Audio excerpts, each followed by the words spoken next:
Ayandaba, ayandaba, ayandaba, ayandaba. Ayandaba, ayandaba, ayandaba, ayandaba. Ayandaba, ayandaba, ayandaba, ayandaba. Ayandaba, ayandaba, ayandaba, ayandaba. Susu, baby, subramia. Baby, subramia. Suku, sunu, baby, subramia. Suku, sunu, baby, subramia.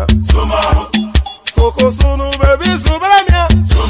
Ejembo, anamana. Ejemeje, anamana. Wana mejembo, anamu. Karatuba dodiri chukuma tukutuba dodiri ndimmawo egumawego. Karatuba dodiri chukuma tukutuba dodiri ndimmawo egumawego. Obodo jisike n'ụbọchị eruona. Oyibo. It is everyone. Befere. Ayandaba, ayandaba, ayandaba, ayandaba. Ayandaba, ayandaba, ayandaba, ayandaba. Asim ayandaba, ayandaba, ayandaba, ayandaba. Wanam ayandaba, ayandaba, ayandaba, ayandaba. Susu, baby, subramia. Suku, sunu, baby, subramia. Suku, sunu, baby, subramia. Suku, sunu, baby, subramia. Ladies and gentlemen, sometimes you just have to act like you are drunk, like you are crazy. Confuse your enemies. Confuse them. Obodo say yeah, we mo. Yeah, we mo. Obodo say yeah, we mo. No basa ye ga ponto mo iye de gugeme. Okwitara kara mi nguru ma mi ga kwuru mu gwo ya baby mo. And the Nigeria Air Force has debunked claims of the arrest of its aircraft and crew members.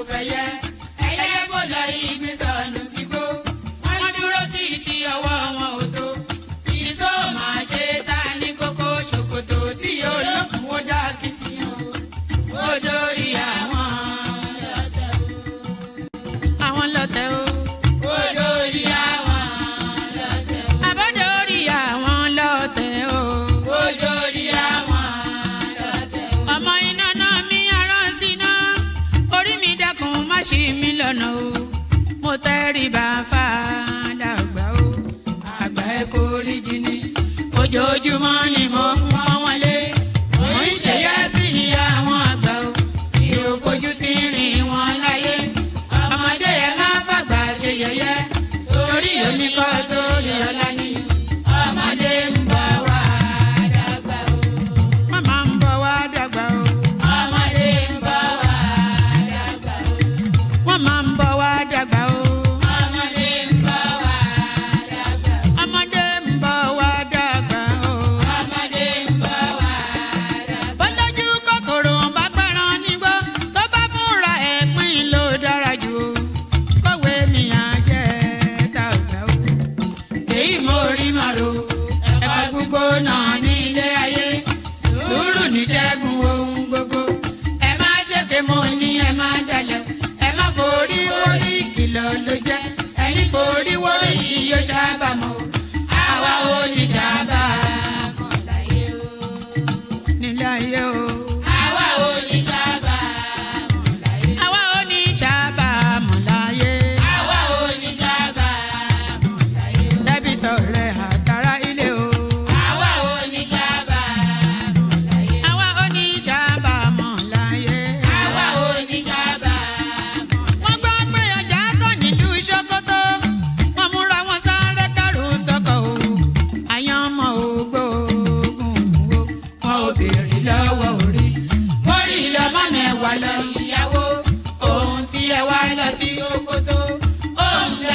ṣòkòtò mo sọ àkúnlẹ̀yàn ọmọ ẹ̀dá láyé kò lè yí padà mo ń tẹnu mọ́ o olórí làlábàrò orí làlábàrò olórí làlábàrò mo lórí làlábàrò olórí làlábàrò orí mi gbé mi níjà o olórí làlábàrò làlábàrò olórí làlábàrò oríjà jogun ìkànnì wọn rí má fi wá fáyé mu nílé ayé wa o olúwa àgbẹ̀ wa níyà o àmì nílé ayé wa ó tilẹ̀ jẹ́ pé ọ̀tá kọ́ ni wá ó tilẹ̀ jẹ́ pé ọ̀tá kọ́ lẹ́yìn ṣọ́wa nínú àpá wọn kìnìún ejò olóró àkékè ṣọ́wa nínú ìdàgìrì ayé dáàbò ẹ̀kọ́ wá fi ṣọ́rẹ́ ṣọ́wa o mọ́sádìyọ bàbá lókè mọ́sádìyọ bàbá lókè o mọ́sádìyọ bàbá lókè mo máa sádìyọ bàbá lókè o mọ́sádìyọ bàbá lókè o olúwa gbé wa níjà o mọ́sádìyọ bàbá lókè o kó má fi wá sílẹ̀ o mọ́sádìyọ bàbá lókè o olúwa má fi wá sílẹ̀ o mọ́sádìyọ bàbá lókè o àwọn ọ̀tá tí wọ́n rè rajọ ìbànújẹ́ ti bá àwọn ọ̀tá nílé. Buhari is dead and buried in a shallow grave in Saudi Arabia.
Okay now. Okay.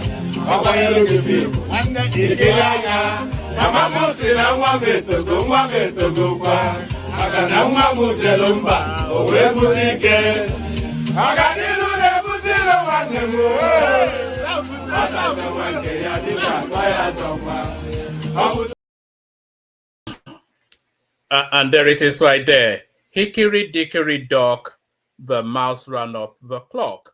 The clock struck one, the mouse ran down, hickory dickory dock.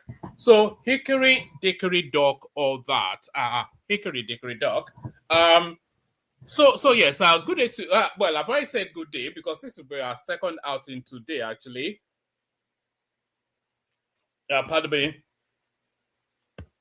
Pardon me. So I've already said good day, but good day to you still. For those who were not with us in our earlier session, good day to you for this session. I hope you're having a gloriously wonderful day. The weekend fast upon us, another cycle. We are fast tracking actually towards Christmas now, and then we'll round off yet another year. But at the kick-off of as the clock strikes 12 to mark the beginning of a new year, or better off, the knives will be unsheathed, the blade will be sharp, and the cut will be swift. The politics, of course, kicks off. But before all that, still all the niceties as we fast forward now towards the new year. So good day to you. Good to be in your company. Or that the protocol remains the same. Click on the like button if you would, please. Do that right now. Subscribe if you're not already subscribed. Do that right now. Share the links just as widely as you can. Do that if you would, please. Join us on the screen via the hyperlink that says StreamYard. Do that if you feel inclined to do so. I'll send that hyperlink again, actually. So it's the first line item in the comment section. So like, share, subscribe. Click on the hyperlink that says StreamYard to come and join us on the screen. If you feel inclined, super chat towards the stream, but I feel encouraged to say hello. We always like to start it off with hello. So let us know you're here by saying hello to us. So that's Agbadorian right there, who as ever and always the first to say hello. So that's Agbadorian right there, Agbador Martinobu. Good to see you, my guy. So that's one of the stalwarts of this platform. That's one of the stalwarts of this platform. Yes, have I done all the, yes, like, share, subscribe, click on the appalling. I've done all that. So all that. So like I said, we are out twice today. So we don't really need to over-labor anything. So let's not over-labor. Let's just launch email. There's so much happening in the political cycle that we should even be out more than twice a day, which will be probably out 24 hours a day. If we see that there's the demand for it, and if we see that there are people willing to take it on, just also, if you want to host on the platform, you can. Just let me know. You all have my Instagram handle. So if you want to host on the platform, if you want to use the platform to speak to any specific topic that is especially of interest to you, just contact me, and then we can. You can just do it. Or it's not. The only thing that it will cost you is the effort that you make to do it. It's just the platform is for everyone to use, just not abuse though, but to use. So I'm quite amenable to that. The platform is open for anybody that feels that. If let's say, for instance, you want to talk on history, or you want to talk on nativist religion like Ifa, or practices peculiar to your region, or a particular political nuance that you feel is not getting the attention. So any and everything, or if you just want to talk about, if you are bored of the tedium of the daily diet of endless heavy hitting politics, and you want to do something a bit lighthearted, like lifestyle, human interest, all those the sort of things that Dupsy does. So the platform is open for any and everyone. Like I said, just run it by me, and then we can discuss somewhat. Yes, Yoruba history. Yeah, we want to do that as well. Actually, that would be something for War. Who is it's not War Peace. War Peace is Edo history. Although he's always trying to intermingle Edo history with Yoruba history, I'm not quite sure. I think the Yorubas colonized the Edos once upon a time, and then they've not been able to let go since. So all that. Shall we just get started? Like, share, subscribe. Click on the hyperlink that says StreamYard to come and join us on the screen. Super chat towards the stream. Say hello in the comment section. That is Jajon right there. That sometimes moonlights as Niger Man. AY, of course, known to man and boy. One of the nice guys of the space. So all that. Shall we just get started? Let's get started. Let's get started, and let's kick it off with this one. So we get started. Now there is something going on that's been going on for good to see you, Top Thoughts.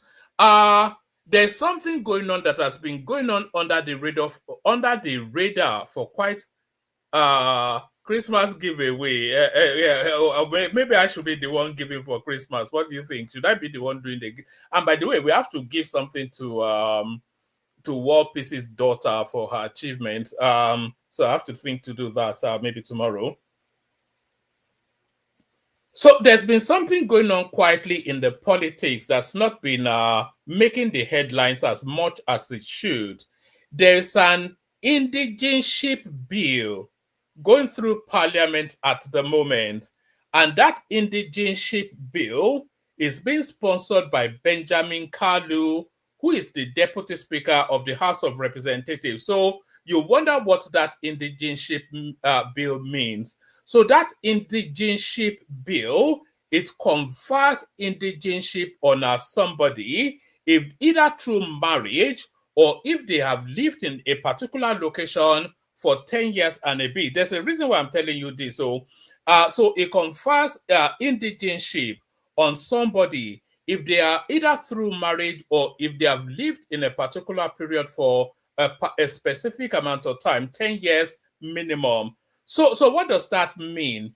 If a Yoruba man, for instance, marries into Anambra, he can claim indigenship of Anambra, or if that same Yoruba man is not married into Anambra but has been living in Anambra for 10 years, he can claim the same indigenship status as a nativist Anambrarian. So that's the bill that Benjamin Kalu is proposing to run through parliament. So you wonder why this bill is necessary, because every Nigerian is conferred the right of a Nigerian anyway, irrespective of where they live. But let's say, for instance, the example that somebody gave me recently that exactly makes the point.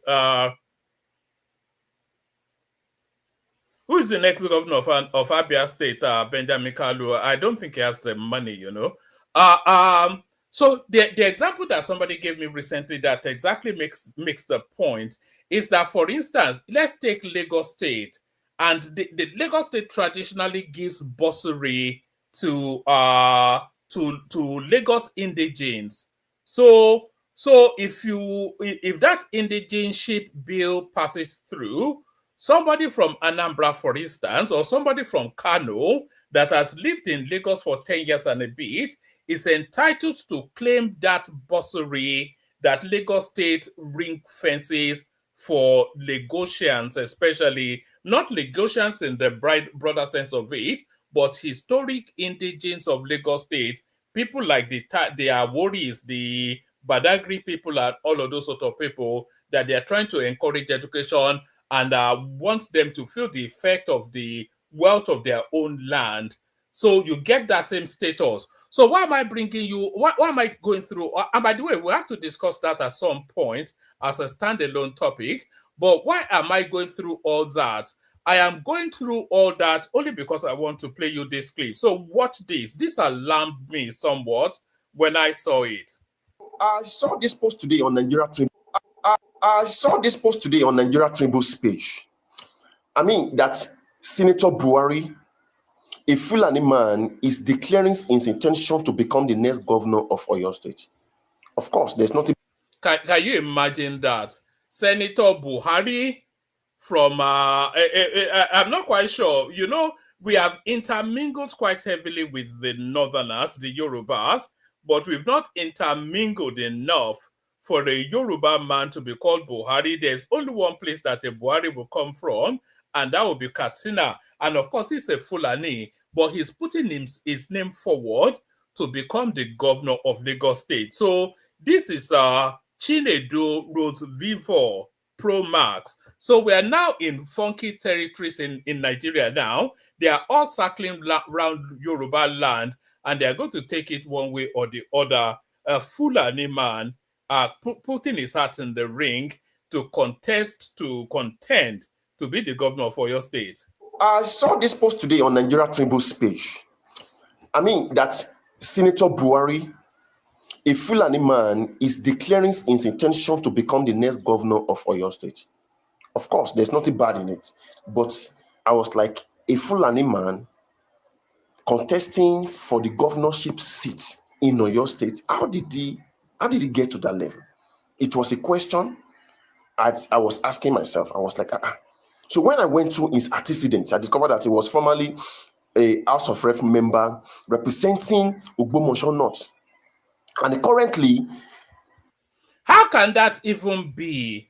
How can a Fulani man Being a House of Representative member for Ogbomoso, how can that be? How can that be? It's like a guy called Babatunde being the senator from Katsina Central Senatorial District. That would never happen in a million years.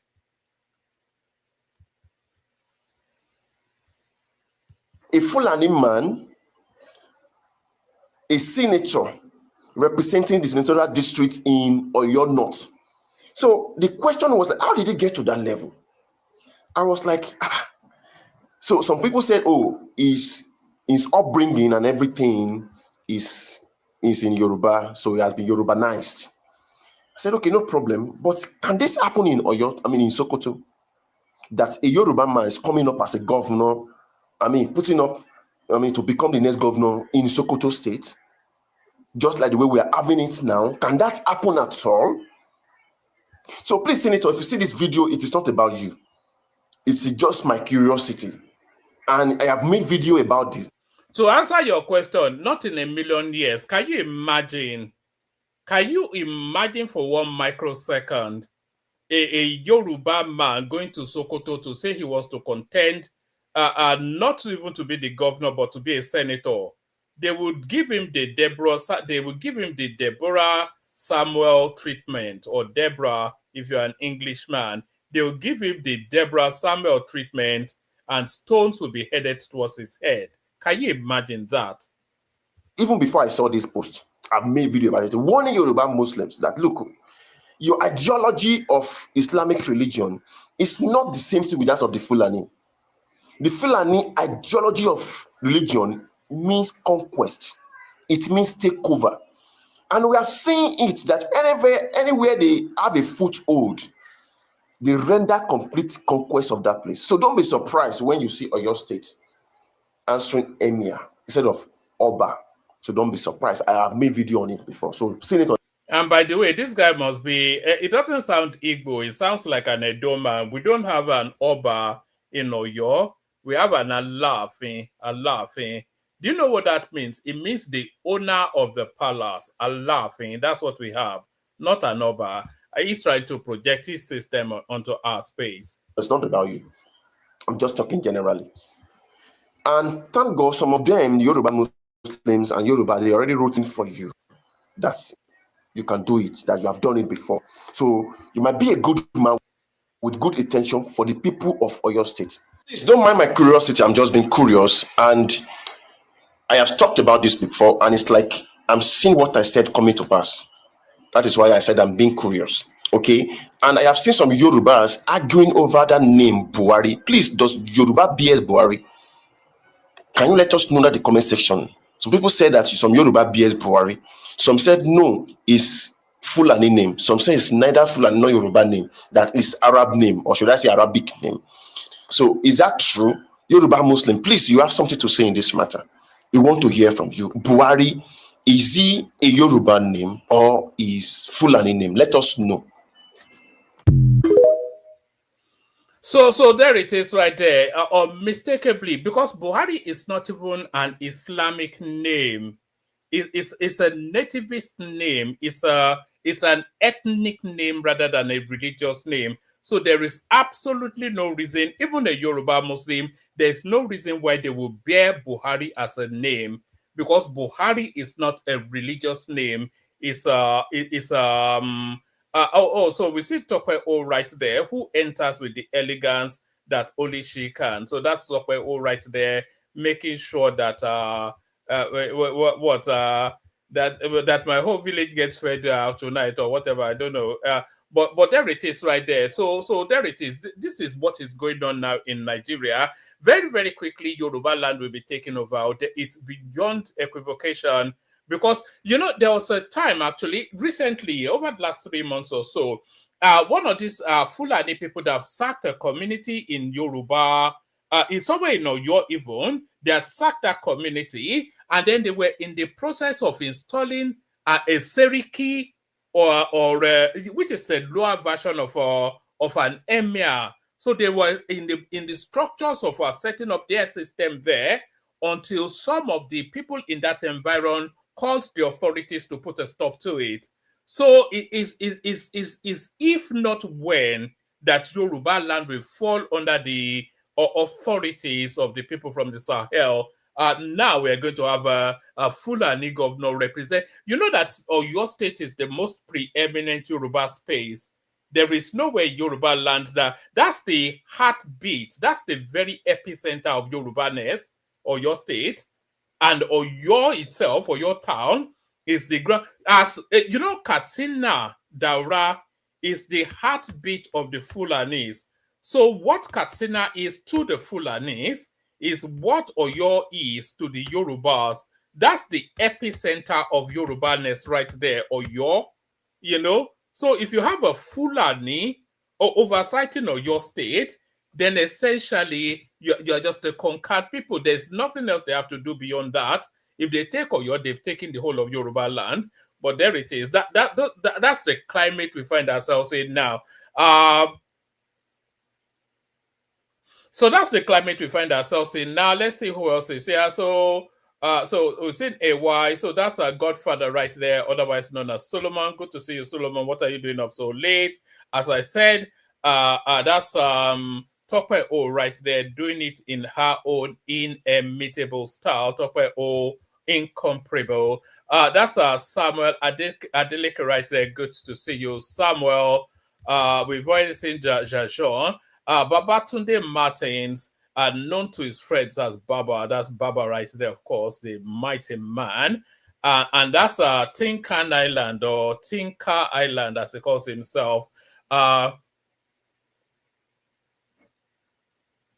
They are all Yoruba problem, including your tribe, saying Ifa is originally yours. Where else does Ifa come from other than Yoruba land? Is Ifa, does it belong to the Edos as well now? Everybody just scrambling for the Yorubas, for Yoruba land. The Edos are claiming they are the ones that own Yoruba land. The Southeasterners are saying they want to buy up Yoruba land, and their Bokis are saying they want to conquer Yoruba land. I mean, look at don't worry now. We are comfort. Why don't you seek comfort in your own place? How about that? And leave us to our own ways. Leave us to our backwardness and our amala munching. All this nonsense. Some people have to be seriously dealt with in that Nigerian space. Certainly. And by the way, did you guys know that Abubakar Malami is in EFCC custody? Do you know that? Do you know that? For reasons of financial malfeasance, and they're also now tying it to sponsorship of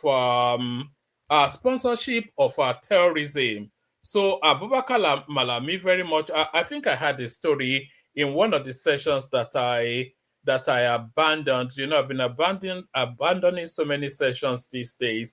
I think I had the story in one of the sessions. Let me see if I can find it.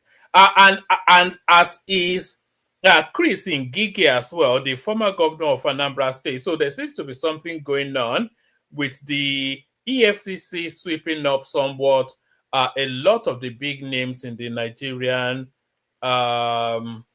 in the Nigerian political hierarchy. I'm looking for that Abubakar. I have the follow-on story from it, but I wanted to take it to the source. I don't seem to. I think somebody sent it to me, but I can't find it immediately. That was about 3 days ago, thereabout. Oh, who sent it? Was it Kulata? Let me see.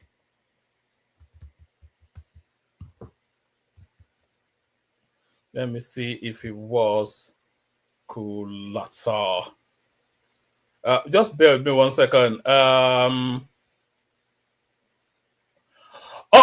right. Yes, the EFCC did invite Abubakar Malami, and then it looks as though then they invited him only then to retain him in their court. If somebody has that, if you can quickly send it to me, save me having to.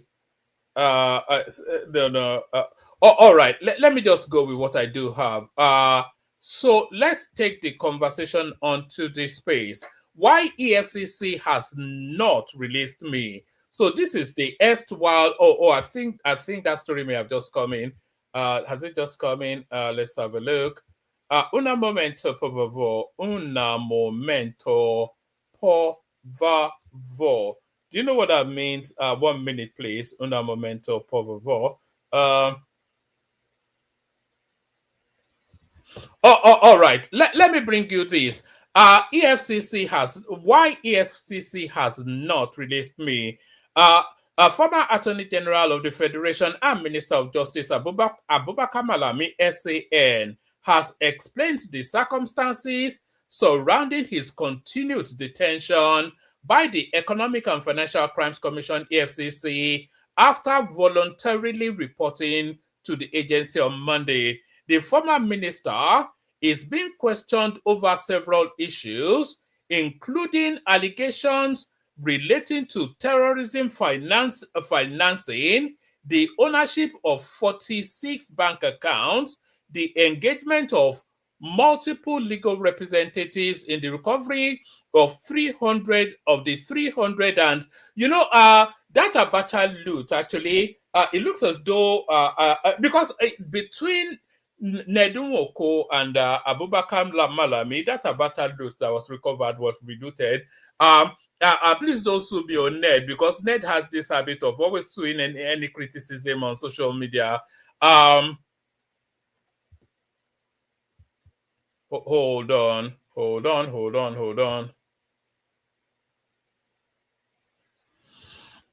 All right. Let's take that from the top again.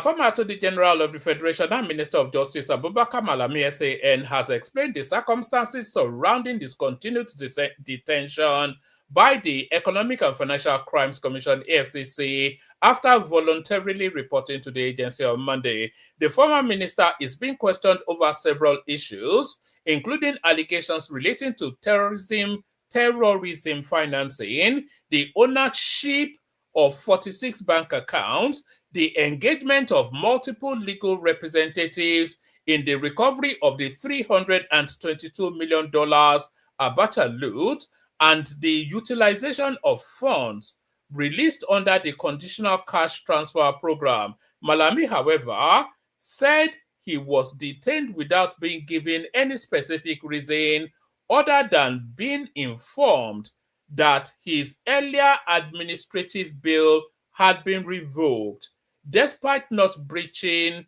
the bail conditions.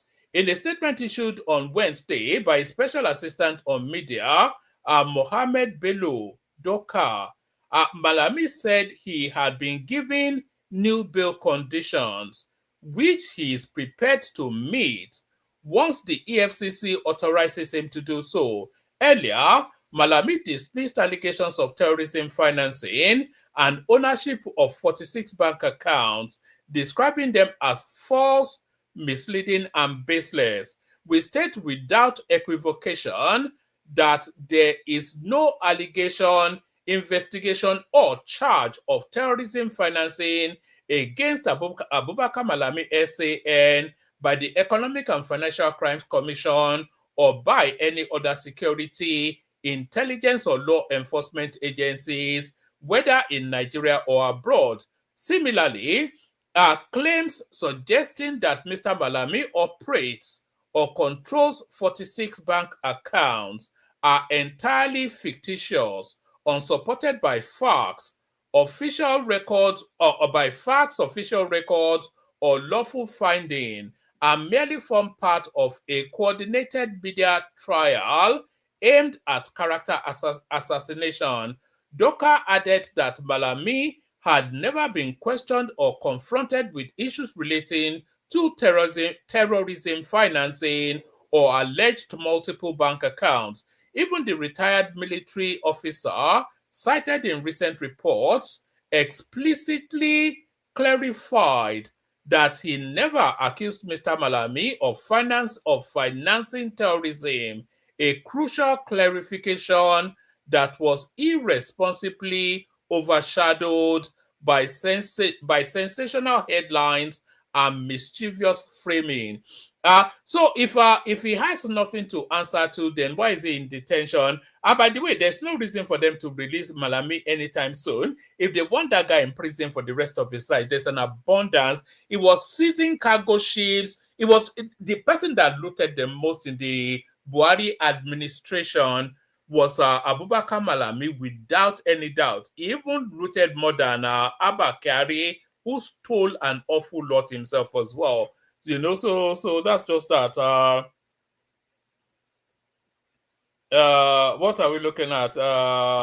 It says during his tenure as Attorney General, he played a leading role in strengthening Nigeria's AML/CFT framework, including the establishment of an independent NFIU, the enactment of the Money Laundering Act 2022, and so it goes on to tell us what he imagines he did, addressing allegations of duplicated legal representation in the recovery of the Abacha loot. Doka explained that the Buhari administration rejected the initial terms presented by Swiss lawyer Enrico Monfrini, who reportedly requested a $5 million upfront fee and a success fee of up to 40%. According to him, Malami later negotiated a 5% all-inclusive success fee with local lawyers, saving the country between 76 to 170 79 billion naira, etc., depending on the exchange rate. On the deployment of the funds, Doka said the Abacha loot was repatriated in tranches and used strictly in line with tripartite agreements with international partners. This includes the 2017-2018 $322 million from the Swiss disbursement through the you go explain Taya. So that's Abubakar Malami anyway. He's still in custody with the AFCC, and may he rot there. Is just my prayer for him. That guy is as evil as evil gets. So it's as evil as evil gets. So let's go on from that to another one. So of course, that the ministerial list that has been at the top of the news cycle for well over a week now. So it's coming, not the ministerial list, or I keep saying the ministerial list, the ambassadorial list that has been at the top of the news cycle for well over a week now, and it came to a crescendo when the nominees were screened. So they're no longer ambassadorial nominees now. They are now full-fledged ambassadors waiting for their portfolio. So of course, the marquee name in all of those names, Reno Omokri'S. So he went through parliament to be screened. From the bottom of, and he scaled through, of course, and here is his thank you note. But before we get to his thank you notes, there was quite a bit of a fight. So let's go through the thank you notes first. But there was quite a bit of a fight before Reno scaled through. But this is what he said after he did scale through.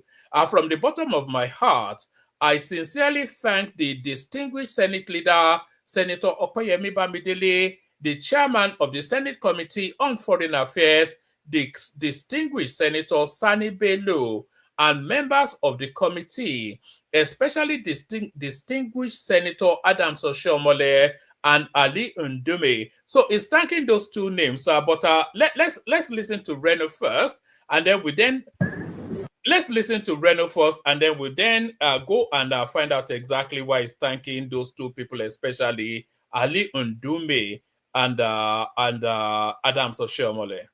Thank you, Senator Okoyemi Bamidele, the distinguished chairman, Senate Committee on Foreign Affairs, Senator Sani Bello, the distinguished deputy chairman, Senate Committee on Foreign Affairs, distinguished members of the Senate Committee on Foreign Affairs, and distinguished senators from my state, Senator Ndume, Senator John Oluwapo, and Senator Edel Yakinole. the special advisor to the President of Senate Matters, Senator Oshiomole And Sen. My name is Reno Omokri'S. I was a special assistant to the President on new media. I'm an author, and I'm glad to be here. Thank you for having me. Next. And the distinguished leader of the Senate. Senate leader, Senator Ndume, the distinguished chairman, Senate Committee on Foreign Affairs, Senator. All right. So that was Reno doing his round of thank yous after he has been nominated as an ambassador. I keep wanting to say as a minister, but as an ambassador. But before Reno was nominated, there was quite a bit of a fight on the floor, as I said. So no, that's not the one I wanted to show you. Let me show you this one. Where is it? The fight between Adams Oshiomole and here it is. So here is the process that Reno went through before he then gets the privilege of calling himself an ambassador. So here is Reno being screened, and here is the what transpired between Adams Oshiomole and Senator Ali Ndume. Senator Oshiomole blast Ali Ndume over Reno Omokri. I have been a governor, a head of a sub-national government. So when I speak, those who haven't been governors should listen. So there's Adams Oshiomole pulling rank over Ali Ndume, but why? Let's pick it up from here. Until you are called, you cannot shut me down. No, he's not talking to you. He wasn't talking to you. Let the chairman preside. He wasn't talking to you. 1 minute.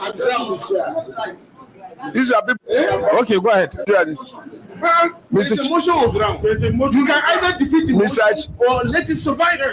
All right. So how come you have other people have spoken? Senator Adams, he wasn't. Go ahead. I have the authority of the chairman. Please go ahead. Chairman, you cannot exercise power that you don't have. You don't exercise. Chairman, I want to thank you, Senate leader, and my colleagues. I cannot be intimidated by people who go here and there. After all, we see people on television questioning this list. Please ask Mr. Chairman, sir. So what Adams Oshiomole is actually saying there is that because we cannot expect that the parliamentarians live in a vacuum outside of society, and he, like everyone else, has been seeing Ali Ndume go around all the media houses slamming the ambassadorial list and any and everything else that the Tinubu administration has been doing. So here is Adams Oshiomole now backlashing against the excesses of Ali Ndume. You cannot exercise power that you don't have. You don't exercise. Chairman, I want to thank you, Senate leader, and my colleagues. I cannot be intimidated by people who go here and there.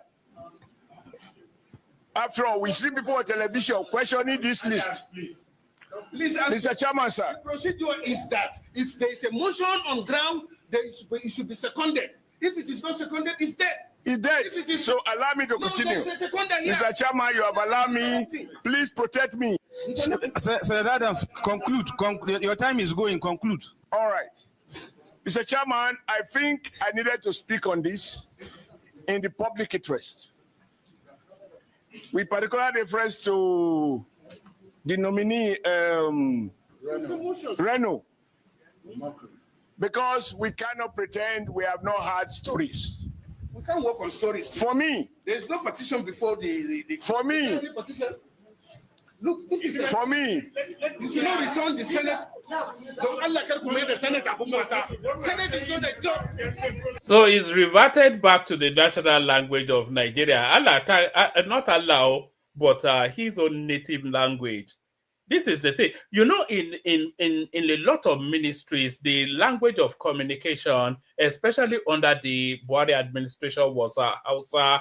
If you don't understand Hausa, you can never get anything done in any ministry in Nigeria. The power of example. that he is a pragmatist. He is not detained by old feelings. You may have doubt, suspicion about anyone until you have the opportunity to so perform. Indeed, you don't know anyone until you give him the driver's, you hand over to him the steering of a vehicle. This young man has shown that where he sees a compelling evidence in the interest of the Nigerian nation, he will not be ashamed to say that I was wrong in my assumption. From what I have seen, this man is working and he deserves the support of all those who want progressive governance. The second side of the argument is that we have a president. We have a president who has shown that by the power of example, the minimum requirement of leadership, and here I will proudly say I was a governor, which is a head of a subnational government. And so when I talk, those who are not the governors should listen. Governors come to Senate. You have to have, Governors, you struggle to. Your Excellency, you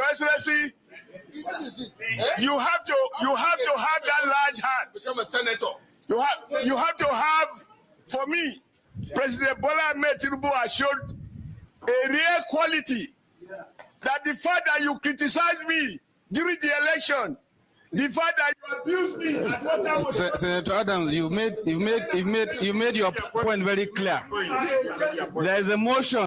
I don't think it's actually being pro Reno. I think it's actually trying to slam Reno that look at this silly guy. For all you said about Tinubu, you don't even have the dignity not to accept when you are nominated into a position. There's a motion. Senator Adams, you made your point clear. There's a motion in place. Any seconder? Okay. Come on, let me conclude. The president has showed large heart and deserves to be commended because he's now a president of all Nigerians. We commend Mr. President. We commend Mr. President. Joel, Colleagues, distinguished colleagues, my name once again in favor. Say, Ndume, are you? Wait. Okay, So that was how we played out. As ever, always controversial with Reno. The only thing left was for them to start to throw hands. And, if the cameras were not there, I wonder if they would have started to throw hands. So that was the Nigerian parliament, as ever, feeding time at the zoo.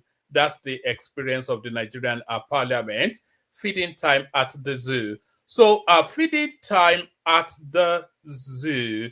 Let me take you to this one. I'm going to speed through it now. The platform is open. The link is there. Anybody that wants to come in.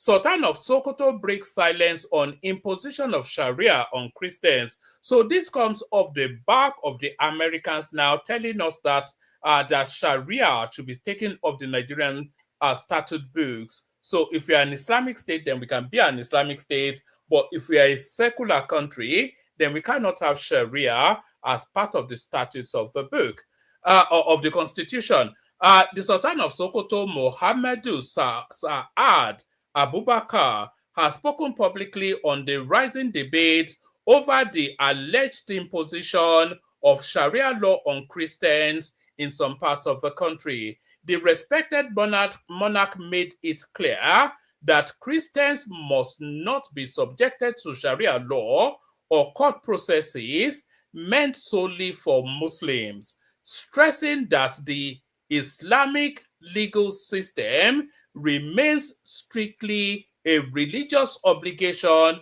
for Muslims alone. He delivered the message on Wednesday at the opening session of the 2025 triannual meeting of Nigeria Inter-Religious Council in Abuja. The gathering themed XYZ drew top religious leaders, government officials, policymakers, and scholars seeking new ways to address the country's growing tension. Sultan Abubakar explained that Nigeria's diverse religious landscape demands caution and fairness from leaders. According to him, Sharia is a personal faith-based responsibility designed for Muslims and should not, under any circumstances, extend to the lifestyle, dressing, or worship practices of non-Muslims. So if those non-Muslims are resident in a predominantly Muslim space, what binds them? Are they free to? I was going to say Mio, but it's a random young girl are free to wear a miniskirt and walk down the high street in Sokoto State? I suspect not. I suspect not.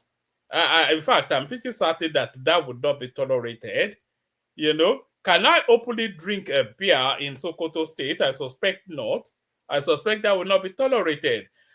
So according to him, Sharia is a personal faith-based responsibility designed for Muslims and should not, under any circumstances, extend to the lifestyle, dressing, or worship practices of non-Muslims. He noted that the country's constitution already recognizes Nigeria as a multi-religious nation and that the government does not and should not promote one religion above another. Speaking on recent calls from some quarters demanding the abolition of Sharia altogether, Abubakar insisted that every Nigerian must be free to practice their chosen faith without fear or intimidation. So nobody is saying you shouldn't practice your faith. We're saying that you should not enforce it legally as a binding law that organizes society, because the law that binds to organize society in Nigeria is not Sharia, it's the Nigerian constitution. He urged political, traditional, and religious leaders to refrain from statements or actions capable of stoking division, adding that inflammatory rhetoric only heightens tension in an already fragile society. So that is the Sultan of Sokoto then, somewhat panicked then by the saber rattling coming out of the United States. So now, quite recently, we saw it. I think we played it in yesterday's session. We saw Simi Fubara leave the PDP to join the APC. We saw Senator Adeleke leave the PDP to join the Accord Party. And then in the course of all of that, we were then doing the numbers to see how many governors are left in the PDP. Before I tell you, do you want to guess in the comment section, how many governors do you think are left in the PDP? Let me see if anybody wants to guess that before. Can you guess how many governors are left in the PDP? There are six governors left in the PDP. 6. But it looks as though that number might even shrink even further. I am not leaving PDP, but anything can still happen. This is Bala Mohammed reading the landscape of the political space and realizing then that anybody that is not parked or on the Tinubu train is going to become irrelevant. After 2027, a lot of people will lose their relevancy if you don't pick the right side. I am not leaving PDP, but anything can still happen. This is Bala Mohammed, who told us that, do you remember when he told us that Nigeria belongs to the Fulanis, wherever they are from? Bauchi State Governor Bala Mohammed has shut down rumors that he is planning to dump the People's Democratic Party for the People's Redemption Party, PRP.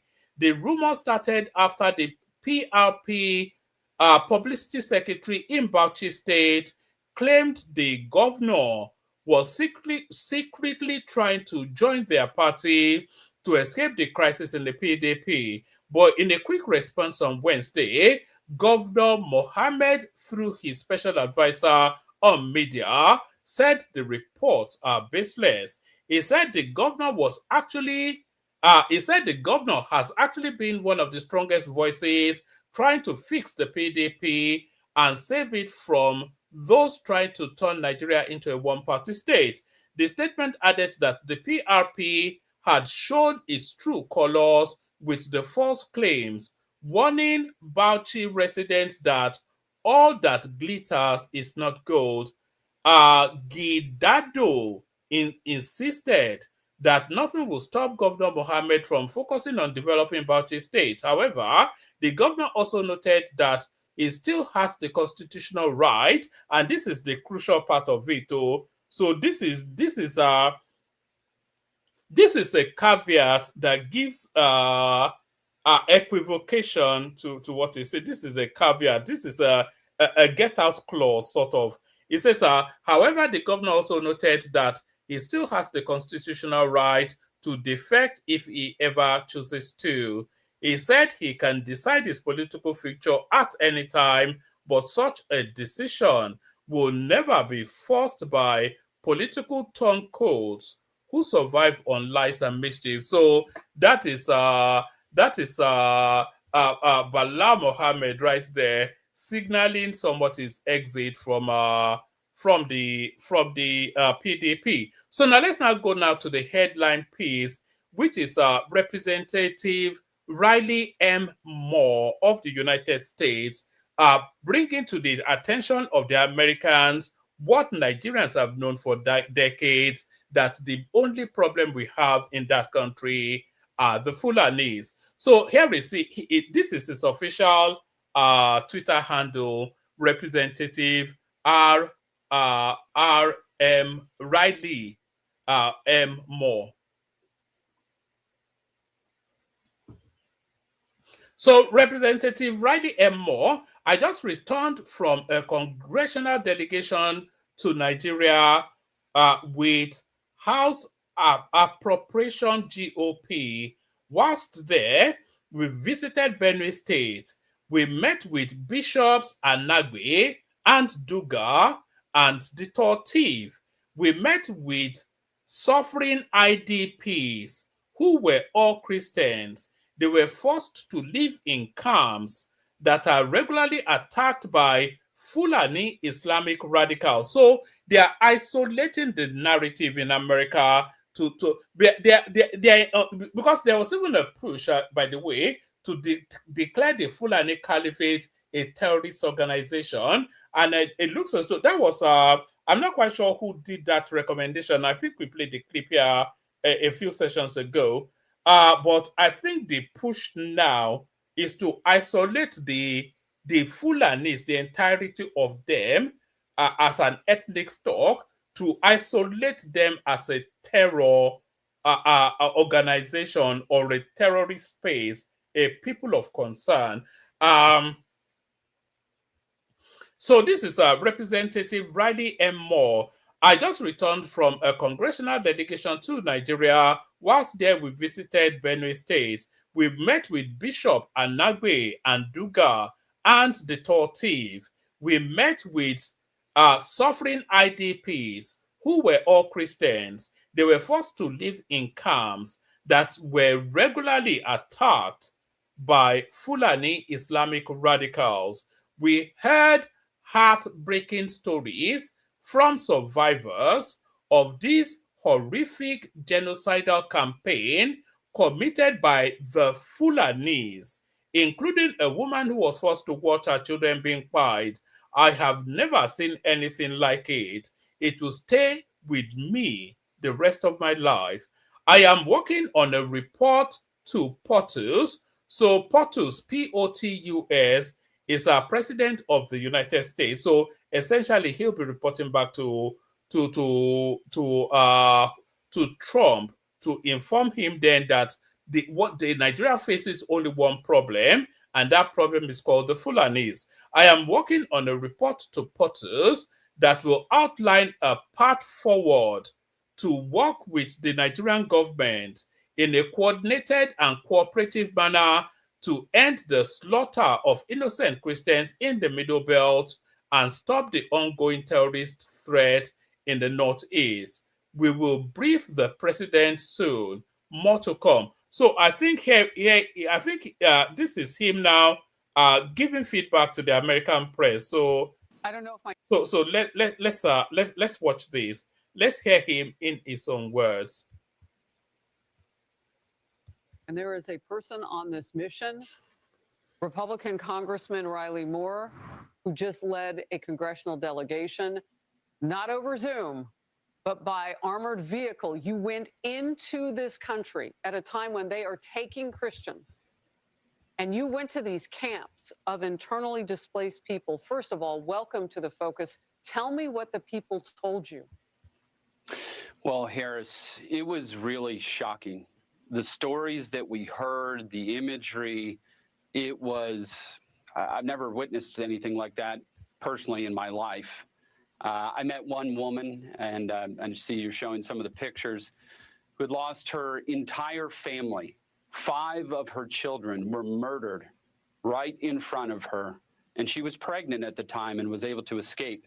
She had that child at an internally displaced camp, and I mean, you could just see that her soul had literally left her body. And there are countless stories like this. Another woman was attacked. Her family was attacked. She lost her husband, her 2 daughters, and they murdered her unborn child. These Islamic terrorists murdered her unborn child and took it right out of her.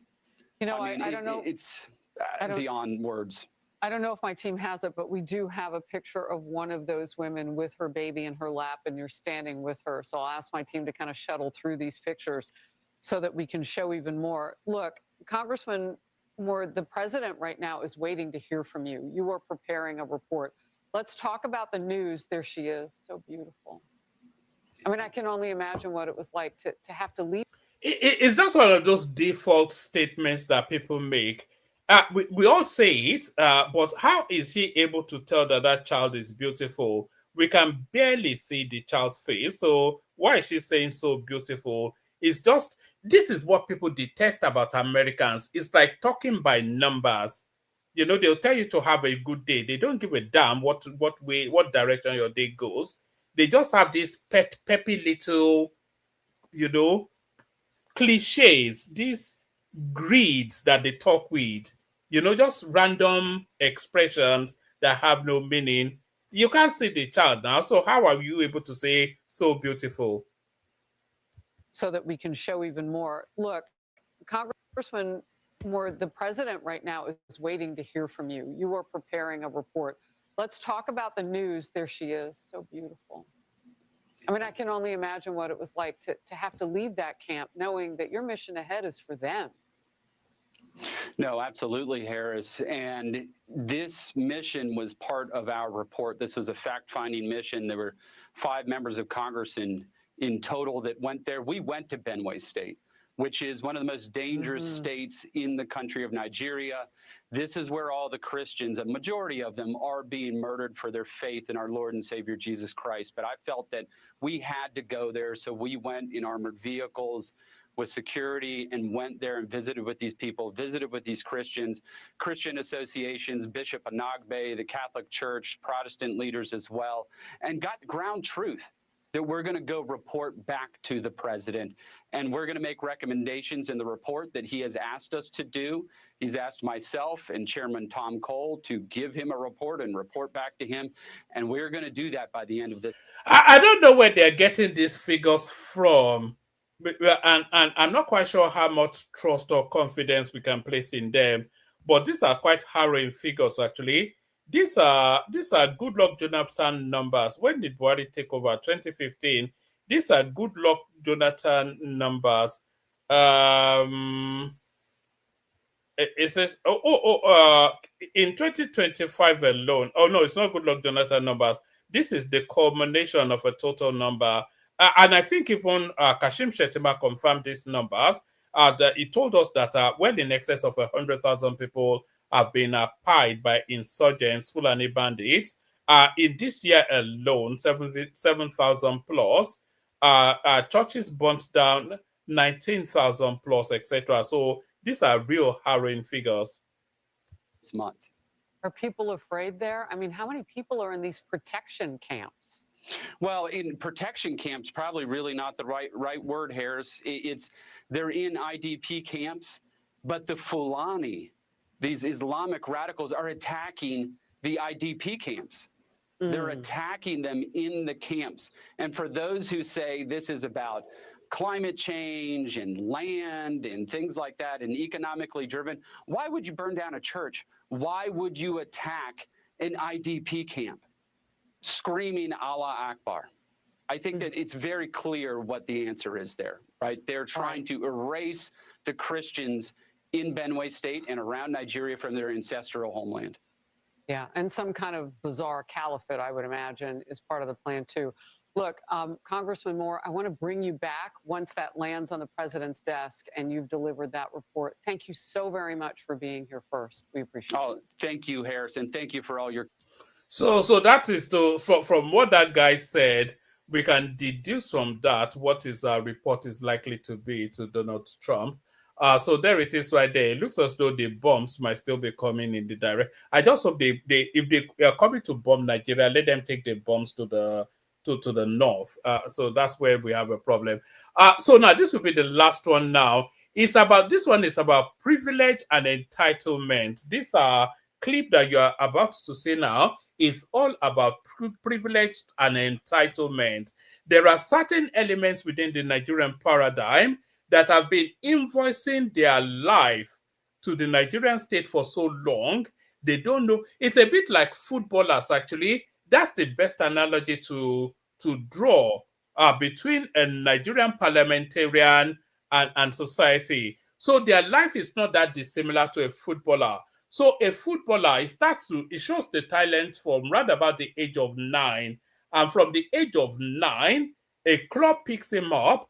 They pay his school fees, they buy his clothes, they get him buy a house, they give him dental treatment, he eats there, they corset him, they wrap him in all of the niceties. So when that footballer hits the age of 36 and is of no use to the club anymore, they just throw him onto the streets. The guy doesn't even know how to go to the supermarket to buy eggs because he's never done it in his life. And that is the analogy of the Nigerian politician, parliamentarian, or even all of them, anybody in politics. They are so used to having Nigeria pick up the check for their lives that they know no other way. And anytime that feeding bottle is being threatened to be removed, this is the sort of reaction you get. Watch this. Ever imagine?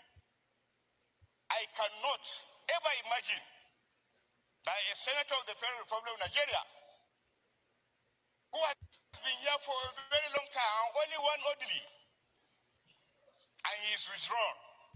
I saw 2 convoys of ministers, and they were carrying lots of security personnel. I have also seen business concern, Chinese and other business concern. Yesterday, with the compliments of orderlies. Mr. President, I have also seen daughters and sons of political office holders having orderlies and having security covers. Mr. President, I have seen singers having orderlies and complementary of protection. Let me not see governors, ministers, and business concerns being covered by security establishment, but complementary of security thing. This is unheard of in any democracy. Whenever a matter of privilege arises, it shall be taken up immediately. And in case where adequate provision is not made in the standing orders, the Senate shall by resolution regulate itself. Mr. President, I've been around this National Assembly since 1999. And right from 1999, I was having a police orderly, one police orderly. and I have never requested for any additional security personnel. And I woke up today and I was told my police orderly and other police orderlies are withdrawn. Mr. President, I have no problem with that. My problem is that this thing should go across the board. He clearly has a problem with that. Otherwise, he will not be speaking about it. You know, if he doesn't have a problem with it, then he would not be on his feet, crying like a baby, like we're watching now. It should not be, don't worry, it should be done across the board. Let's see what happens from the office of the president to the vice president, to the Senate president, to the Speaker of the House, to the ministers. Mr. President, I'm coming after they have withdrawn my only orderly. I saw 2 convoys of ministers, and they were carrying lots of security personnel. I have also seen business concern, Chinese and other business concern. Yesterday, with the compliments of orderlies. Mr. President, I have also seen daughters and sons of political office holders having orderlies. Oh, all right, started to repeat himself somewhat, but that is the entitlement then. So used to having his life invoiced to the Nigerian state, he knows no other way. So let me bring you the last one, and then we see who turns up for the conversation. PZ Cousins. Drop Africa exit plan, cites Nigeria's recovery growth. So I wish Rational Mind was here, because he was delighting that so many companies were leaving Nigeria in his that rather whiny voice that he uses to express himself. PZ Cousins, drop Africa exit. He especially was banking on about this particular company. So this one is for you, Rational Mind, if you're listening anywhere. PZ Cousins, drop Africa exit plan, cites Nigeria's recovery and growth. Consumer company PZ Cousins has decided to retain its Africa business, citing improving economic indicators in Nigeria and strong population growth projection across the continent. The decision was disclosed in a statement published on its website on Thursday, following the conclusion of a review of its Africa operations. Correspondents earlier reported that PZ Cousins had announced in April 2024 that it will conduct a strategic review of its Africa business. In its latest statement, the company confirmed that it would keep its Africa operations and outlined ambitious growth plans as part of a broader group strategy aimed at balancing its portfolio between developing and emerging markets. As part of the review, okay, this will be the last paragraph, and then we'll, I think that'll be enough from after that. As part of the review, the group announced that sales of its 50% equity interest in PZ Wilmar Limited, its non-edible oil business in Nigeria. So anyway, they are no longer leaving Nigeria. In fact, they are doubling down to investable more, and they are citing the growth and improvement in the Nigerian economy as they are reason. So that will go down like a brick. You know, it will go down like eating eba without soup to the people that never want anything progressive to come out of the narrative of that country. Is there anything else? I'll send the link again. If anybody wants to come in. I'll give you a few headlines. Nigeria's petrol use hits 52.9 million liters daily as regulators bet on gas and modular refineries. So there's that. Local refining boom slashes petrol import by 6 trillion. So that's that. Insecurity, federal government approves 94,000 new enlistments. So it's that. U.S. seizes Nigerian-owned supertanker over alleged crude theft. And then, of course, we've done the Abubakar Malami one. So yes, I think that's sufficient enough to be going. Let me send the link again. If anybody wants to come in. Pardon me, starting to lose my voice somewhat. Let me play you the Kegite music and then we'll see what happens after that. Let me play you the Kegite music. Is it only Tokwe O that brought our wallet to the session today? Just one super chat. That's unacceptable. Where is the Kegite?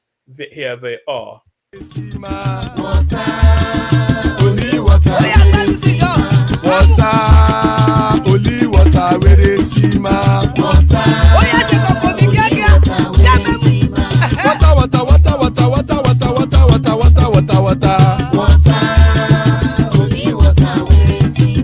Hapa o naido.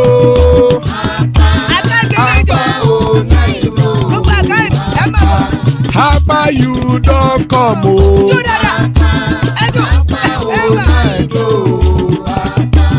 Hapa o naido.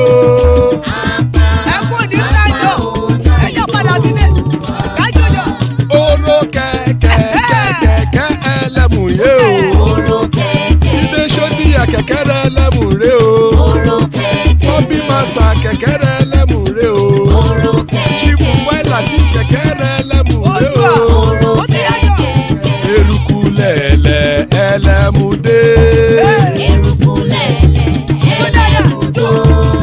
Eruku lẹ̀lẹ̀ ẹgbẹ́ ẹlẹ́mù dòdò jàre o. Eruku lẹ̀lẹ̀ Ghana ti dé ẹgbẹ́ bọ́dì o. Ọmọ ẹlẹ́yẹ ẹ̀yẹ o ó dìlé o. Olúyẹ̀lá ẹ̀yẹ o ó dìlé o. Petrosonama ẹ̀yẹ o ó dìlé o. Petrosodúnkẹ́ ẹ̀yẹ rẹ̀ ó dìlé o. Ẹlẹ́kọ̀ ọ̀run mú ìní o.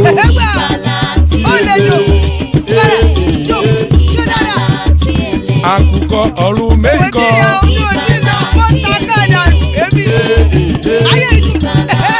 Ikú kò ní ríwà gbéṣe o.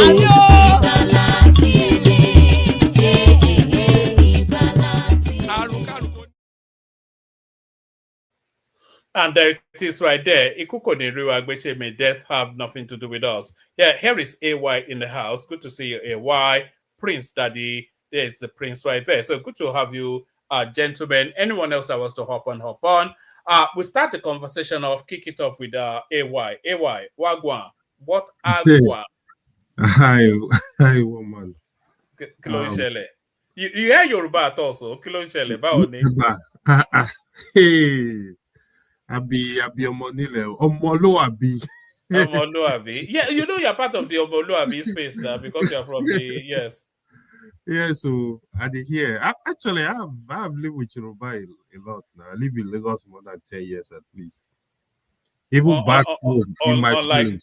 Unlike Ekene, who's lived in Lagos all his life, but you can't even say a word of Yoruba. Yeah, probably. I don't know. Probably depend on the area, right? Where you live. Now, yeah. So what did happen? All manners of goings on. Reno confirmed the fight between Oshiomole and Ndume. A Fulani governor for Oyo State, which will be the final insult for Yoruba land. PZ Cousin Bala Mohammed saying he's not. He can leave the PDP anytime he wants. Sultan of Sokoto. Somewhat trying to qualify Sharia law, and then the Americans are taking their reports to Donald Trump, essentially to confirm the Christian genocide that he's already determined is going on in the country. So, yeah, let's hear from you. What do you mean, Fulani governor for your state? There's a guy called Buhari. There's a Fulani man that is contesting to be the governor to replace Sheyi Makinde. Oh, I don't know of that. But how do you know it's Fulani though? Probably it's from Oyo State, right? No, it's known. It's known to be Fulani. It's okay if you asleep there, was born there. I Eh, eh. think you'll be able to Would you contest. accept that in your state, a Fulani governor? I don't mind. Anybody You can be know, look honestly, at I this don't guy. mind. Trust me, I don't mind. I don't fight as long as you're able to deliver for the people. That's what I care about. Even state that are not my state, my interest is, work for the people, I don't think at this point I have anything to benefit from Nigeria, but work for the people at least. That will make me happy. Um, I heard you discussing the River State politics to Fubara the capital APC. Yes, it was inevitable, wasn't it? So, Yeah. and that still doesn't guarantee him anything, though, but we see how it plays out here. I mean, to be honest, I think he's beginning to understand the point. It doesn't guarantee him anything, but he can actually do he can actually surprise Wiki because the governor has so much power. The way I'm seeing it, from what I'm seeing from afar, it seems Tinubu is also very careful. He's careful in the sense that he does not want to really offend the governor. He tried to just play a safe role in such a way that Wike is with me, the governor is with me. That's what I see Tinubu doing. You know how to play this dirty politics. But if I were the governor, the people around him, what I'm gonna do, I'm gonna form very strong alliance with Atiwike forces in Abuja, in Tinubu government too. I will form alliance with them. So in such a way that what the politics want to play out, the primary is gonna be like what do they call it again? The OPU primary, the direct primary. So you do a direct primary that might help the governor to clinch the ticket. But I think there is division of APC now with the governor forces moving to APC. So from what I'm seeing now, they will try to kind of There was a story coming out that the Speaker of the assemble. House, yes, is pushing against Fuba. It started to push against him again, and that Speaker of the Assembly there is a Wiki stooge. So Yeah, it was, yeah. yeah, Do you remember they tried to impeach him once upon a time before? yeah. So the speaker definitely is weakest too, but the speaker is also fighting for political survival. I think he's so interested. Is probably Wike is calculating. Probably Wike can use him for governor.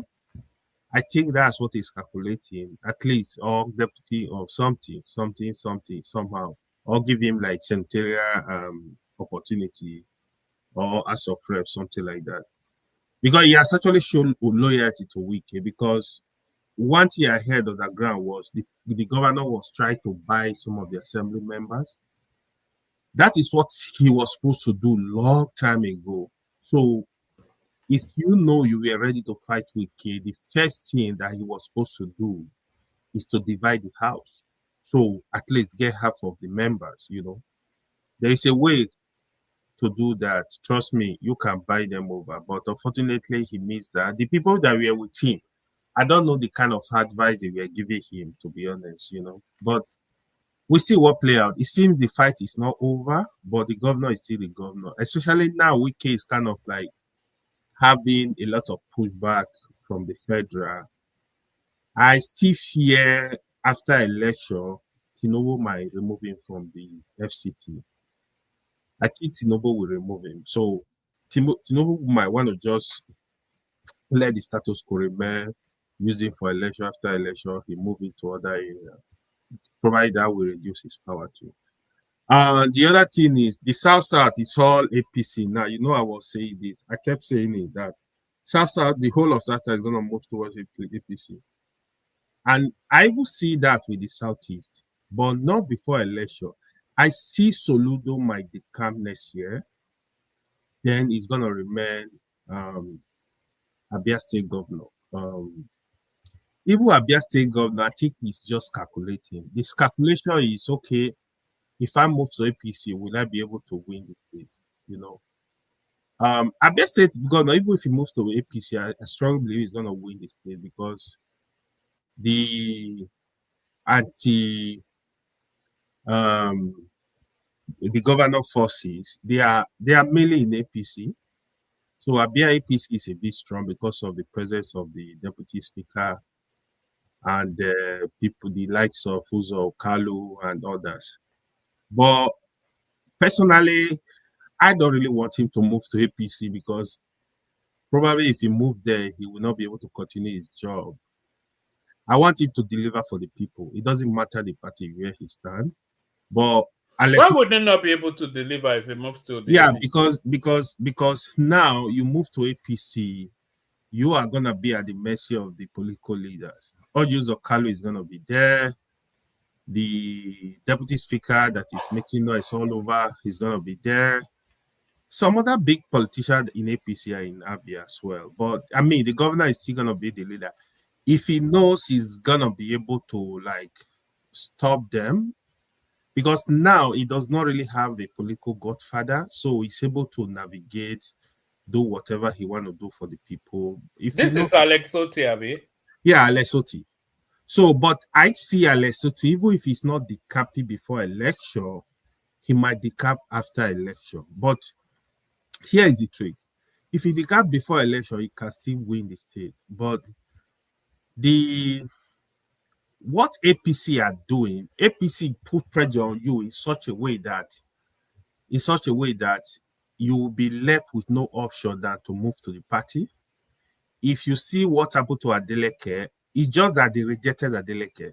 So the politics Adeleke was trying to play, he moved to APC, then the fight is going to stop. There is nobody to fight you.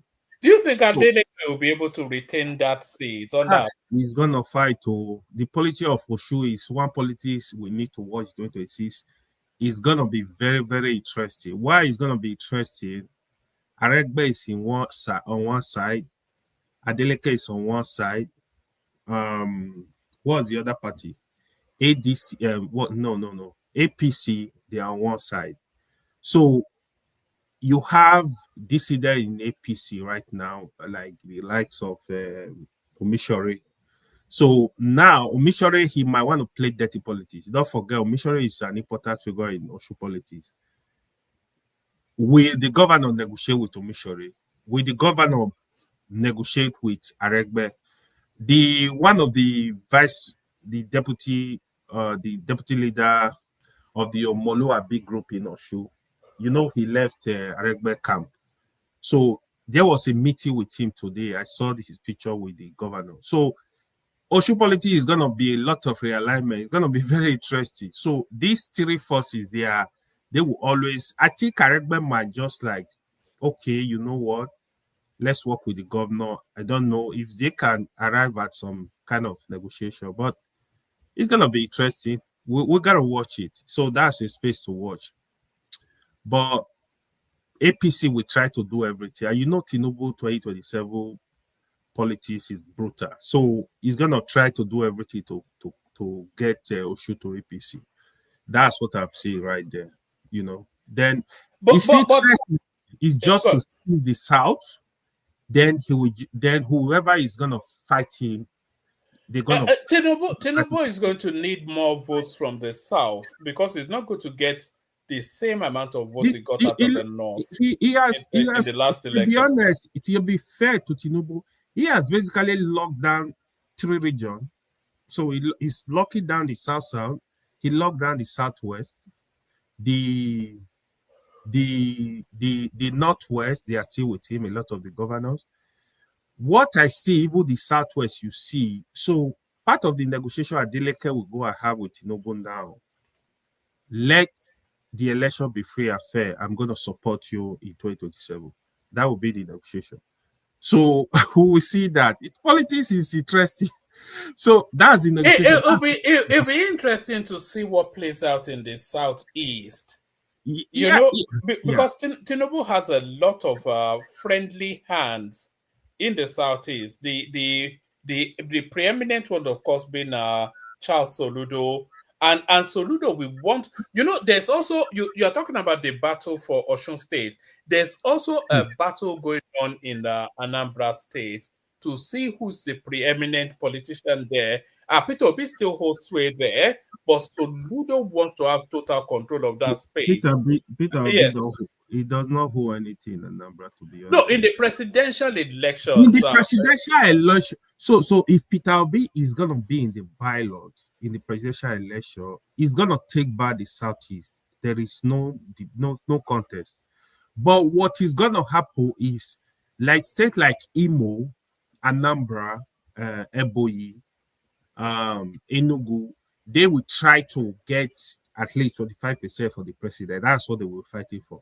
But Peter Obi would definitely, the Southeast will vote for Peter Obi, no doubt. But I even fear if Peter Obi is going to have a party to contest. I don't know where he's going to belong. I feel like it's not just a politician, to be honest. It's faded away somewhat, Peter Obi, in He recent is because he is. because the noise was too much. He was talking to, the politics has gone ahead of him somewhat. In all fairness, I don't like Atiku to contest this election, but if there is anything remaining for Peter Obi is to be deputy to Atiku. But I don't really want Atiku to contest this election. Peter Obi does not have, he's going to struggle even in the South this election. Trust me, he's going to struggle. So it's kind of like different game entirely, because now the governors, they know you. I'm expecting Tinubu to win the South overwhelmingly. Do you know why? Is that Lagos Calabar super highway is the silver bullet that wins that space? He will. It's the biggest development that has ever yet happened to that space. So why would they vote against that? It's impossible. Yeah, as it stands today, Tinubu will win South. As it stands today, if you conduct an election today, he will win South. It's a lot of people deal with sentiment, but when you look at it, there is last election was different. So today you go to Edo, for example, all the politicians, they are in APC, so they have influence on the people. You go to Delta, all the politicians are in APC, so this is a problem. You go to Rivers, all the politicians are in APC, so this is going to be a big problem. So even when obedient movement, they will not have that force. They might be able to get some vote, but not like the way what he did in the last election. So it's going to be different. So it's because the governors, the political leaders, they are going to do everything. Our elections are not even free and fair, of course, by the power. This upcoming election is going to be one of the most keenly contested votes. Which election? The 2027 elections is going to be the presidential one. It's going to be hard fought, because everybody is going to Atiku is going to throw everything at the wall. It today. It's not going to be. It's 2023 election will be the strongest election. It's going to be stronger than the 2027. 2027, if we are not careful, there will be no contest. Trust me. If we are not careful, because the opposition, they are not ready. You don't see them do anything, in all honesty. They are not ready. So they can't even, there will be no contest, so I'm telling you. So except there is the opposition will come together to form a stronger bond.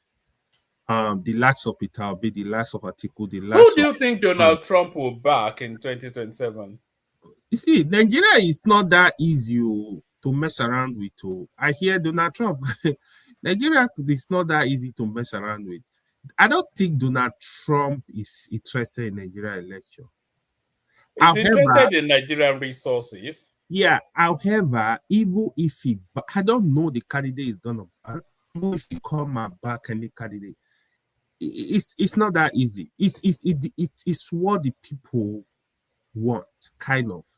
Yeah, but Obama kicked Goodluck Jonathan out of power. That was different. So if you see the tactics for the 2015 election, right, it was completely different. Don't forget, Nigeria were basically tired of Goodluck before because of the cluelessness, like People were even calling him Mr. Clueless, even years before that election. So by the time the bad news were coming, like the corruption cases, Nigeria were fed up already. Before the election, people were prepared like anybody, but not good luck.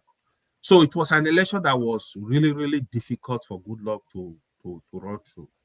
So for Tinubu, it's kind of Are we not seeing the same sentiments towards Tinubu now? There seem to be a mass disappointment in his administration from the at least from the shoutings that we, you know. Okay, look at it, right? So if you watch 2015 election, look at anti-government forces. It was so strong that these people, that's why they were able to remove a safety president. Look at the people that formed that coalition. You have like 5 governors, city governors, Buhari crowd. Buhari was there. Buhari popularity was there. The Asiwaju of this world, the forces were there. Amechi was governor then as well. They had money. They had the people like Fashola that was popular. The people love him. The likes of El-Rufai in the north. So you can't compare that. So that's what I'm saying. If the opposition can come together and form the same opposition like APC in 2015, then Tinubu will be in trouble. But they can't even agree on anything right now. That's the problem. So it's kind of different. Except I see that movement, then I would say, okay. I mean, look at Atiku. Atiku is old. He has spent a lot of money. So I don't think Atiku have that strength to really run around, right? So it's different, to be honest. Who is in opposition? The person that is really there, if they want to form that alliance, it's still gonna be Peter Obi, maybe Atiku. They can't have Konkoso. If they can have Konkoso, probably if they can have that negotiation with Konkoso, probably, if they can come with that force. Amechi is nobody in politics. Amechi does not have any political weight. So who is he gonna? That's another voice that has faded away somewhat. Amechi and El-Rufai as well. A lot of people have been somewhat quiet over the last few months or so. No, Amechi, even when he was in power, Amechi has never really played politics today. He doesn't really understand politics. I mean, don't forget, Amechi came in to government through court process, It's not that he has not really contested the keenly contested election and won. So even as a super minister, Amechi was unable to get 25% from his state. Who does that? So now you don't have the power. How are you going to convince the people to think along your line? So Amechi does not have political weight, trust me. The only politician you cannot see roll out now. You can't rule Peter Obi out. It can still come with that. How do you think he's going to perform, Peter Obi? Because, like you said, he will win the southeast, but I don't expect him to win it with the same strength that he won it. He's not going to get 90 with 95 people. He got 95. He's not going to get that in now. So how do you? That is the issue, right? So we need to wait to see what happens, right? So here is it, right? So will Tinubu drop Shetima? Because the Christian community, if you really want to kind of bribe them, you may need to just drop Shetima and pick a Christian from the north. That would be a big mistake. It will be a big mistake if you know, because the politics is very tough. But I don't see him dropping Shetima. The core Christian group in the country, they will try to align with Peter Obi. So this year is May constituency. The Christian group, they will align with Peter Obi. They will give him that support. Then the Easterners will give him the support. Probably if he's able to convey. Don't forget, a lot of people have lost hope in Peter Obi in the way he managed Labour Party and the way it's not really. The phenomenon has lost its luster a little bit. The Peter Obi phenomenon. Because when he first came in, it was an unknown quantity. You know what actually brought Peter Obi to national consciousness was when he ran as Atiku's deputy, but nobody really knew him that much. Yes. But in 2023, it just blossomed into something. A lot of it wrapped around the injustice of the Southeasterners feeling it was their turn, and even some people outside of the Southeast feeling it was the turn of the Southeasterners as well. And then the Buhari backlash, all of that, people wanted to escape the APC and all that. But now, over the course of these few years now, we've been able to get to know Peter Obi a lot more. And we don't quite see within him the qualities that can manage that country. He can't manage a tiny little party. He hates confrontation. He cannot primary. He doesn't talk anything. He's not yet fleshed out any blueprint to evolve. It's been demythified a lot over the course of this. Okay, let me say this, right? If you watch even his call like kitchen cabinet, like Peter Obi has lost his close ally, couple of them, right? And look at what he did in Anambra during the election. He was unable to even like have a big fight with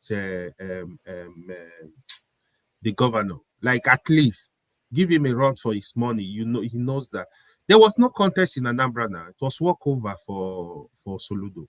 So he was supposed to show his strength in Anambra, but he did not do that. You know what happened? You know, put somebody at the forefront, go at the forefront, campaign for this person. You know, but there was no contest in Anambra. That's just the honest truth. Then the only way I feel you can revive Peter Obi right now is Atiku not contesting, Atiku telling his supporters all over the country, okay, listen, I'm old. I believe in Peter Obi capacity. I want Peter Obi to be the flag bearer of ADC. Do you think do you think if Atiku is not running, do you think he will back Peter Obi? That is the big because question. Atiku is more a Tinubu man than an Obi man now. Sincerely, yes. Sincerely, You know they've been coming. I know that. I know. Atiku and Obi were both Yar'Adua boys. I know. Under that progressive movement that Yar'Adua was forming all those decades back. At some point, Atiku is more an Obi man, a Tinubu man than an Obi man. Now, Obi is just a tool. Atiku contested other AC now. Yes. Tinubu gave him the ticket. So here is it, right? The only way I feel Atiku, Peter Obi can pull that number is Atiku not contesting, have meeting with his supporters across the country. Listen, I want this guy. I believe in his capacity. I believe he will do a good job. I'm old. I don't want to contest. Then look for a very strong deputy from the north and agree. Tell the northerners, convince the northern politician. Atiku has Peter Obi has agreed to do one term. Then you will see the resurgence of Peter Obi. That's the only way I feel Peter Obi can get Tinubu out of power. But even that, you are going to fight. But who would deputize him? El Rufai, it would be El Rufai ticket. Yeah, somebody like El Rufai, somebody like the former speaker, the former governor. Dogara is I think he's with Tinubu, to be honest. So if which former speaker? Tamboa, okay. Yeah, Sokoto State Governor. Former Sokoto State Governor. So there are people that can actually deputize it just to have that. El-Rufai is one person that will make a very good deputy governor. Because no, El-Rufai will not make a good deputy. El-Rufai is too strong for Peter. El-Rufai is strong, but the only thing is you have to keep him in the background. So it would be like Atiku Obasanjo presidency, where the deputy thinks is actually the president. No. One thing I like about El-Rufai, he deliver results. He will be able to do like a lot of work on the ground for the president. If El-Rufai was Peter Obi's vice president, there's every possibility that he will give him the Abiola tea as soon as they win the election. Yeah, I get that. I get it's politics. I get that part. But for now, the opposition sincerely, they are not ready. But we'll watch it in 2026. That will determine the direction we are going. Apart from that, I think the ball is in Tinubu's court. Yes, Tim Ajek is saying in the comment section that the election will be Tinubu versus Tinubu. Yeah, more of it for now, sincerely. Somebody was saying, oh, if you are discussing politics, like you can't. No, this is the real politics. You don't discuss politics with sentiment. That's what is really affecting us. Yeah, we don't take these people very seriously. We have to take them very seriously.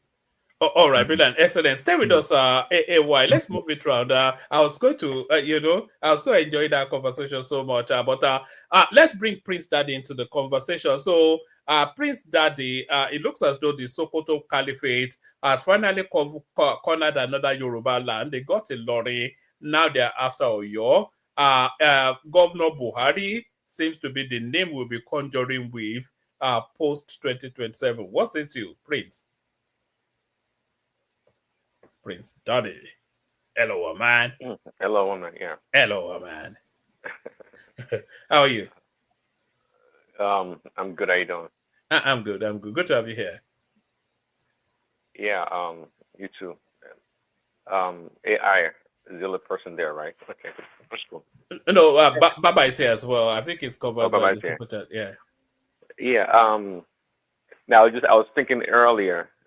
See the what do you call it? The deterioration or the decline of the PDP party.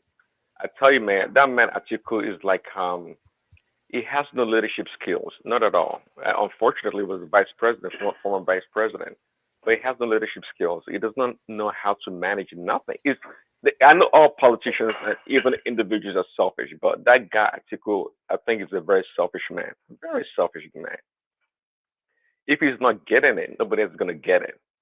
And that's the reason why, even though I answered your question in the chat room, that the number of PDP governors left are 6. The number of PDP governors left are 6, and I pause for a moment and reflect on that. As early as 15 years ago, that was the biggest party in Africa. The whole of Africa, it was the biggest PDP.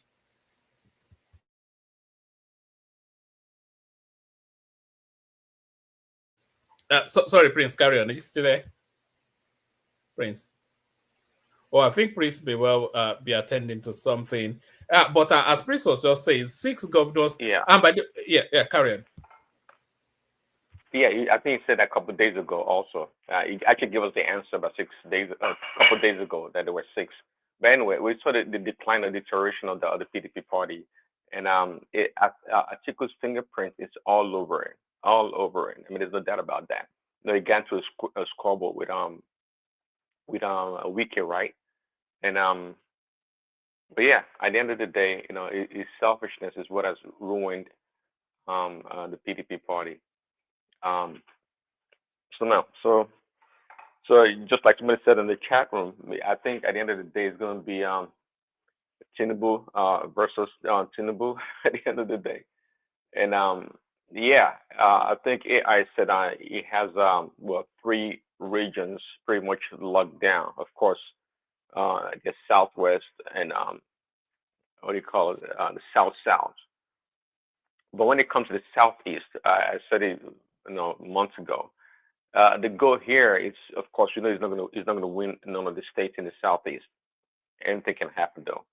But at least he's going to get like 25%, the minimum in those states. In the state like, of course, Anambra with Soludo being there, and I think they have 2 other governors in 2 other states. So, at the end of the day, it's all about the numbers, and with a very weak opposition that we don't even know who they are.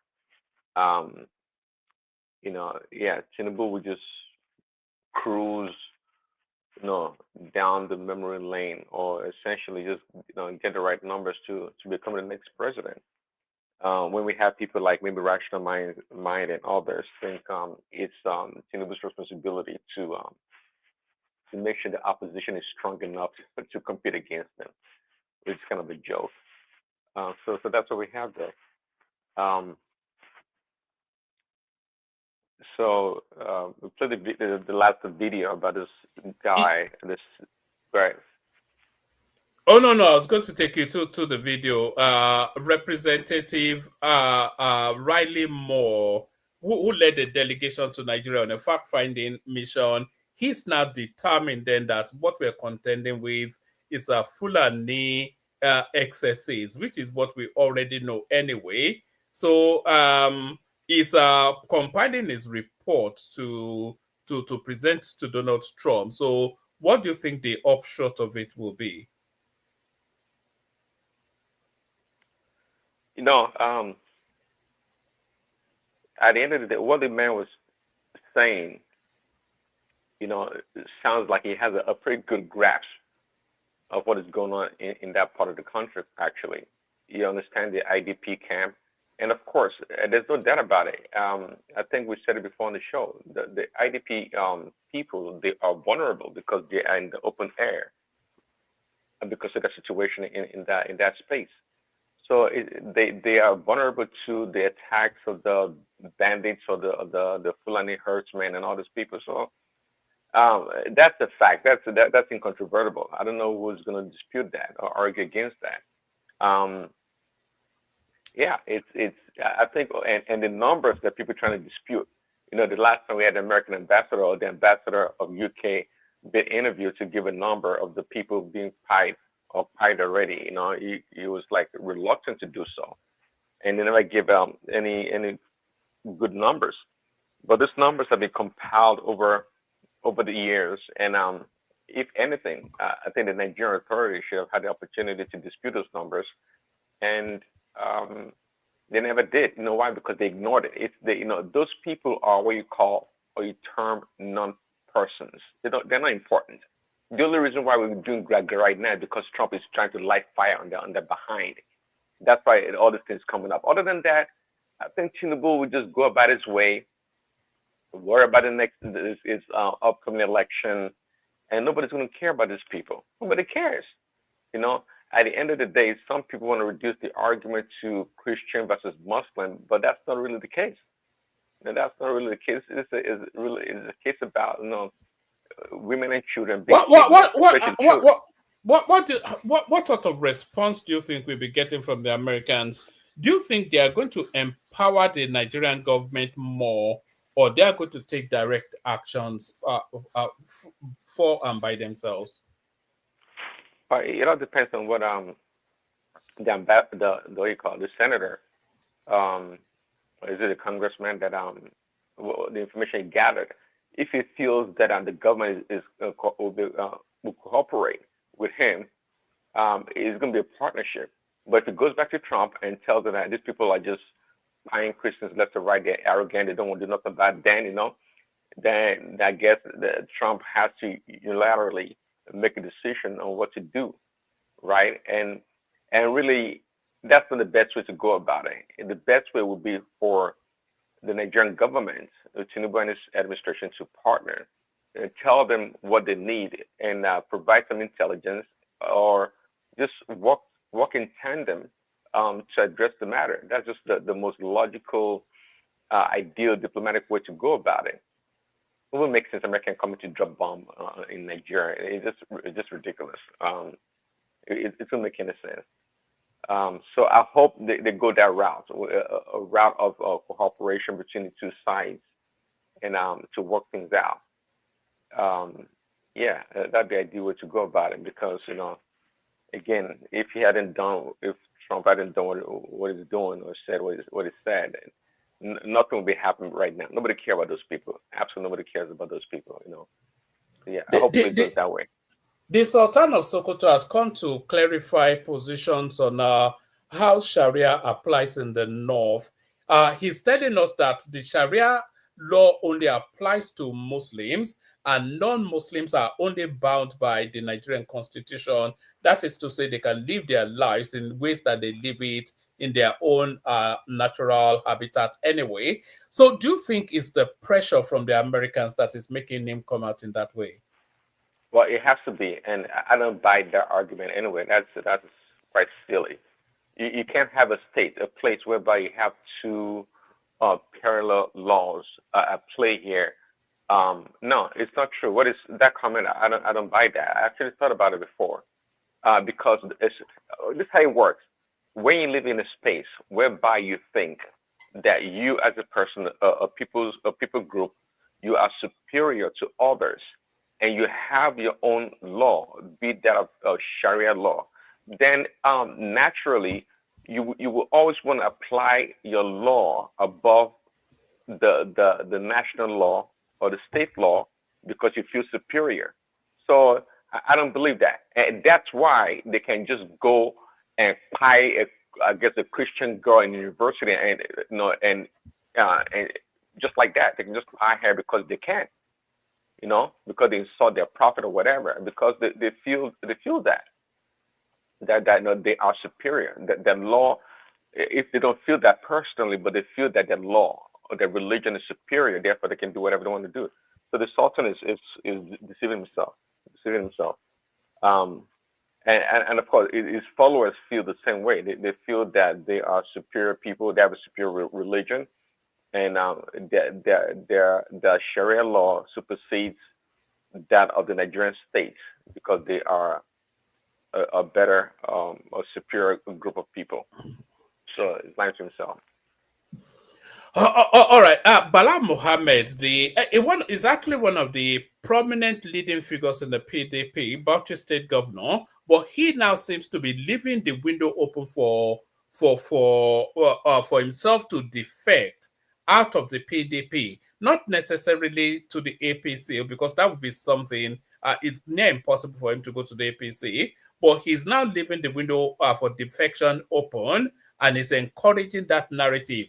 Do you think by the time we hit 2027, PDP will have any governors left? Yeah, I think nobody wants to carry the weight. Nobody wants to do the work. We saw with Atiku, right? If Atiku doesn't have the ticket out, assigned to him, he doesn't really care. So yeah, I would not be surprised at the end of the day that 1 second. All right, so I think Prince is attending to matters there. So yes, it actually surprised me somewhat. It would not surprise me though if by the time we get to 2027, the only governor left in the PDP will be Seyi Makinde, who is still nursing the fallacious, the ludicrous idea that he could ever be president. But there it is right there. I wonder if Baba is there whilst we're yeah, I'm here. Yeah, Baba. So let's hear from you. Yeah, thank you, Onman. I salute you. I salute the folks in the commentariats and our esteemed viewers too. I hope you've clicked the like button and particularly you've subscribed and shared the stream. Yes, woman. Let me start with just the correction for the Buhari name. It's an Islamic name. It's an vernacular of Bukhari. Bukhari is an Arab and Islamic name. So the Yorubas, the Hausas, they call it Buhari. So we have Buhari in the southwest, we have in the north, and we have in north central too. So it's an Islamic name, Buhari. One of the prominent, I think there is a prominent street in Mushi, Buhari Street, and there is a prince in Oto or Itire, which we know late now, Buhari Oloto, who is a follower of the Fuji music exponent. So don't mind one man, Joe. Yeah, it's an Islamic name. No, I actually genuinely thought it's an Islamic name. I didn't know that now. It doesn't sound Islamic to me also. We are teaching you small. So, I'm here to learn. Before you revert, we are teaching you small.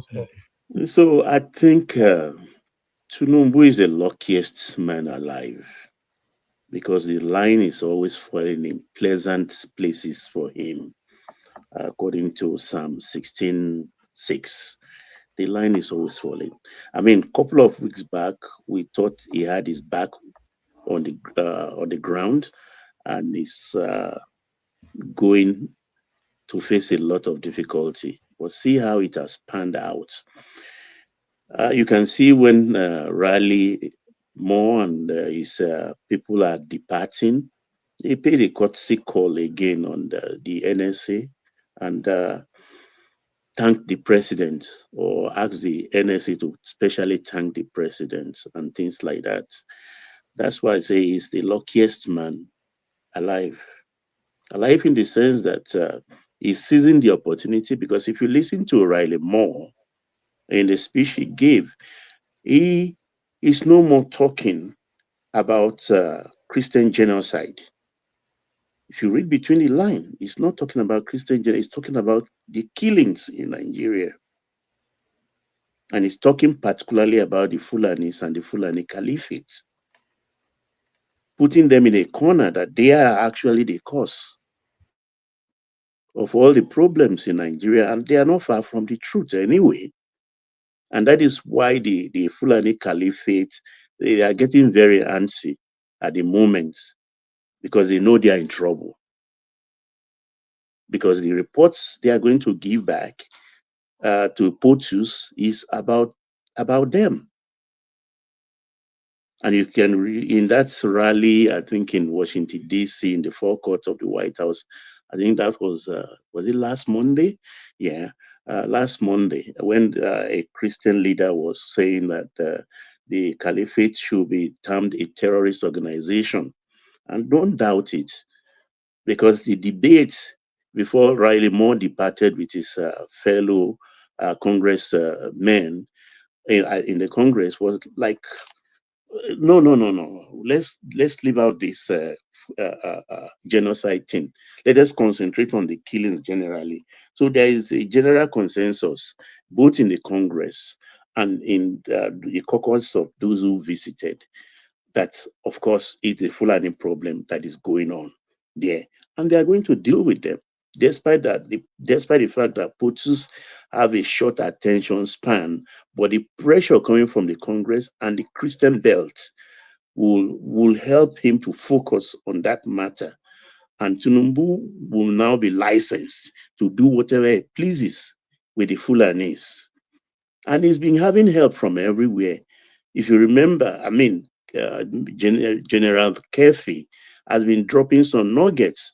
And Kefi, until he retired, was the head of a covert operational group of the army, armed forces rather, not even the army. So if anything, we can't discount what General Kefi is saying.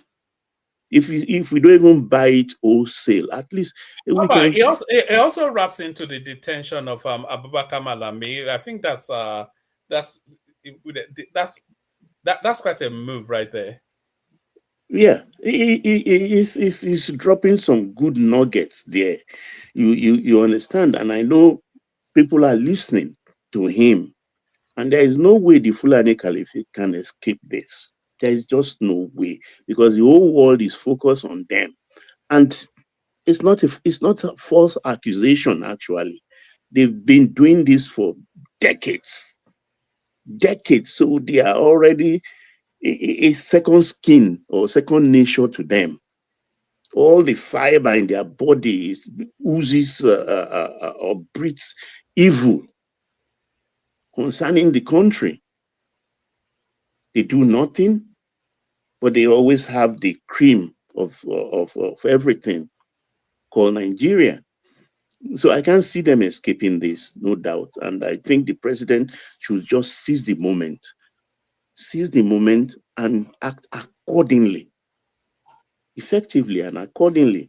Because if you can see now, the North Central, particularly the Benue Plateau axis, they don't want to be called, they don't like that North Central thing anymore. They are talking about Middle Belt now. That's how they started, because Benue Plateau was a state before on its own, before they divided it into two, Plateau and Benue. So that's the place we know as the Middle Belt, and that's what they are harping on at the moment. So good for them. And let me, for this the Southwest thing, and with this I call them Yoruba Almajiris.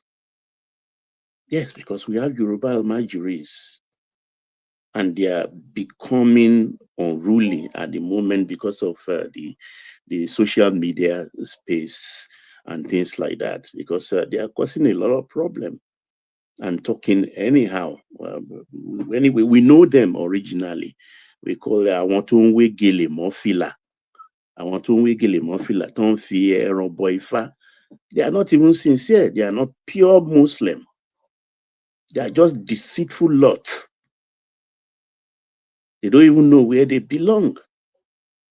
And most of them are adulterated Yorubas. That's why I call them Yoruba Almajiris. And they are all in the Oshun and Oyo axis of the Southwest. That's where predominantly you find them. They just go against anything. And the hypocrite they are, inside their bedroom, they eat pork. They guzzle beer. They do all manners of isheshi. But when they come, you see them with Alkimba, and then they put on this scarf and talking rubbish.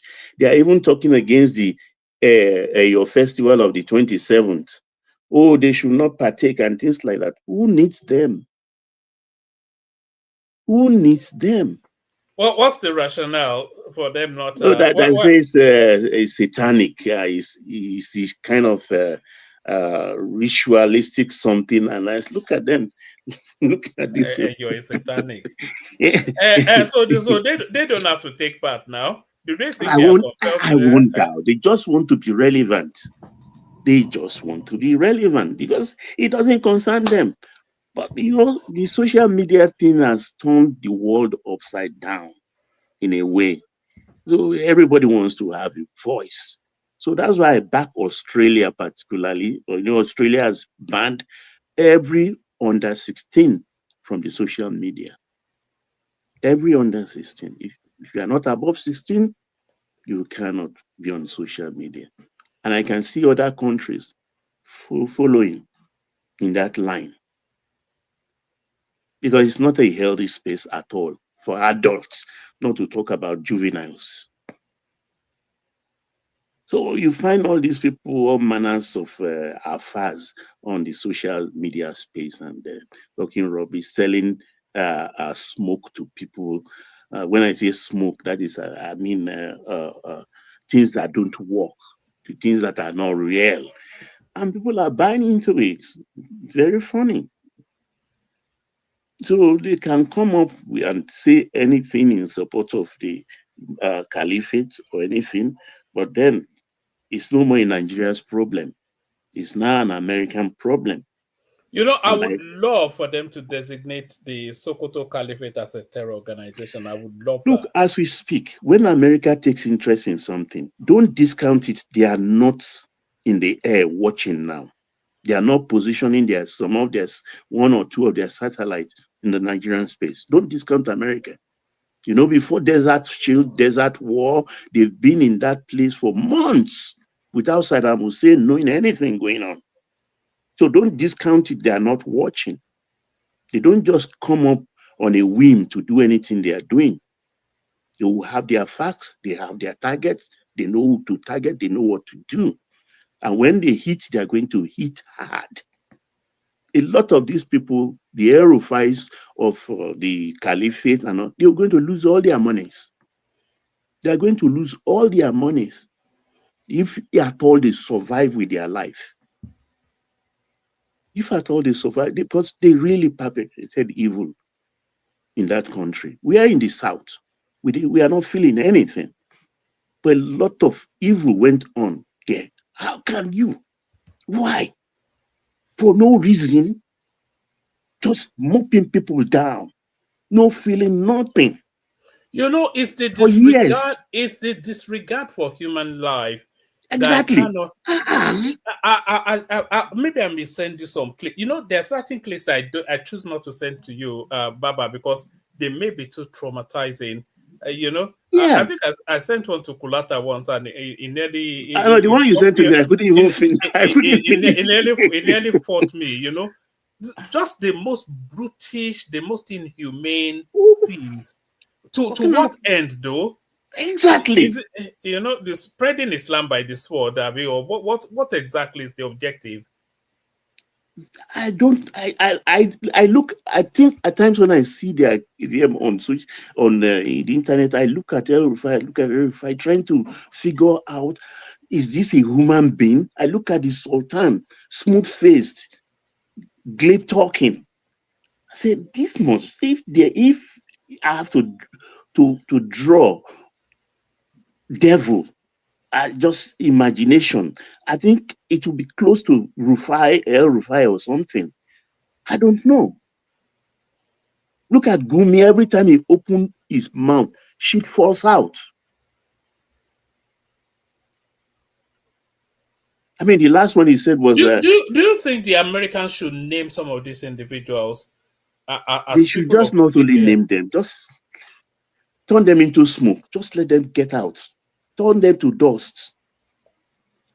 After all, from dust You know, they came. there's nothing I would love more than to see El-Rufai in that orange jumpsuit in Guantanamo Bay. That's even that would be a favor. You understand? Those people, they don't have the rights to even exist, as far as I'm concerned. Going by what they did, what they are doing at the moment. I mean, what manner of people do they think Nigeria is their fiefdom? The way they act they do irrationally, think that, they don't have common sense even. If they put it to religion, what manner of religion is that? Is that not the same religion Qatar is practicing? Is it not the same religion UAE they are practicing? Look at those countries. Are they not progressing? They are progressing, of course. So let me leave that and quickly jump to the Omokri something. You can see what I sent you. Can you pronounce what I said? Hobby. That's what I meant. Oh, right. Yes. Did you get it that? I doubt if you yes. You did? No, I wondered what you meant. Yeah, hobby. That's what I'm saying. Because people were just happy and saying, oh, the FFK will not be approved. Reno Omokri, I was laughing. That's why I say, hobby. Finish. Did you observe when they started? Do you know the siren was there? Natasha Akbuti was there in that committee. Yes, I saw but her he disappeared when Reno Tong came. She disappeared. She disappeared. And rightfully so, because I can't stand Reno. She disappeared, walk away from the committee. But what were they thinking? Those were thinking, because Omokri, I mean, with all the works he's done for Nigeria and the president, do they think he will not, even before, long before, if you remember very well, over 1 year, and others have been saying that ambassadorial list will include Reno, will include FFK, because they are eminently qualified.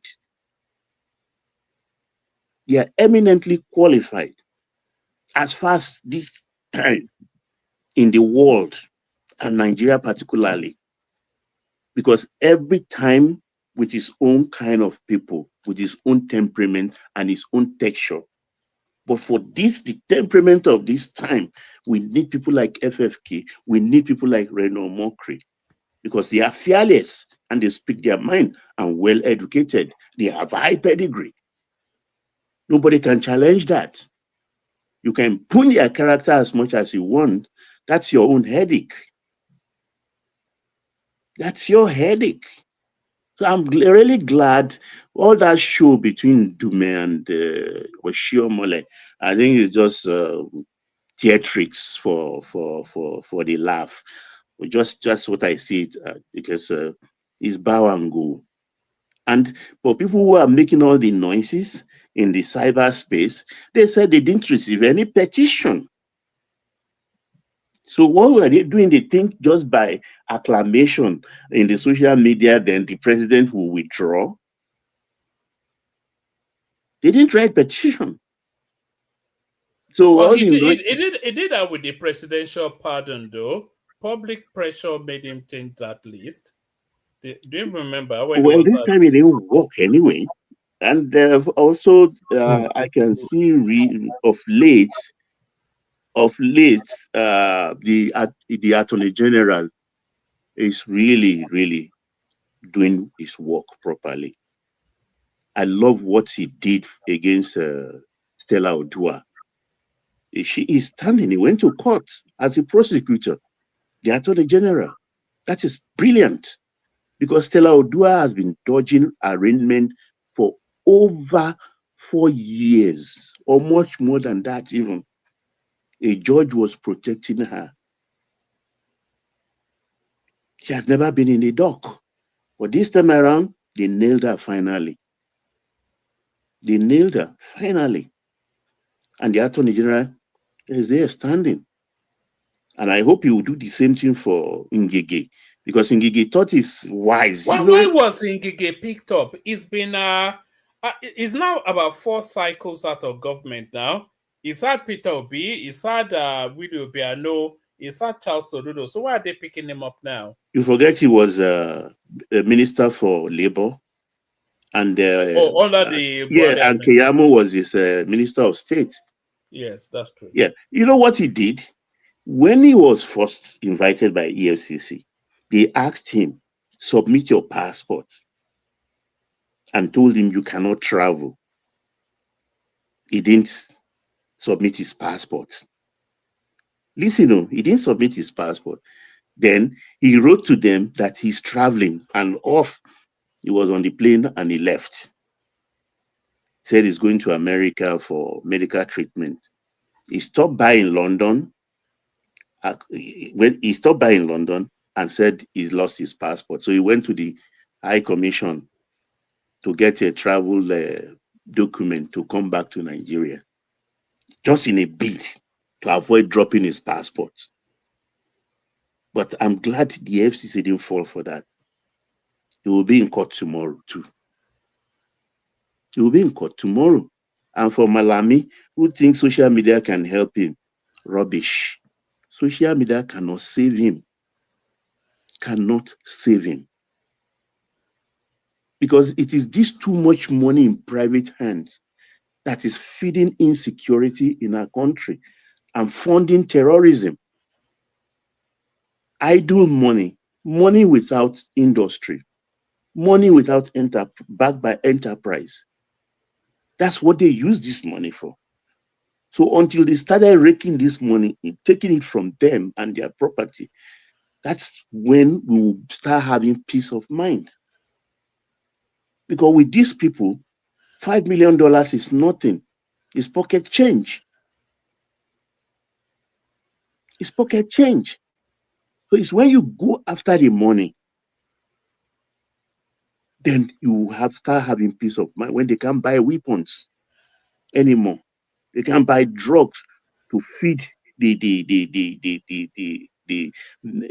brain of these people to turn it upside down. So I'm really glad, and I think more are yet to come. It's never late in the day.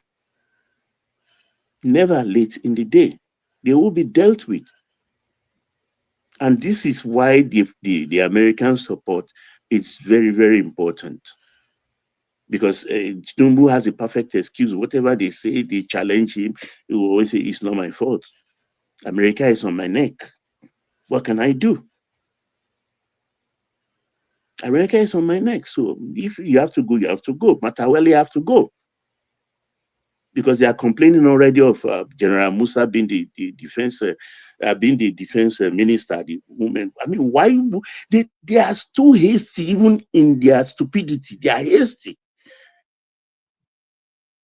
We call them weary, and they are walking the street with torn apparels. They don't even know how to act anymore. Maybe because they're just too used to being in authority, to be in control. So they can't let go.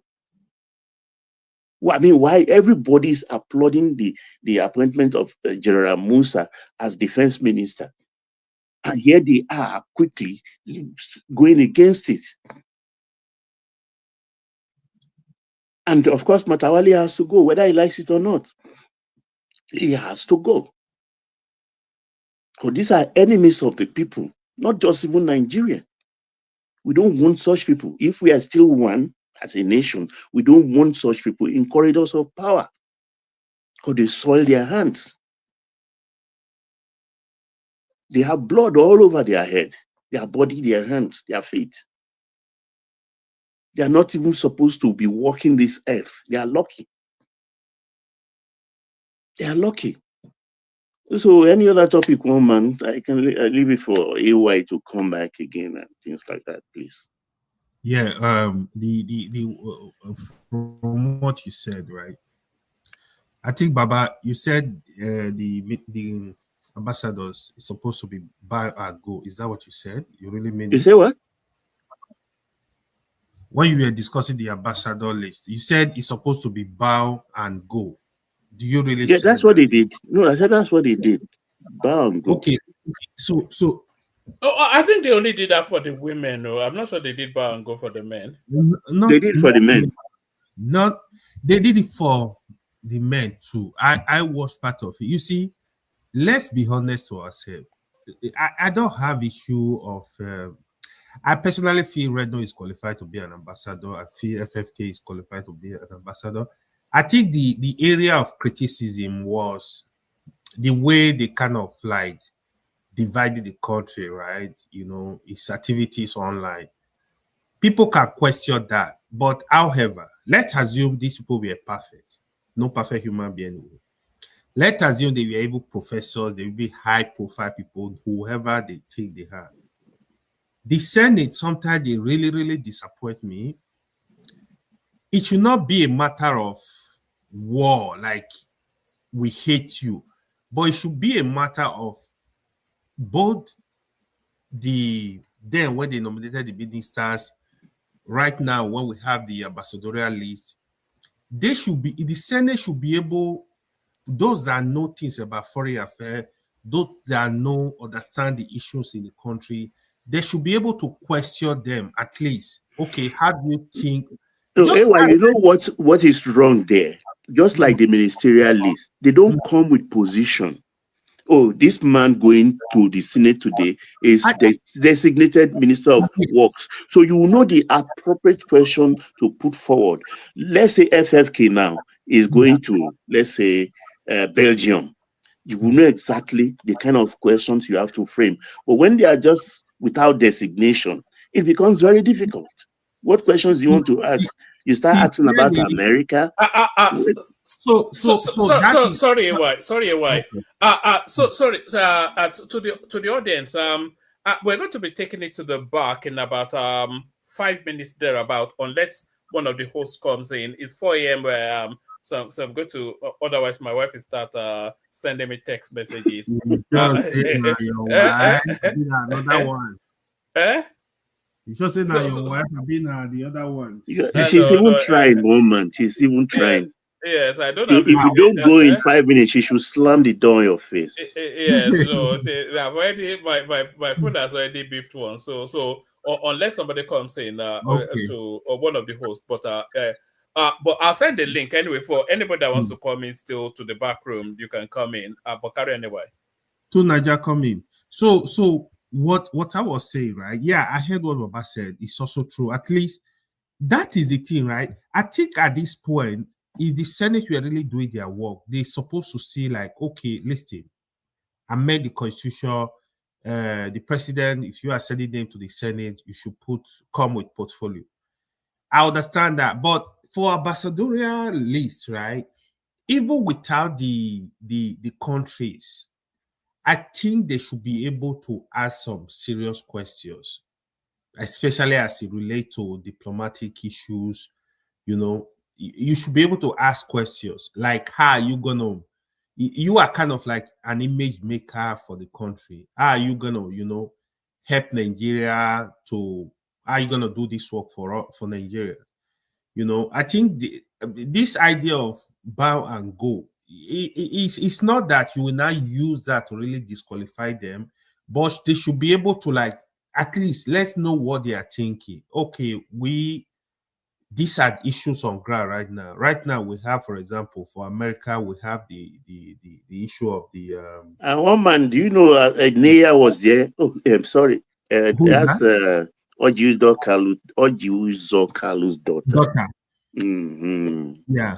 What was on the list? Yeah, it was on. Even former Ajimobi's wife was there as well. Even former governor of Imo. I'm happy because that must be Oluremi's nomination, appointee or whatever, because they grew up in Oluremi's and in Lagos Lodge when they were governors. When Tinubu was governor of Lagos State, Neya and his younger one, Zina.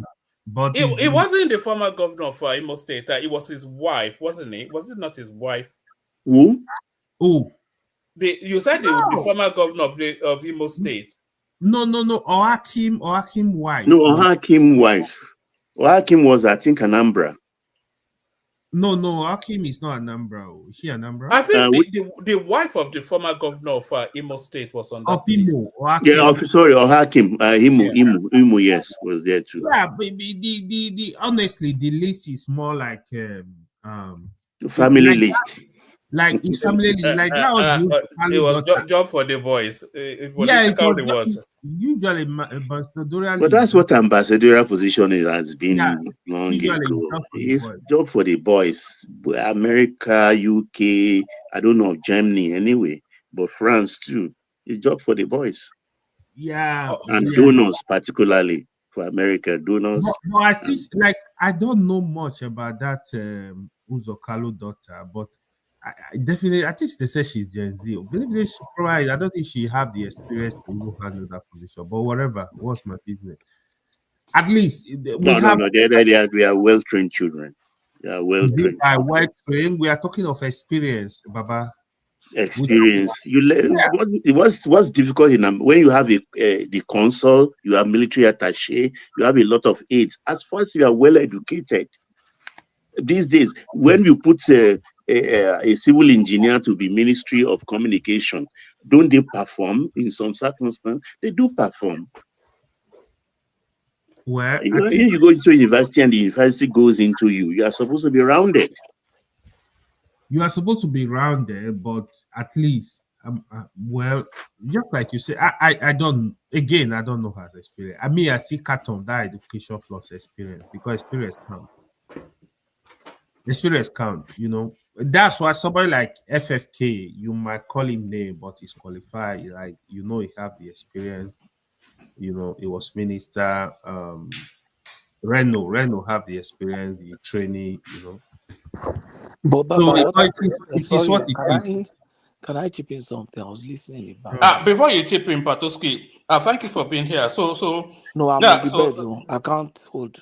No, Ola is coming in 10 minutes. Ola is coming in. So you just hold it first. The super tatas are Tope O, Tima Jack, and Choma. So thank everyone. See you tomorrow. Patoski, just hold it for a moment. Just hold it for 10 minutes. So, Baba, what I'm saying, when we talk about all this Ojukalu song, I was talking about experience, and I agree with him. If we look at ambassador as someone who's representing the country, for example, if you make me an ambassador in Brazil, I'm looking at opportunities to create trade relationship between Nigeria and Brazil. I'm looking at things that Nigeria and Brazil can do together. I'm creating contact with big captains of industries, the Tony Olumelus of Brazil, the Dangotes of Brazil.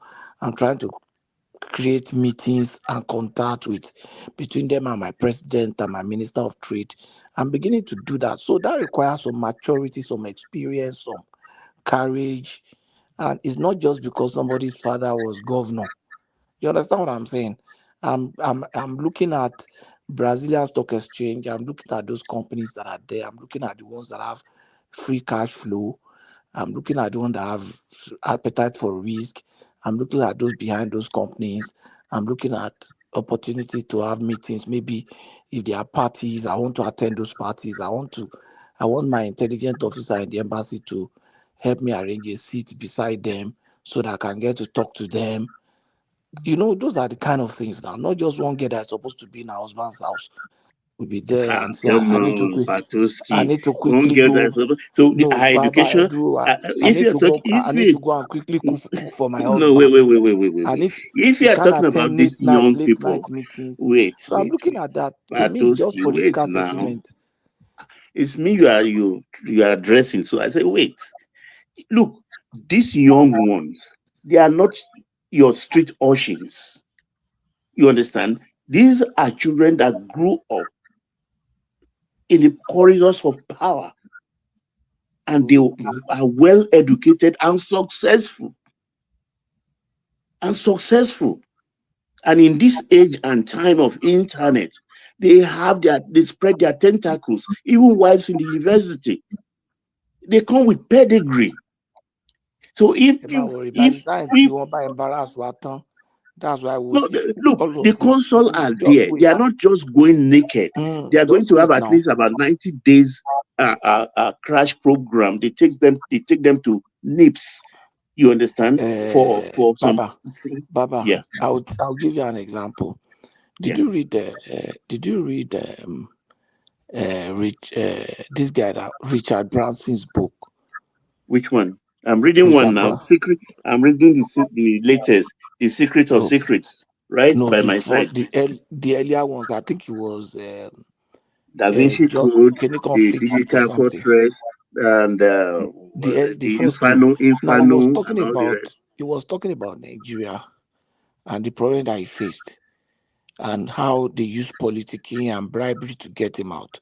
This Femi Fani-Kayode was one of those I mentioned. No, that's this thing you are talking about, Jeffrey Asher. Richard Branson, that one that owns Virgin. If you look at his book, Losing My Virginity, or I think Okay. I thought you were talking about Dan Brown.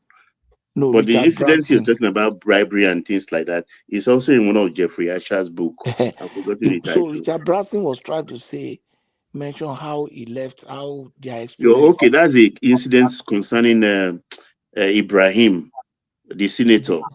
About the airline, the Nigerian air thing. Yeah, of course, I know. This Femi Fani-Kayode was one of those he mentioned that frustrated him. Look at that man. So how is he going to? Can you trust him to be able to create good trade relationship without asking for kickbacks?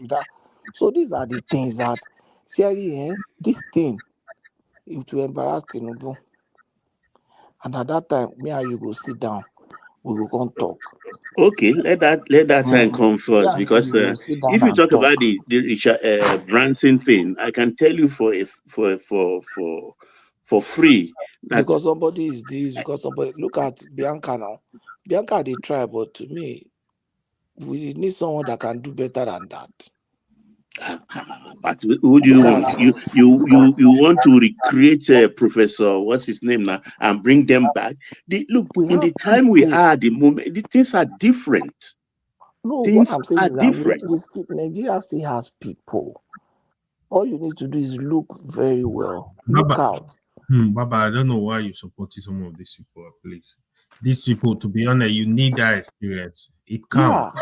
Yeah, it looks like diplomacy is something you need to learn. No. It's not that easy. Diplomacy can. You need that experience. Okay, I'll give you a good example. If you have a good ambassador in Saudi Arabia, do you know that Saudi ambassador can create a relationship such that the Prince of Saudi becomes the very good friend of your president? Yeah. And once that happens, you have America already. That's what it means. Tinubu does not need to be very close to American president. If he's close to that guy can help him push his button in America. In America. He can help him Absolutely. push his button in UAE. He can help him. We need serious people, not somebody's wife or somebody's daughter. You now send her to Saudi and say, go and be there. There are some value.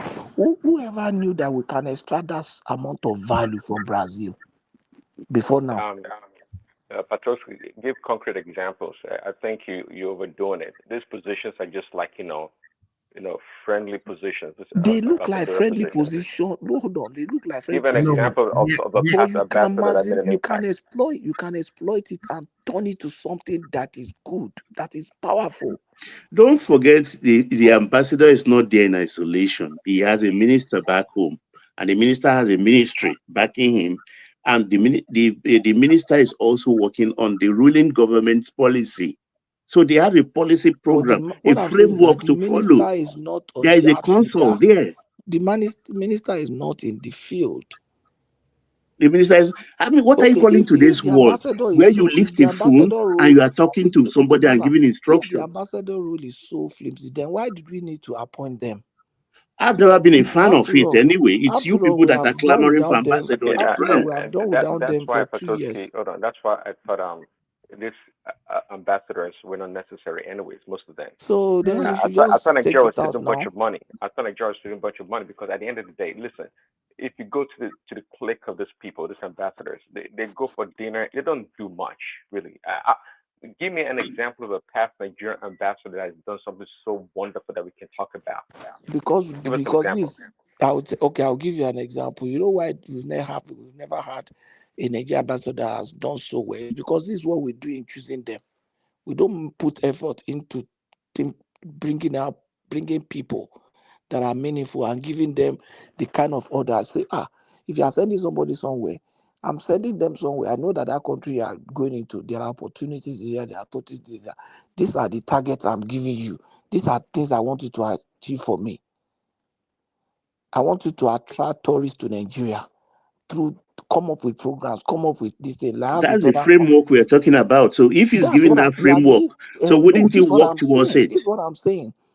If we have had ambassadors like that in the past who have not produced things that are meaningful, it means that the people choosing them are not either putting effort into choosing the right people or are not properly directing them. So that's why they have not produced the kind of results now. You have your own definition of what this position is all about. So ambassadors all over the world, they don't produce results too. They're just there. BS. The ambassador, I was telling you guys the ambassador to France, right, was Jared Kushner's dad that was in prison. Of course, Jared Kushner being Trump's daughter's husband, right? And he's a real estate mogul.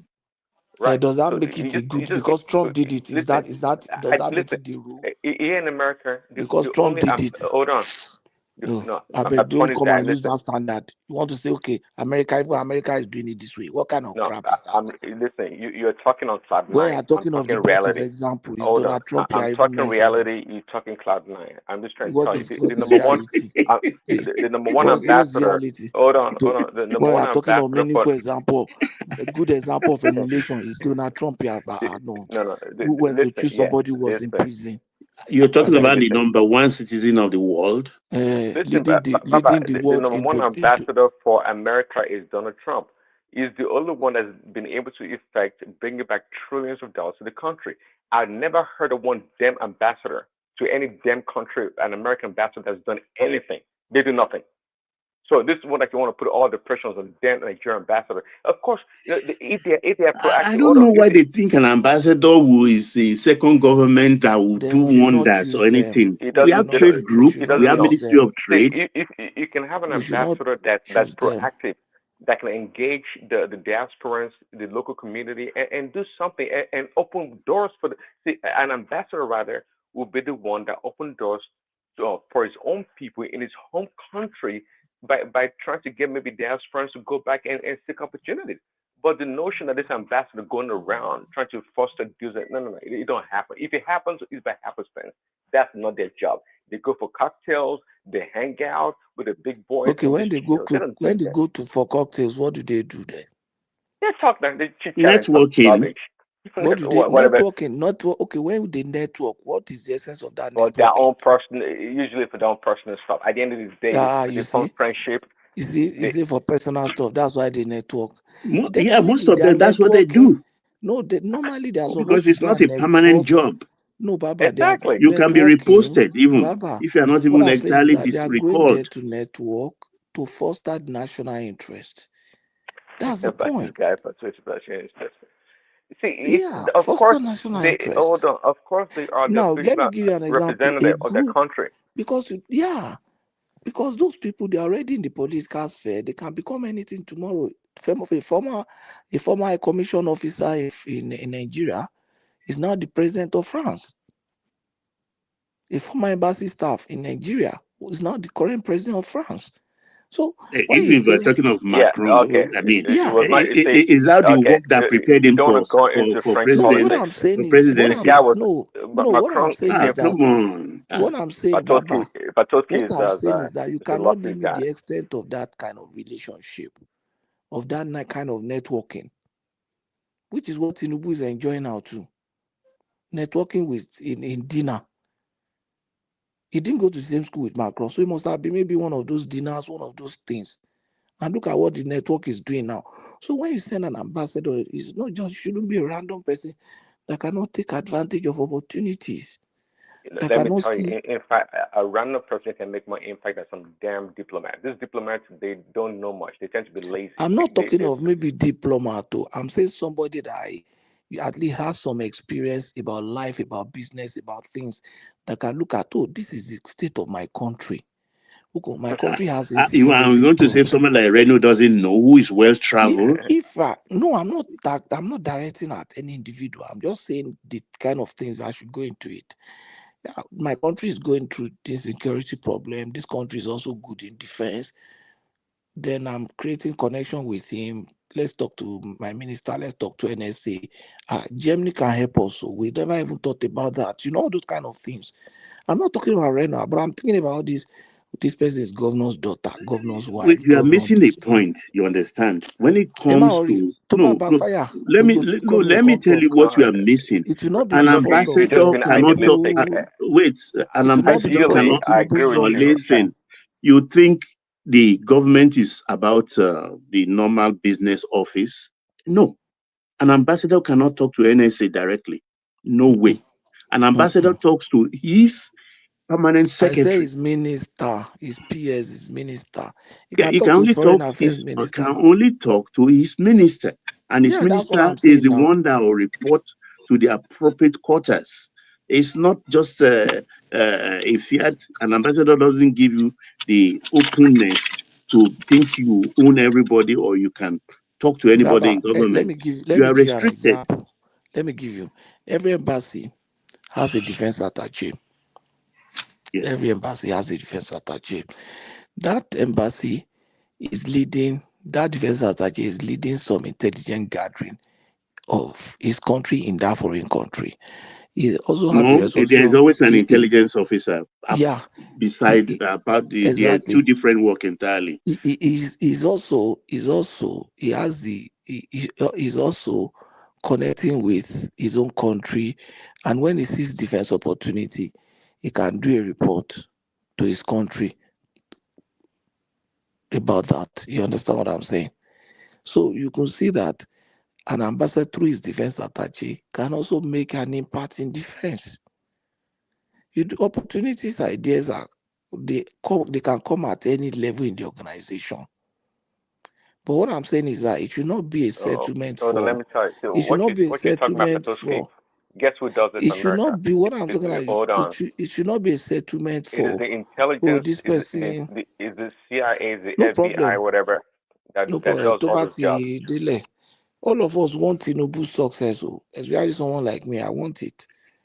Because Hey, if look, Tinubu does not succeed, I'm not a What you're fan of talking about? it ambassadorial will be a serious position. You understand? Because I embarrassment think for someone in like today's world, it is irrelevant. As far as I'm concerned, Baba, and I agree with you. a consul is more than enough to do everything.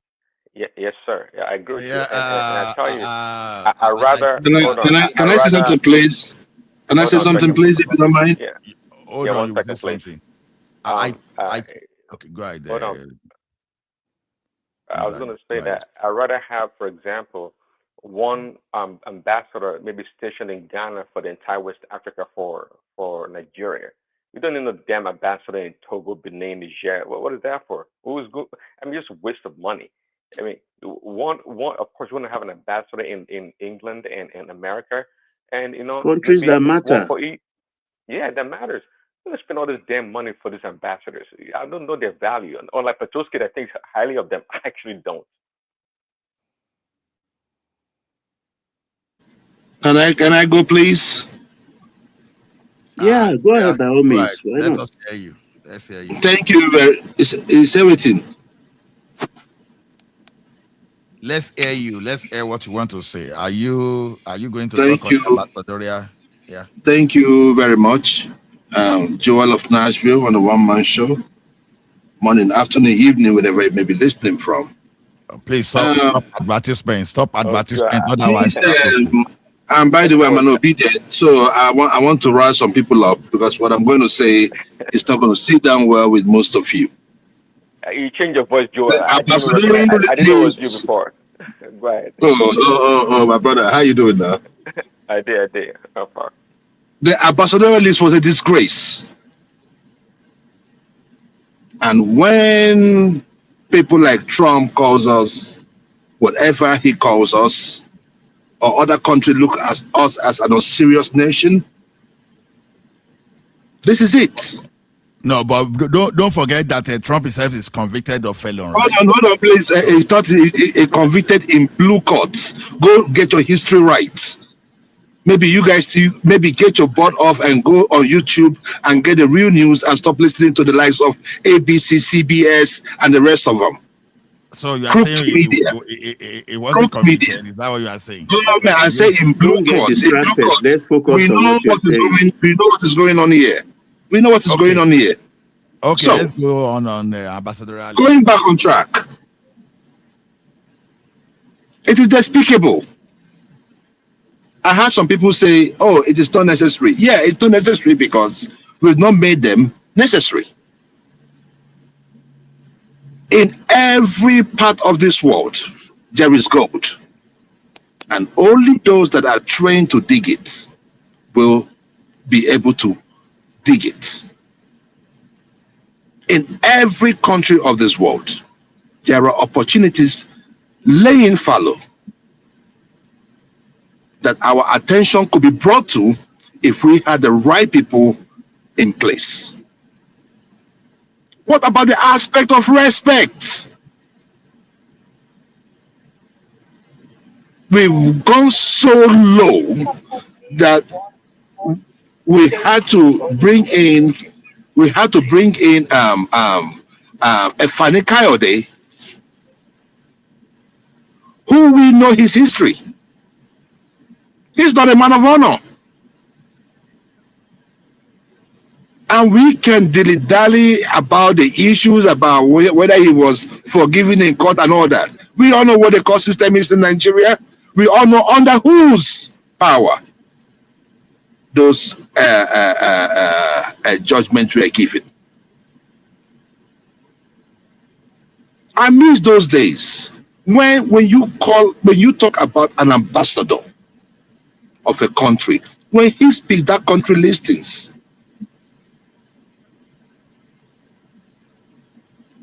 And to make the whole matter worse, you bring in a Reno Omokri. You made a mockery of the fabrics of Nigeria when you did that. I don't care what anybody says. We used to come, somebody said that they are not necessary. They are not necessary because we have made them unnecessary. If we send them out there to do a job and we are monitoring and they're bringing us feedback, we should be able to do something with them. We should be able to look inwards and say, oh, let us send the right people there. You see, it always boils down to intent. Look at the Enugu state governor. A man that is so dull. The former Enugu state governor, Ugwanyi. When you look at the sequence, you would know it's about settlement. What would they do? The intent matters. And it's unfortunate that Tinubu will make a step forward, 10 steps backward. Where are we headed to, Nigeria? It's unfortunate. And we have young folks who should know better, who should look at it and say, no, this is not right, in spite of my followership of this guy. If he tells me to put my head in fire, I shouldn't be able to put my head in fire. But they are here jumping around. Oh, it is nice, or trying to make it look nice so that some people will buy it. It's a disgrace. There is no one name on that list that I will look at and say, oh my goodness, okay, I want to see him, I want to hear him. If it does not appeal to us as citizens, it will not appeal to those or those places where they are being sent to. If we are looking at characters, this issue of Trump saying stuff about Nigeria, it should be our ambassador. And there are ambassadors that will speak. In fact, before the president of the country will even speak, they will contact him and seek for his advice or seek for his opinion. And 2.5 years after, I thought that this day we are waiting for this ambassadorial list. Probably we're going to get the best out of the best, and we waited 2.5 years after to get this.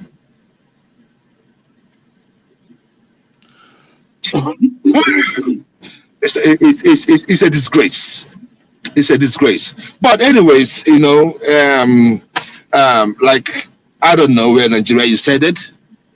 I don't know, because it is not adding up. It is not adding up. I was listening to Tinubu the other day. He was talking about open grazing. Open grazing, whose land are they doing that on? Make it a point blank declaration. Ranch or cattle. And nothing like grazing or nothing. If you want to graze, there are people that have this land. They should pick up this stuff, make it another economic activity for those of them who could grow these grasses and send to them. They should pay for it. If I go to Lagos to open up a business, I pay for my store, I pay for my rent. So who owns that business that will require or force anybody around Nigeria to give her their lands? For what? And who are they?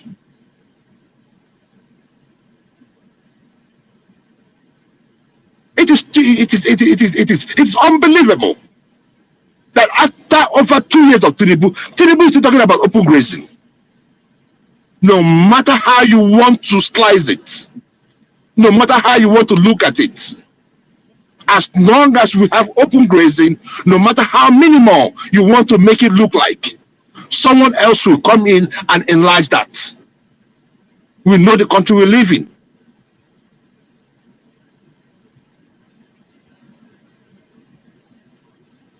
We should be able to say, enough is enough. Ranch all your cattle. With the pressure coming from the United States, I was thinking that Tinubu will use this opportunity under US they come and do some things. But we're still running the same circle. We're still running the same circle.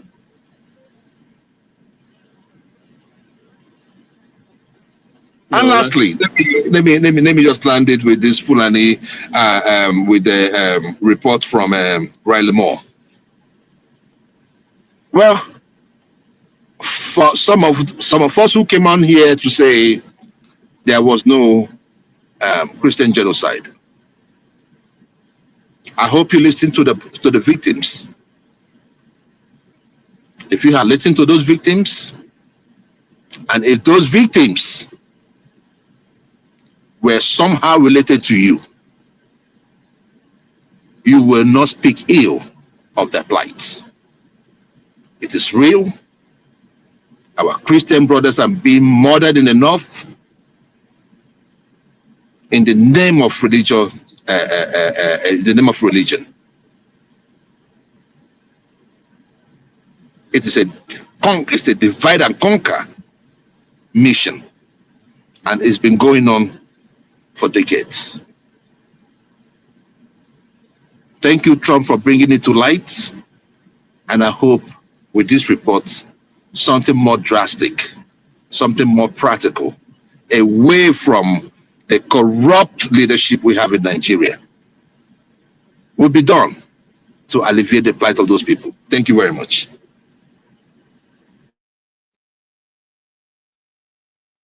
Ola, you are moderating, aren't you? Yes. Who want to speak again? I think I can see talk now. Is that talk now, or I don't know the guy with the Go ahead. Go ahead. what? Go ahead if you want to speak. Baba. Okay, for the ambassadorial position, as far as I'm concerned, first looking at the historical context, how it started, we're talking about thousand year plus. The world has evolved. We have communication gadgetry that you can reach anywhere in the world 24/7 every day. And I think the only function of a country's embassy is consulate job to take care of your citizens there and to run errands.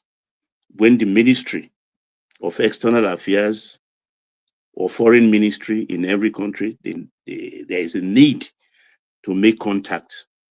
It's maximum 10 hours by flight away.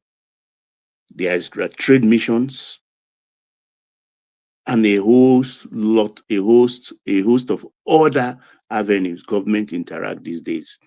So having an ambassador in place, as far as I'm concerned, is just sheer waste of money and resources. Because if we have to conserve funds, because an ambassador will be housed appropriately, he will be like attending parties, functions, also hosting himself, also calling parties and things like that. Independence Day ceremony, it's too much. That's why a lot of African countries are owing rents, they are owing salaries and everything. So, to me,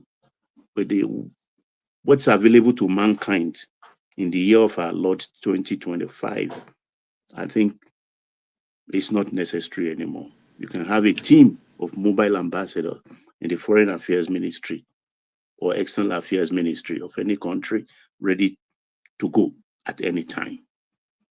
And for those ambassadors we're talking about right now, there is always a note.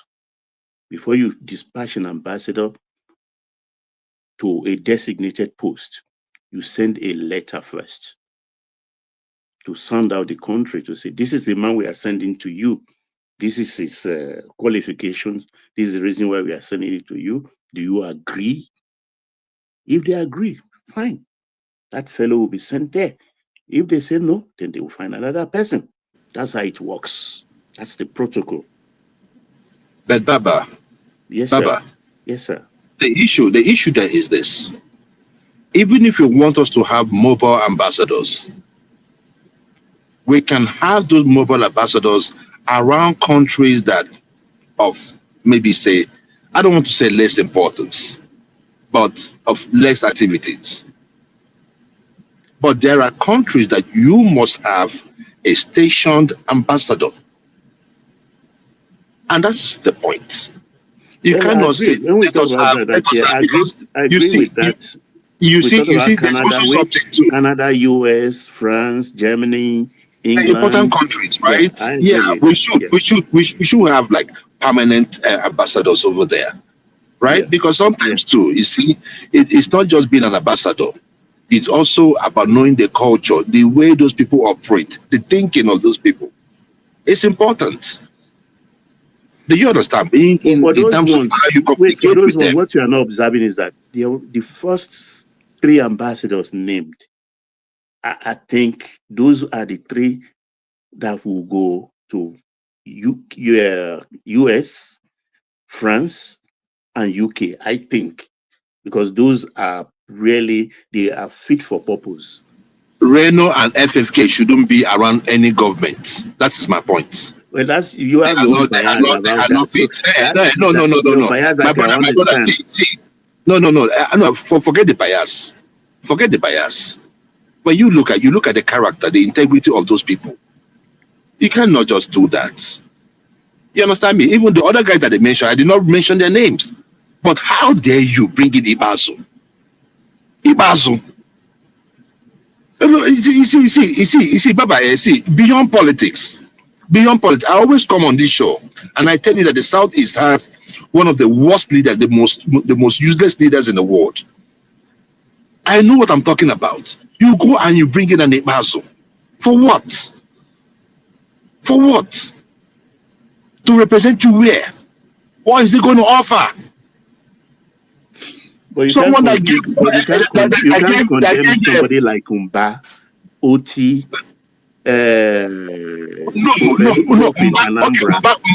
Look, see, Mba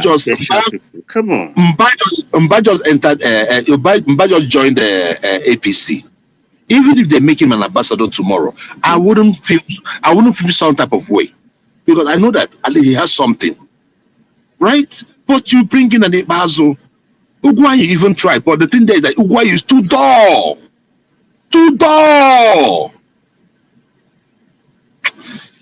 I don't know. Probably I'm overthinking about the Nigeria issue. I think it's about time, because it's already giving me white hair. My wife was asking me the other day, I'm having white hair. I said that Nigeria matter. Sometimes if I think you never reach to get white hair. You won't dye your hair. You want to dye your hair. I know. No, the thing is they come out quickly. I said, the Nigeria matter. The Nigeria matter. You don't age now. I go down and go to Nigeria, go to affect me pass. Hey, that's the blood. You drank the water. That's the blood. Once you are tied to the land, there is nothing you can do about that. There is nothing you can do. It's in your blood.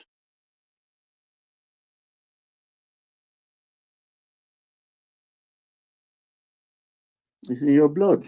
So no wahala there. Ola. I think I align with Baba, and I don't see the world has advanced now. It's just a matter of time that or the ambassador and whoever they need to broker any deal with, they will just be using Zoom. So because we have technology to the extent that all the effort we keep putting on our physical contact before, you can actually make some contact and make some interactions online. After all, the platform we are is an example. So many of us, we met here and we interacting without even knowing each other face to some extent. So when you have your consular on ground and you have the backing of the government back from home, I don't think there's any problem in that. So, and for people to see Reno as not qualified, come on, let's put politics apart. Reno has no integrity. That's the thing. It's not. We are not talking. Even when they asked him about his qualification, he just talked about 2 things. Reno is not qualified. I mean, let's not just rub a pancake on it. Reno is not just qualified. Joel, come on, Joel. Tell me one thing. When you talk about integrity, can you put it in a context? Exactly, because it's subjective. That's what I was about to say. Yeah, it's subjective, but the thing there is that at least there are certain things that are general. There are standards, right? Now, when you look at Reno, right, and you look at his opinions, the opinion of a man will tell you the heart, will tell you how his heart is. Reno has no Reno. I mean, if there is Reno is an ambassador, like I wouldn't feel moved to go meet him.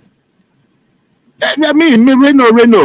I mean, someone that brought somebody to Nigeria, and that person started talking like it's like a planting, and the guy came and exposed him. Is that kind of character? If I were a president of a country and you say me somebody like Reno, and I've seen the thing he has done, I won't give him no audience. That, No, that, well, that, well, you know, well, Mr. Ken, let me tell you, Reno has no let me, integrity, please. Reno, no. because let it's me scourge tell of obedience, because you said you're obedient. So is it because he's a scourge of It's obedience? it's not because of obedience. You see, I think we over exaggerate the issues of obedience. No, I he mean, has this running battle with you guys every day. before me, We read forget that. everything. I don't even go to read about Reno, right? I'm just looking at the stuff that I see when I see him in the news, and what's the news for? It's not in the news for the right reasons. So that's my point. Forget his Joel, online let me battle with the respond to you. obedience. It does not affect me. Joel, let me respond to you. You see, one thing is this.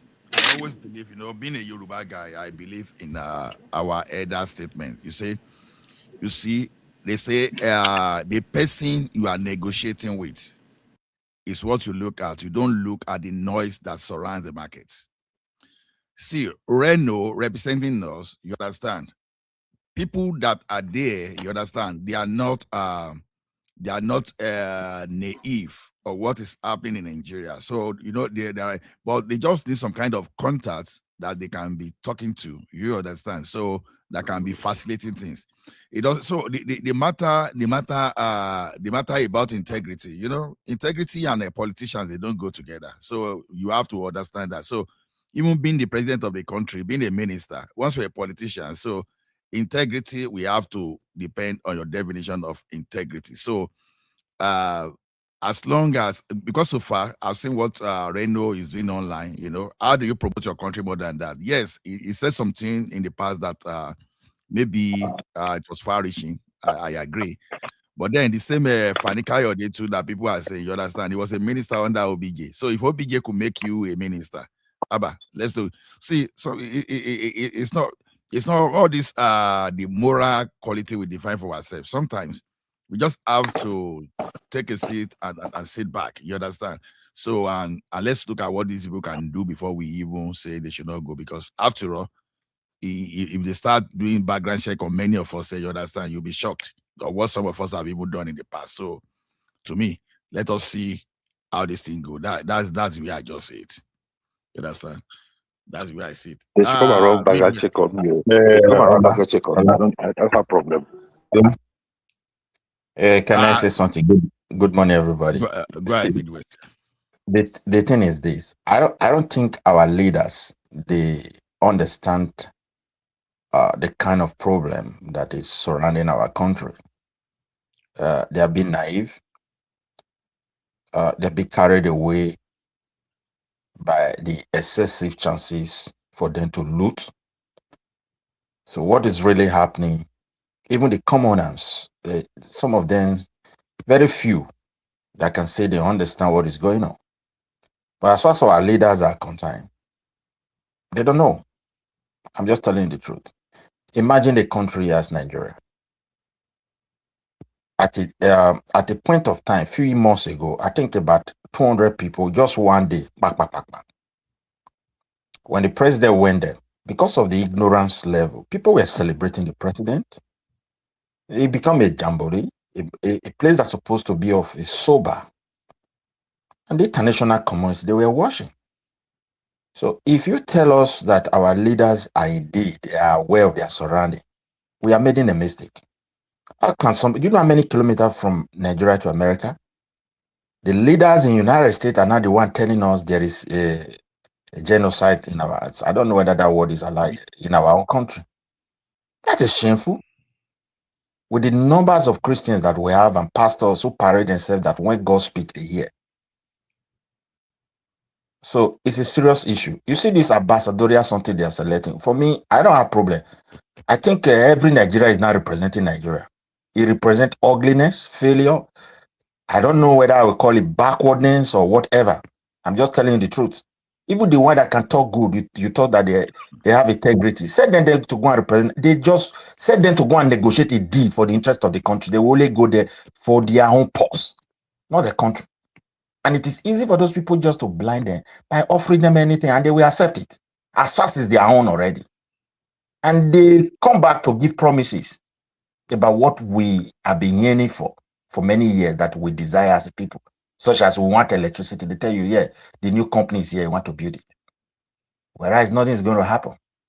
So to be frankly speaking, if by now the leader of the country they don't understand what America stands for when it comes to Nigeria, shame on them. They are coming. But for me, I'm a common man. I don't understand. Can you expatiate on what they don't understand what Nigeria, what Americans stand for? Can you expatiate because you are talking the thing is this. The thing is, America is coming. Yes, we have a leader there who at least who have shown that they value human life.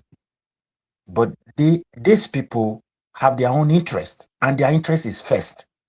In all this matter, what is Nigeria's interest now?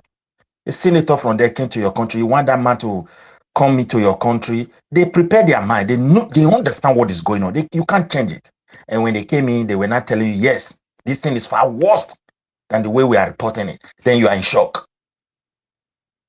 It's shameful.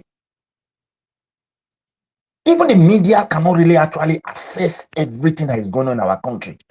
But the intelligence gatherer of the United States for many years, they have clear preview more than what the president knows about that country.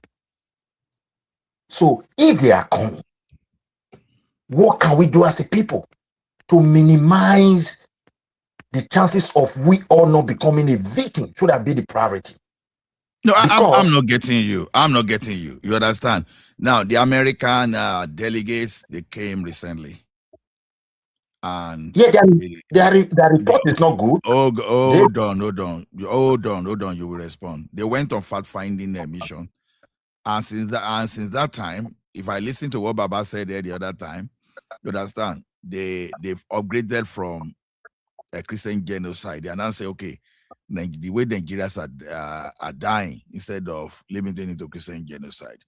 So the point is, because that's what Nigeria has been pushing to them, right? And it's like they are now agreeing with the Nigerian government. No. That statement you withdraw. Please withdraw that. We don't push anything to them. If you, that is already an international person, is telling the audience that we push something to them, you are making a mistake. They know our country more than us. Some people are even saying ambassadorial work is for visa. I don't know where that comes from. Look, if you have an embassy and you are a real country, you will have a police attaché. You will have a military attaché. And you will have other things I cannot mention, which they call like spies and all of them. Is it only you that will not be willing to know what those people are thinking about you? Then because you don't even value your country. That's why you don't train those kind of people. You must know how they see you. So a situation like in our own place, we have they give us position. We don't really define. We don't understand the meaning of all those things. Who tell you that embassies are not important? You just go to an important country and that's all. No. If you know that country somehow, you cannot get what you want, you have to put an embassy there and change the consulate to a full-scale embassy. Nobody said embassies are not important. We're just discussing the operations. You understand? It's just like today, hold on now. Just like today, that before 2020, people will believe that you will have to be in the office before you perform your duty. But today, Nigerians, they are on Lagos Island, they are in Ikeja, and they are working for American companies. They are working for the UK company without leaving Nigeria. It's operation we are talking about. The truth is that those kind of operation, to me, doing normal work when you render service to general public, it's quite different from you going to a place to know how they live, how they think, what they think about you, how do they view you, what are your opportunities for your nation, how can you be able to stand with these people, project yourself, and being able to also present your own interest, lobby or whatever it may take, and also to know something about their military capacity with all tools available to you, police, how they operate, so many things. So it's very important, that physical presence. If not, America is the chief of all these gadgets. They still have embassy in place like Quebec, just an island. Why? So we need to be honest to ourselves. The Israeli who achieved Baba in all these gadgets, they still have embassy in some countries. When they mention, you surprised. Wow, what are these guys doing here? that those countries are very small island. It's not even a country. We just went to France because it's big. So this is my own submission. Our leader, if you think our leader look, I saw a video when the Northerners, they said they are ready to confront anybody if anybody tamper with Sharia law. And when you look at what the president is trying to push, is to go and temper those things. Is it not a moment for people to live in autonomous life, not for the greed and wickedness and satanism of the certain people of Nigeria? And they are the real problem. They make Fulani what they have to do. Now you've limited the problem. They will not be pretending they are the good people. Yoruba has produced, let's say, 8 years of a president for our country. Tinubu is back again, deputy. With South, we have produced 5 or 6 years. Yet we are blaming Northerners. We are the major Christians. We cry every day. It's America that will not tell the world. Christians in South America, Southern Nigeria, or Christians in Nigeria are back. They are being back. Shame on all of us, man. We have to be honest. Okay. Let me tell you what Ndume told Sheikh Okibaloye. It seems as if you are agitated. Let me tell you something. So we were all agitated there. We're talking about this, but look at this. The like of Transparency International, they are one of those corporate that once Nigeria Army launch some kind of attack, the next thing you start hearing, human rights. When Jonathan wanted to get equipment to fight insurgents, what happened? Obama stood against Nigeria. When we tried to even get that thing from a black market, what happened? They went again to block Nigeria from accessing equipment, right? Hola, wait. Hold on. Let me just respond. Just a moment now. Hold on. You spend 10 minutes to speak and responding to you. I did spend 10 minutes. I only spent 5 minutes. I was watching my time. I'm the one watching time, not you now. So now the thing now is the thing now is this. You understand? The biggest of it all. This guy indirectly campaigned for APC. You understand? What happened after they brought APC? Everything just shut down immediately. You understand? Things fell apart totally. Now, the same American now. Which guy campaigned for APC? The United States, you mean? Obama specifically campaigned. They are like, you understand? He supported APC. You understand? So what I'm saying in essence is this. You understand? Where you are talking of America now as if they are the Messiah that has existed before Jesus Christ. Abba, let's just tweet it. What will you do? What will you do when America? Can I just respond to you? You putting words in my mouth. What will you do when America was even the one blocking your chances of fighting terrorism at the initial stage? Now they're only coming after the thing has escalated. You are not saying shame on Nigeria. When Nigerian army were attacking, where they were even using foreign mercenary, Transparency International were the culprits coming human rights abuse, all those stuff that you won't. So at the end of the day, if you are in government, you as a person, you don't want anybody to drag you to ICJ. You don't want anybody to drag you to Hague. Don't you know that international community they have hands on why this insecurity in Nigerian tariffs? So you can respond. Thank you. Okay. See, if you said, that's why I said, listen to my statement very well. They what we call interest. What is American interest? What do they discuss with Jonathan that make them to get obsessed and turn back on him? Those things are better known to Jonathan. So in this matter that is on ground, if President Tinubu don't know their interest and know how to go about it, when they come in, the situation is going to get worse. But shame on all of us, instead of blaming Fulani, like what they put here, a Yoruba man have ruled 8 years. He didn't see this crisis coming. For me, I'm seeing something worse than what the situation we find ourselves. A South man rule, he could not see it coming. We have another Yoruba now. Someone is helping for to really sit down and digest the culture and say, no, let's have a profound solution to this thing. The Northern, what they want may really help them. Somebody is willing to buy it, or it may hurt them. Let it be of their own. You can't put in oil and water just because you have a stick to turn it. Except you want to turn it and it will not make sense. Okay, instead of saying shame on us, what are your solutions to this problem, Mangran? Let them restructure the country instead of trying to recolonize people and say, don't practice what you want. Okay, hold on. When you restructure the country, hold on now. When you restructure the country, that will stop the infiltration of armed bandits from Sahel, right? We stop. Let me tell you why it will stop. The Northerners know them. But because of the situation, whatever they desire, because after all, they are pushing something. If you want to know what they are pushing and how intelligent they are, go to your Lagos. The faces you will see. Once those people settle down in the next 20 years, your Yoruba land, my Edo land, my Igbo land, you will be surprised the kind of crisis that we will find ourselves. They are pushing, and it's a method. The earlier we do it, you as a Yoruba, the village boys you have, can make that bush uncomfortable for these people. A good administrative system that said wherever you live, register yourself, will control our city. There are solutions to this thing. Our politicians are very wicked. They are very greedy. They don't even have the country in their mind any longer. It's just what they will have. People will separate them. They are being carried away with looting. Now, as we speak, if America is coming up till now, with the patience they have been exercising, with the power they have, and the government is not able to understand their interest in this matter, shame on our government. Just like the way Jonathan could not understand Obama's interest when it comes to Nigeria, that make them to turn back. What they did is what you are telling Nigerians. Indeed. But behind the closed door, what was the arrangement? Before they turn back on us. They operate on interest.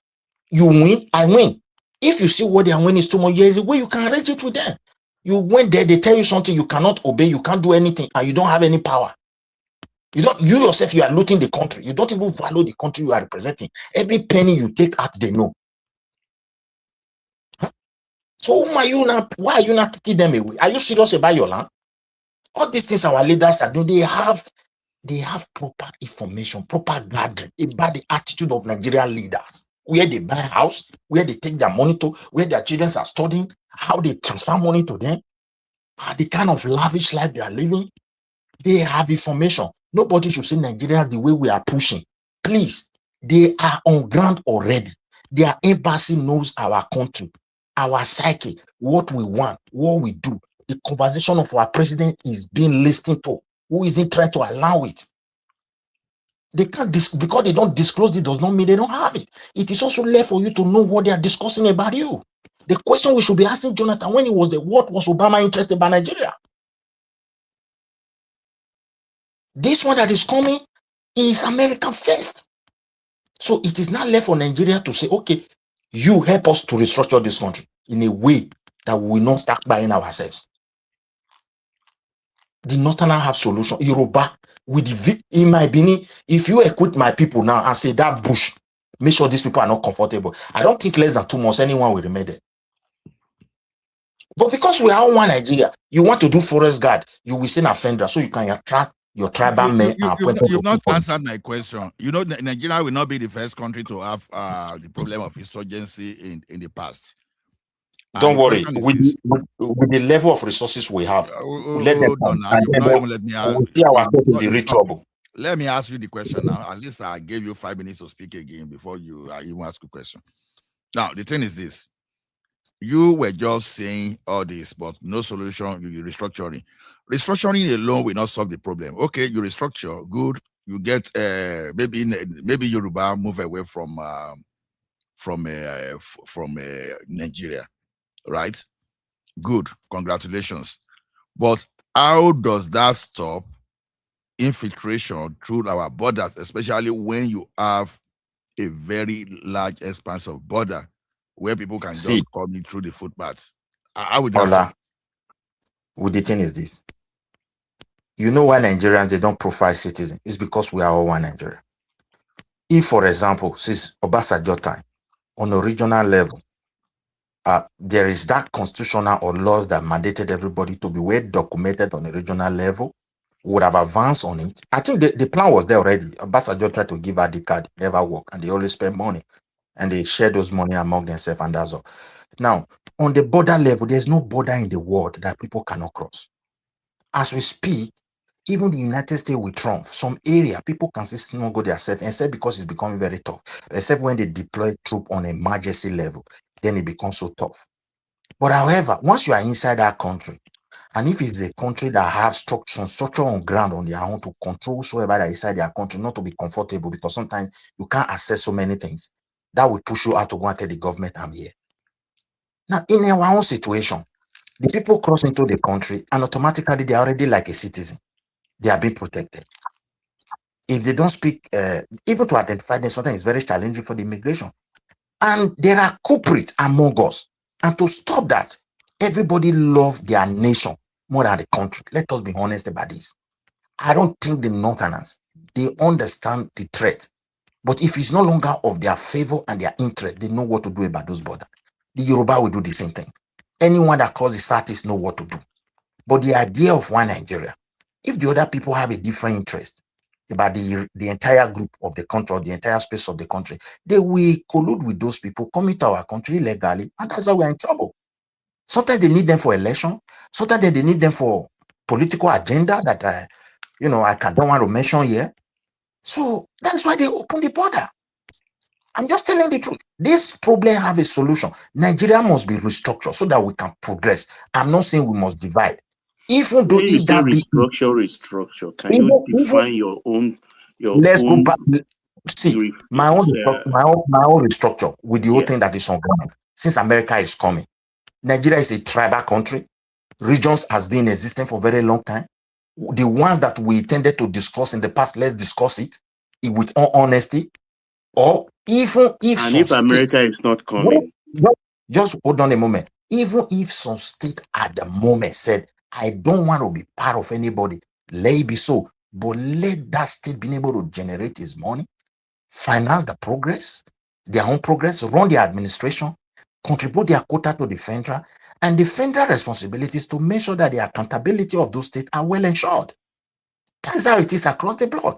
And everybody will progress. How does this one solve the problem of insecurity? How does it stop incursion from Sahel? Because you are generating your income. How does that solve the security problem? You are being carried away with the narration that Sahel is our problem. The Niger is more secure than Nigeria. Oh, sorry. That is President Fumi, if you want to speak, please, you can always. Niger is not more secure than Nigeria. Mali, for instance, is only in Niamey, in Bamako, in Mali, that's the government is in control. 80% of Mali is gone. Same thing for Burkina Faso. Same thing for Niger Republic. They have the same problem. Half of their countries are gone. So the problem we are having here is that we all came to the table in 1914 without any of the three major tribes surrendering their sovereignty. So let me finish. Let me finish my. Excuse me. You just made it. You've been speaking. There was nothing that major tribe. They created the major tribe of today. There was the people who are majority. Wouldn't you allow another person to contribute? You'll be speaking now. You'll be speaking. Don't even know. I'm marshalling a point. I'm getting somewhere. We did not submit. We did not surrender our sovereignty. So we've been acting as a confederacy without being a confederate nation. Take, for instance, the Sharia, for instance. The framework, the legislative framework in our constitution is very weak for the Sharia, in the sense that it's about encompassing law. Thinking that, okay, if a state declares Sharia, that's a Sharia that becomes absolute in that state. It shouldn't be like that. Because if we're a secular state and there are pockets of Christian here and there, provisions should be made for them. You don't just say, oh, if you're not a Christian, then Sharia will not deal with you. Sharia is dealing with me as a Christian if I say in a Sharia state, because I cannot I cannot open a beer parlor. I cannot sell pork meat. I cannot sell dog meat. In other countries, for instance, in Malaysia, there are regulations. Because when they say, like Indonesia too, you don't build or you don't sell dog meat or pork meat at this particular distance to a mosque. And you have to respect that. So things that will bring conflict amongst the citizenry, they try to avoid it by putting proper laws in place. But this one is just, no, it's a Sharia state, it's a Sharia state. So I cannot sell beer, I cannot guzzle beer, I cannot run a shower house. That is one of the fundamental problems that is wrong with the northern states, the 13 states in the north practicing Sharia. So we have to sit down. If they are ready, we have to sit down and reframe that thing. My submission to that is this. Take Dubai, take Saudi Arabia. They practice the same thing we mentioned here because it is theirs. They are not contesting with anybody. They have their own space. No, even in Dubai, they celebrate Christmas. Go to the mall. I've been to Dubai during Christmas. They sing carol. I'm just trying to put a point before you. In their own Sharia law, they permit Christmas. I'm just giving you an example. This is their own space. They agree. And what they even practice, most of these successful countries in the Middle East, the Sharia law is different from one country to another. Not because of the people, their heritage and all. But in the case of Nigeria, see our problem. You just make sure the three majority did not agree. No. The truth of the matter, there was no three majority. It took the British 14 years to call what we call majority today. It was for administrative convenience. You have three majority. So that 14 years of colonization from Calabar land for all Nigeria, it is because Calabar was big. They were major. It's not because they were small. So all these things we are suffering today, yes, it linked to those foundations. But however, we should move away from them with the situation we find ourselves. Let us be honest. How can you be able to tell Northerners not to practice Sharia and expect the country to progress? This is what I don't understand about certain leaders. How? If you give them their own space, they will design what they want in their own taste. Then we will see whether anybody that is going there, or because of the rest of us, we tell them this, we don't want. Just as you said, so kilometer, don't buy alcohol. They may be happy. And we test it that way. And there will be some autonomous right. But that is what they are not agreeing to. They make it absolute. They make it absolute. They have to agree that I can open a beer parlor maybe 1 kilometer from a mosque. I can open a brothel maybe 2 kilometers from a mosque or 2 kilometers from this. Look, there must be defined things. The legislation is very weak. It shouldn't be absolute. See, the thing is, see where the problem lies. There is too much power in the hands of the presidency. That is why those people love to be the president, because they cannot operate on certain things, they cannot design on certain things, they cannot enforce on certain things if they don't have that absolute power. Okay, you know what I don't understand about your point of politics now is this: are you talking of security now, or you are talking of economy? Because I think you move. Ola, you have a new face. I think he's anxious to contribute. Yeah, that's John. Yeah, that's why I think I'm trying to talk about collectively. Hold on now, hold on, Midwest. You will come back. Let's give I don't know if Princess Fumi want to speak first of all. Princess Fumi, are you there?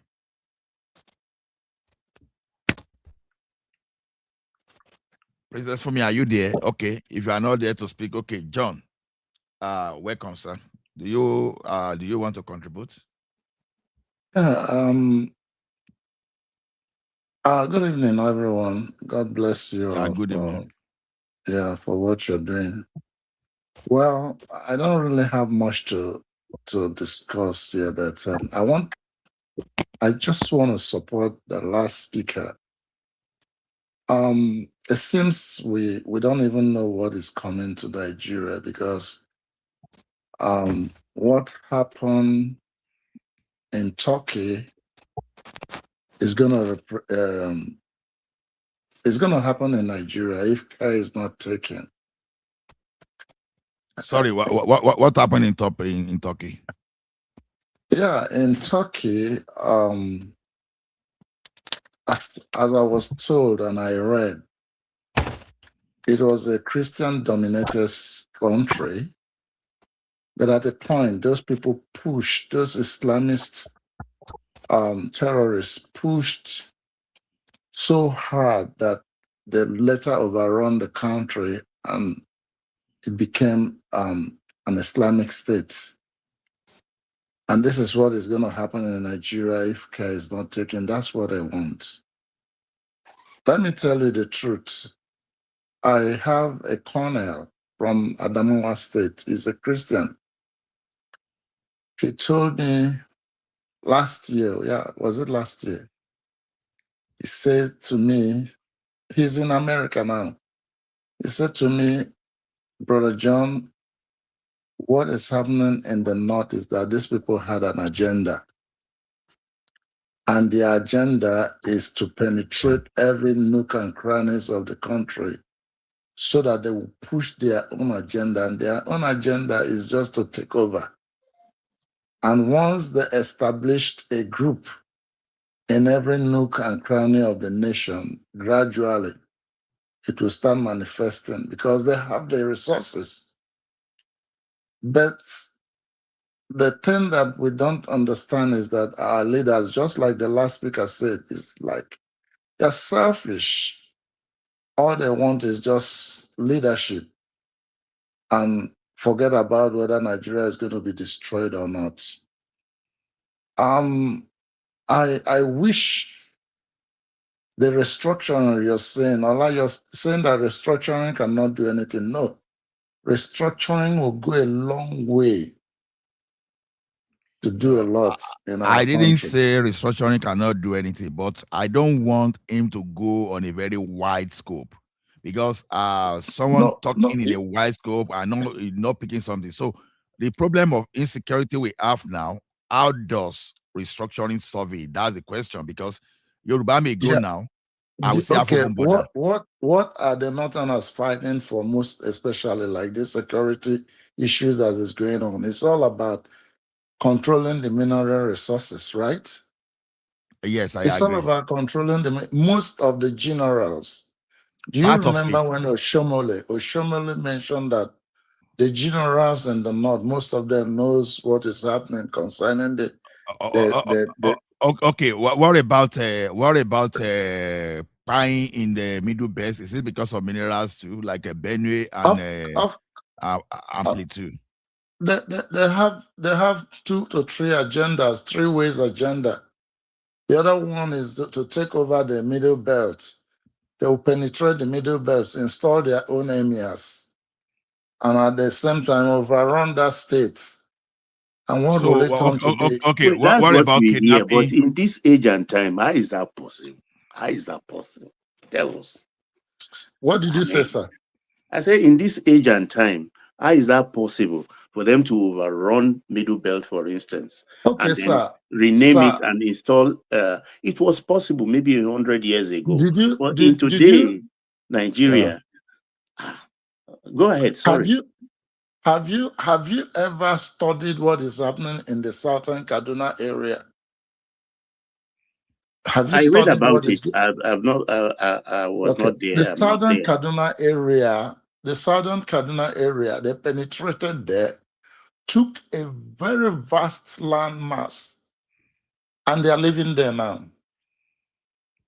Because it was facilitated by El-Rufai, who is one of their kingpin.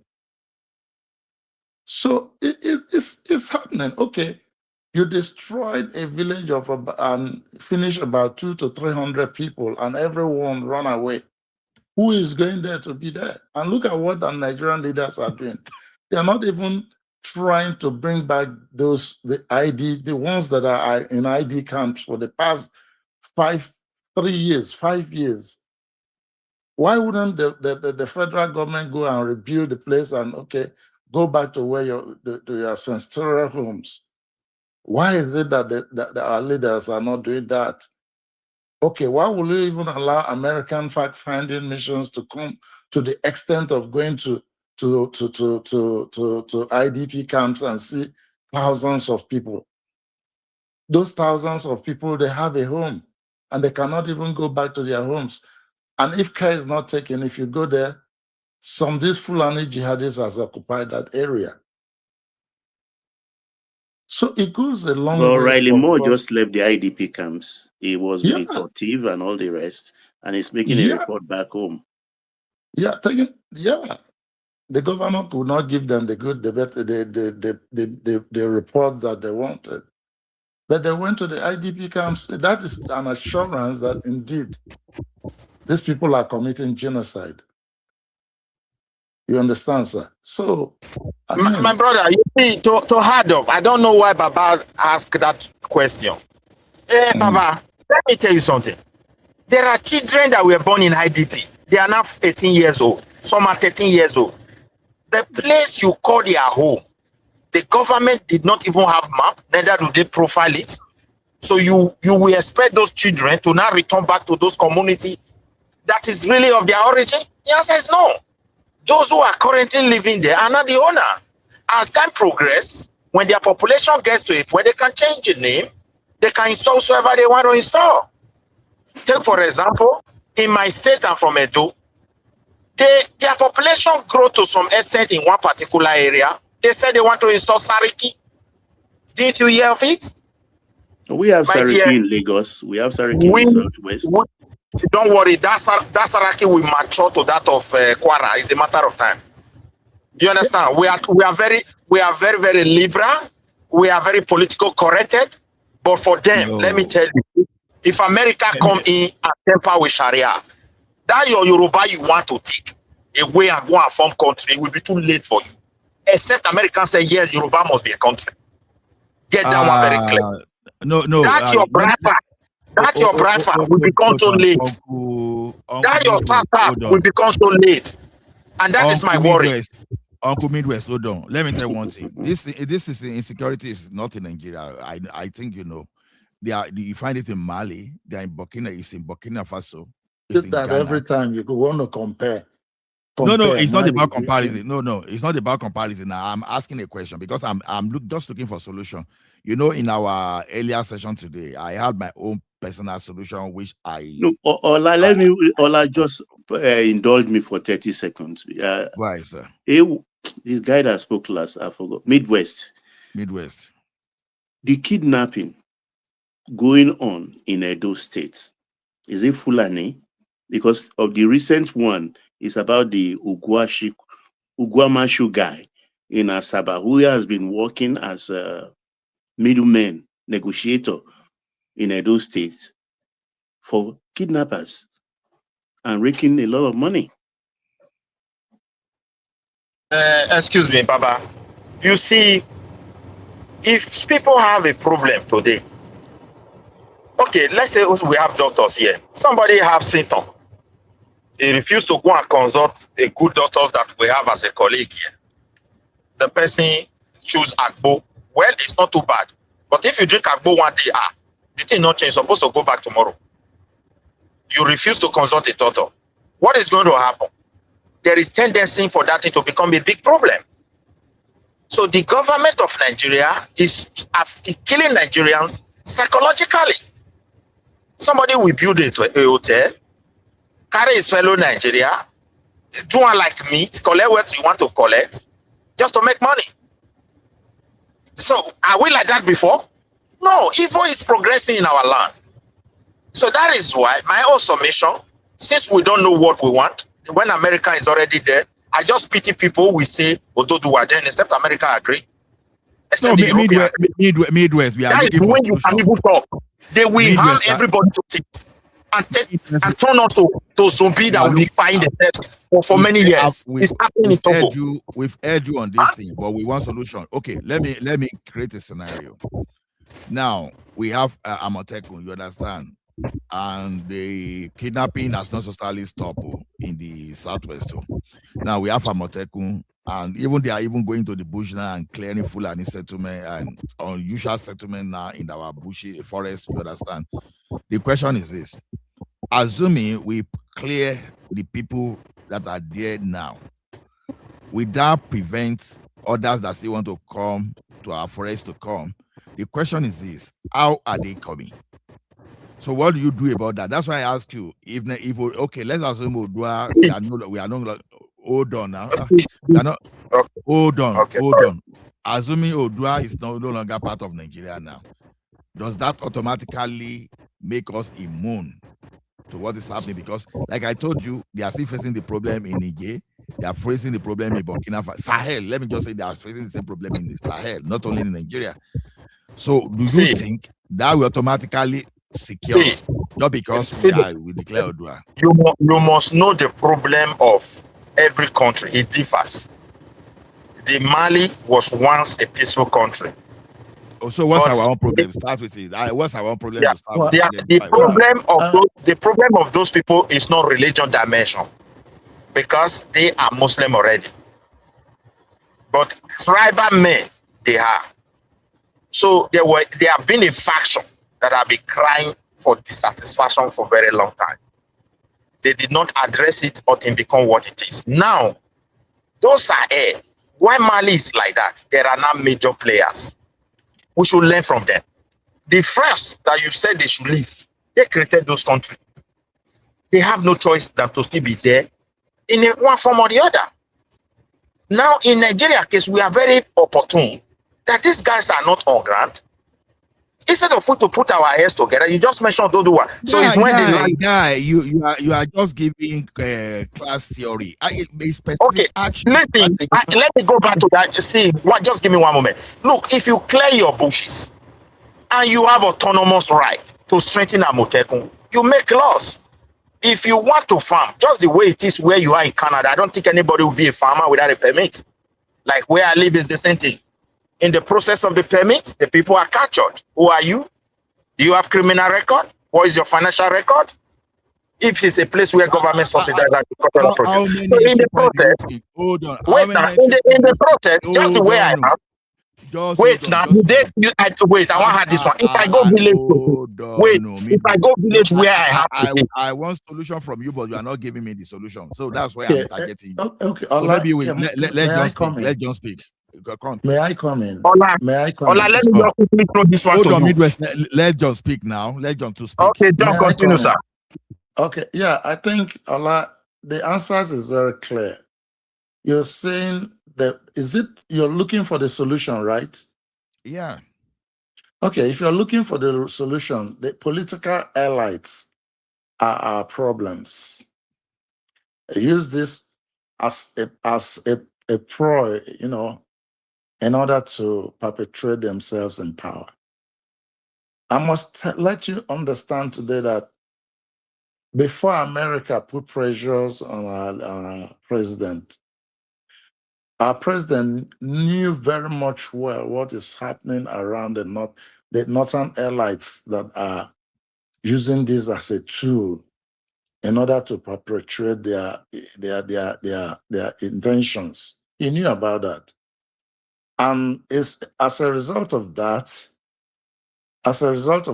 he kept silent and kept mum, because that will elevate him to win more election in the future. But if now that he's taken one or two steps, if he shouldn't relent. If he can, thank God you heard that Amalami was the 10, right? So the elites mostly the elites in the north are the problems.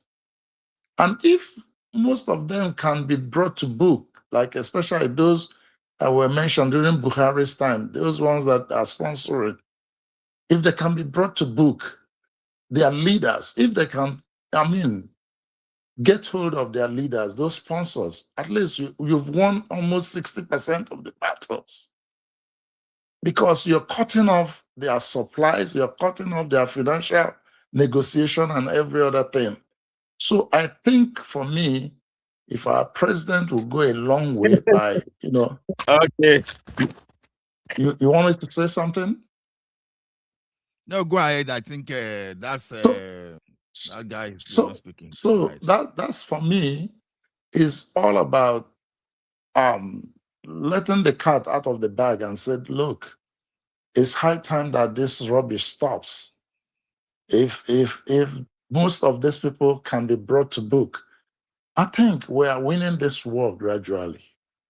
So that's my take. That's the solution that can easily be applied. And also, I just want to thank the Amatekun in the Southwest. They're doing a good job, not unlike our Southeastern governors who are asleep.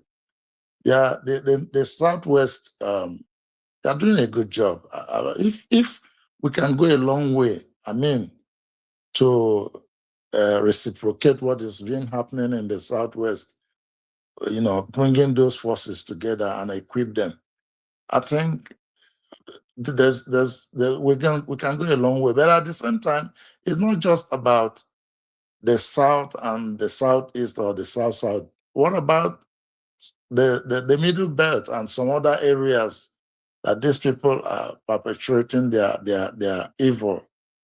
So I think the best thing our government should do is to make sure that all these people are being interrogated and dealt with. Then I think everything will die down. So let me allow someone else to speak. Okay, what I feel is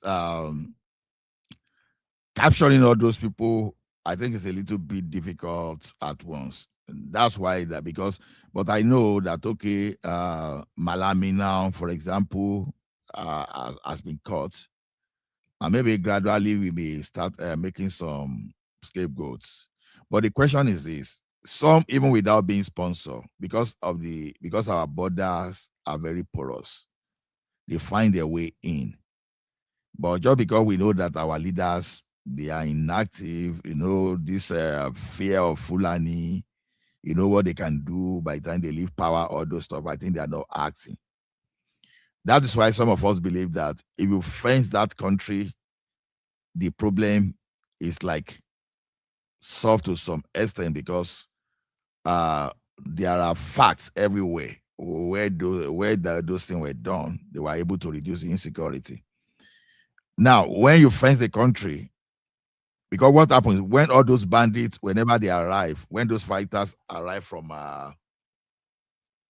wherever they are, you understand? When they arrive from wherever they are, and they got into the country, they disappear into our Sambisa forest. So a part of option for us, if you think we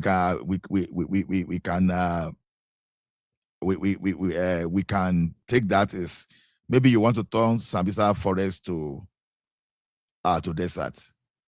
Then again, if you turn Sambisa forest to desert, we that still stop people from coming from somewhere. So you fence. Then when you fence, that we actually, because when someone breach your fence, then that means you'll be able to fly. You will have some type of central control that when everybody is breaching your fence somewhere, you can easily respond. Either you fly your drone there, or you fly your military aircraft there to go and see. Because anybody that we breach your fence like that, you understand, when you are proper response area, there's a limit they can go before your military jets can catch up with them. And if you need to demolish them, you demolish them. So those are the type of suggestion we give. But Ola, I think what I noticed is that I think that American statement has actually swayed our thinking, and we are already deviating from the real cause of the insecurity that we have in Nigeria. You can see how Nigerians are thinking now.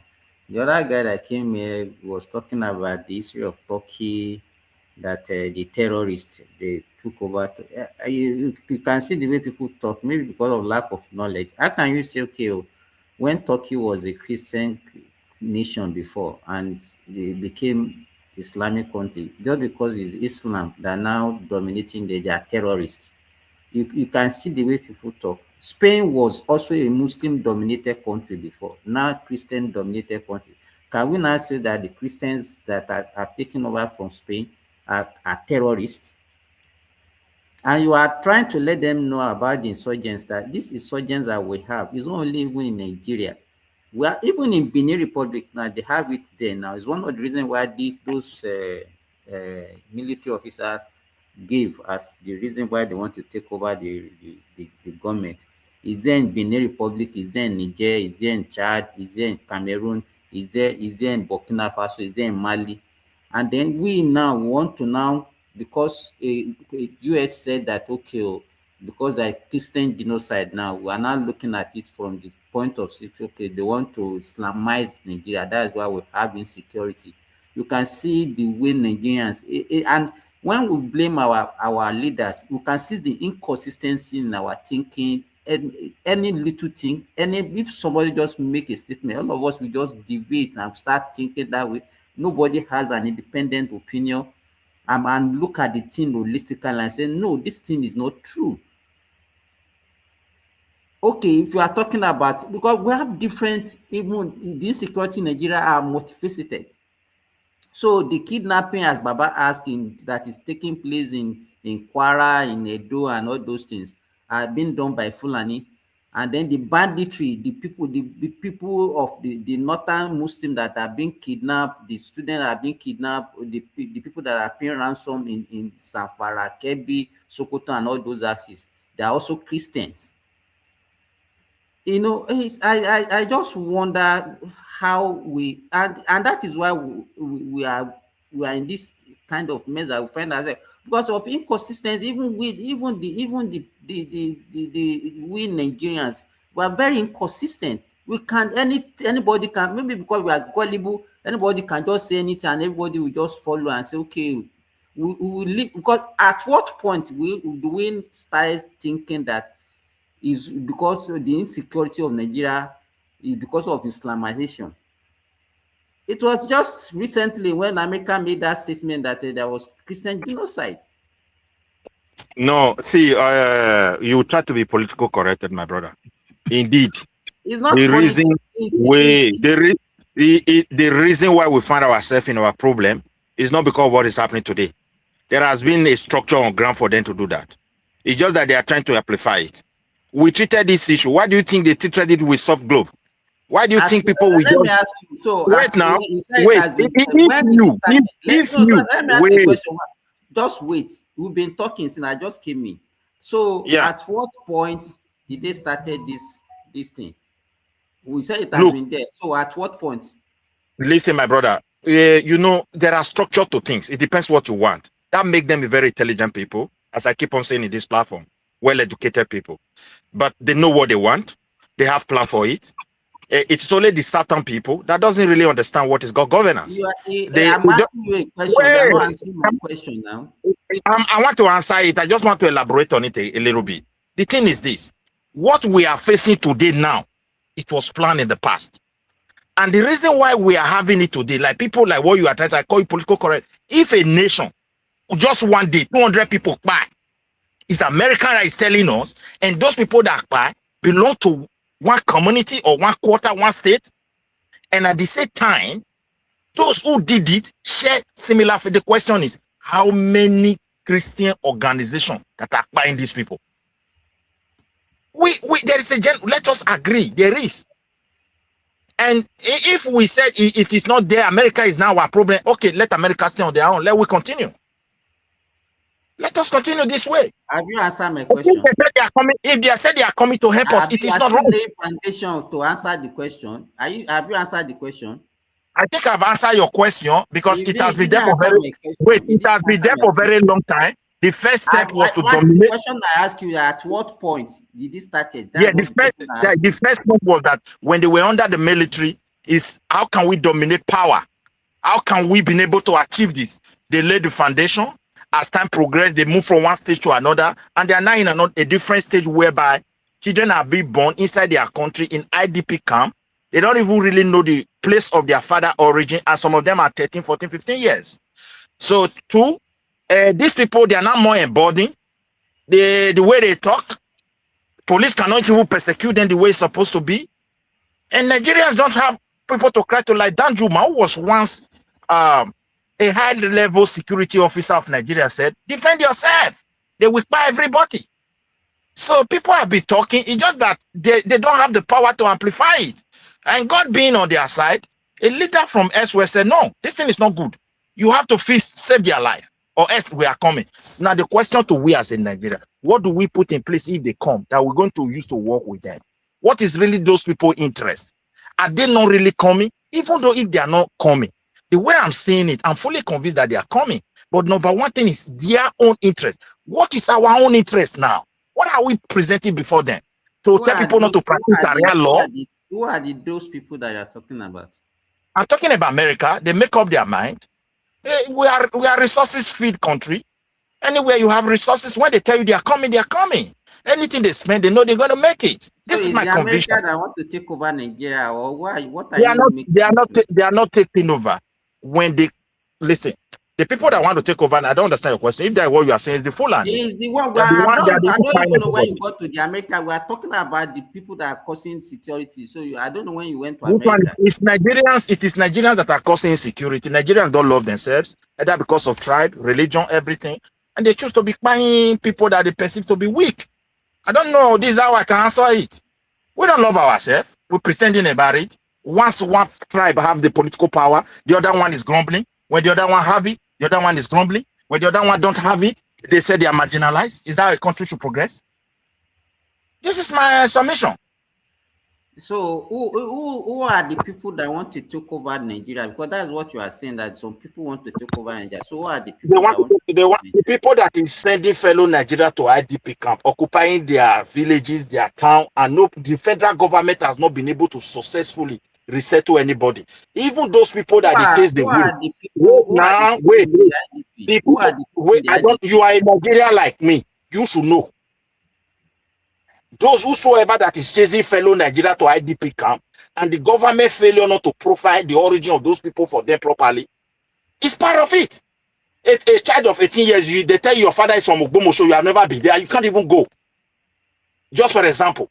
And then you are 25 years. What do you know about the place? Is it not a total forgotten land? When you are coming, other tribes have occupied it. You will tell them we home here before. They cannot work. Let us be honest. Are you coming here to blame America because they said there's genocide in Nigeria? When you lost 200 fellow Nigerians, one day, no protest. President when there was a jamboree. Let us be honest.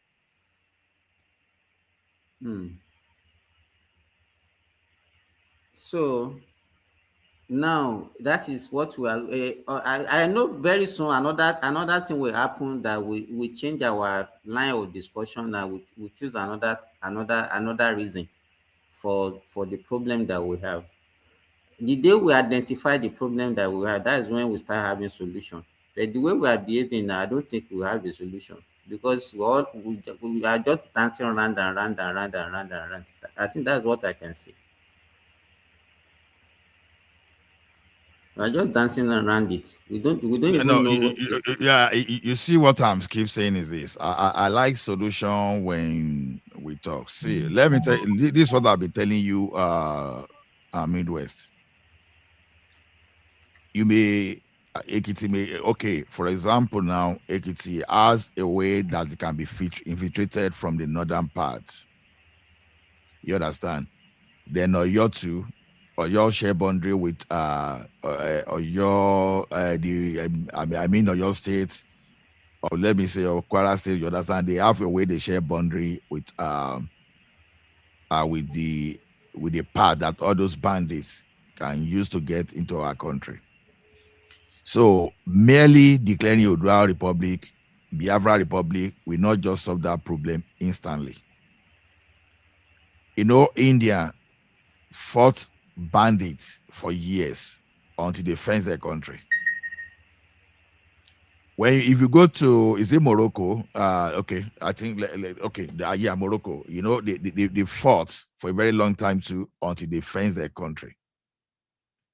See, I was discussing with people today that, do you know that if we fence Nigeria, all this story of even restructuring by let us go now, our home may not even happen, because number one, even fencing, we automatically cut that supply of arms to start with, and it will reduce the incursion. You understand, the access of the footpath access of the foreign fighters into the country. You understand? So then those people within, we can focus on them. What we are dealing with in Nigeria today, we are dealing with both external factor and internal factor. At least let us even put a barrier to limit the external to start with. Then the internal one, we can decide, okay, do we want to turn Sambisa forest to a desert for now to clear those people and reforest and reforest Sambisa, we can decide on that. But if you like, turn Sambisa into desert today, you understand, without managing your border properly, you understand, this guy will still be coming through that border and they will still be coming with arms. So with arms. So it is beyond restructuring. You know, when the likes of General Musa speaks, you must be very careful, because these are well-educated people that they can stand to be a professor in a university, and they will teach their profession, which happen to be the military or war or whatever. So when those people speak, they are not idiots. And he was speaking with fact and figure. He was not just speaking. So when you look at the like of Morocco that I talk about, these are the people, when you talk of the homogeneity in terms of population, you know, whereby they are dominated with a major tribe. It's huge compared to Nigeria, where we have 3 major tribes with huge population. Yoruba is not going to agree with Hausa. Hausa is not going to agree with West Igbo people. Even now, arguably, Ijaw can even come into that equation, because they are the 4th largest ethnic group in Nigeria.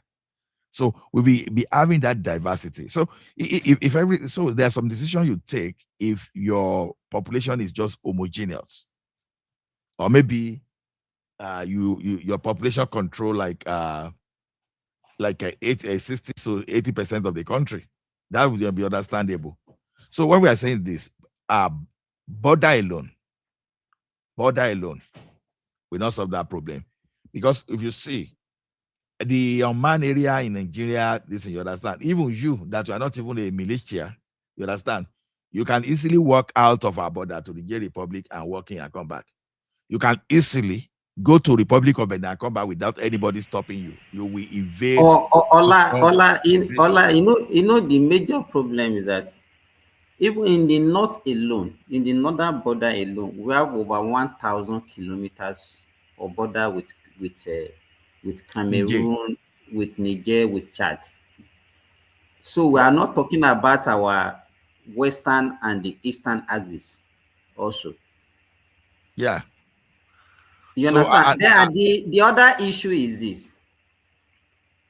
The countries that we border, we have people that are, for example, there's an area in Kwara State, we call it Kusubosu.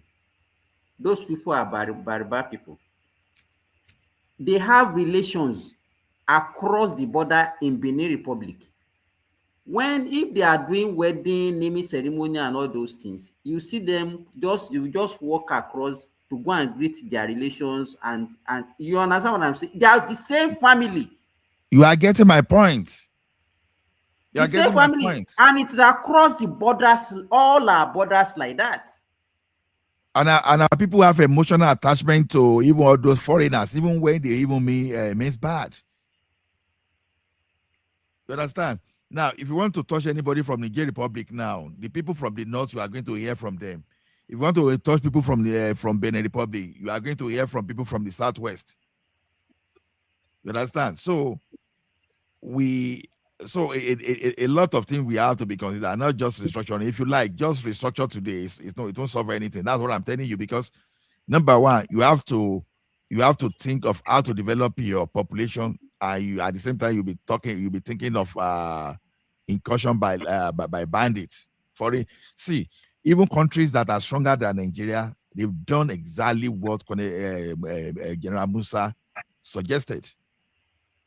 And we keep saying, if you see the cost of those things that we are talking about, the cost is not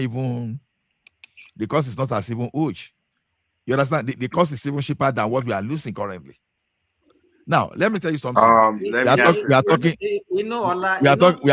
major problem with that is that, those people, those Nigerians that are living along our borders, they find it very comfortable to relate with their relations across those borders. You understand what I'm saying? So by the time we said we want to put a fence that will separate them completely from their relations, I think it will come with some resistance.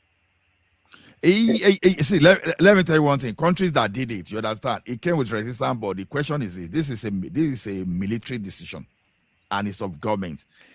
See, there's something you want to do. Even okay, look at Lagos Calabar Road that is not even creating. You understand? Look at the resistance splitting. You understand? Ola, which country did fencing? Saudi Arabia did, but they did it against the Iraq border. I won't even tell this researcher. But India did. But it's not successful. I mean, Nigeria, you talking about fencing? Are you talking about fully fenced, or you talking about semi-fence?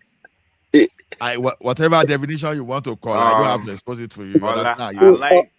I like the fact that we're bringing solutions to the table, but I'm trying to ask you. I mean, it's good that we have an idea, but we have to look how other nations has implement that type of idea, if it works or not. I'm not disagreeing that can work, even though I have different perspective on solutions. I'm just asking that what other nations has done it and it works for them. India suffered this problem for a very long time until they started fencing their environment. I think was it in the 2000 or whatever. You understand?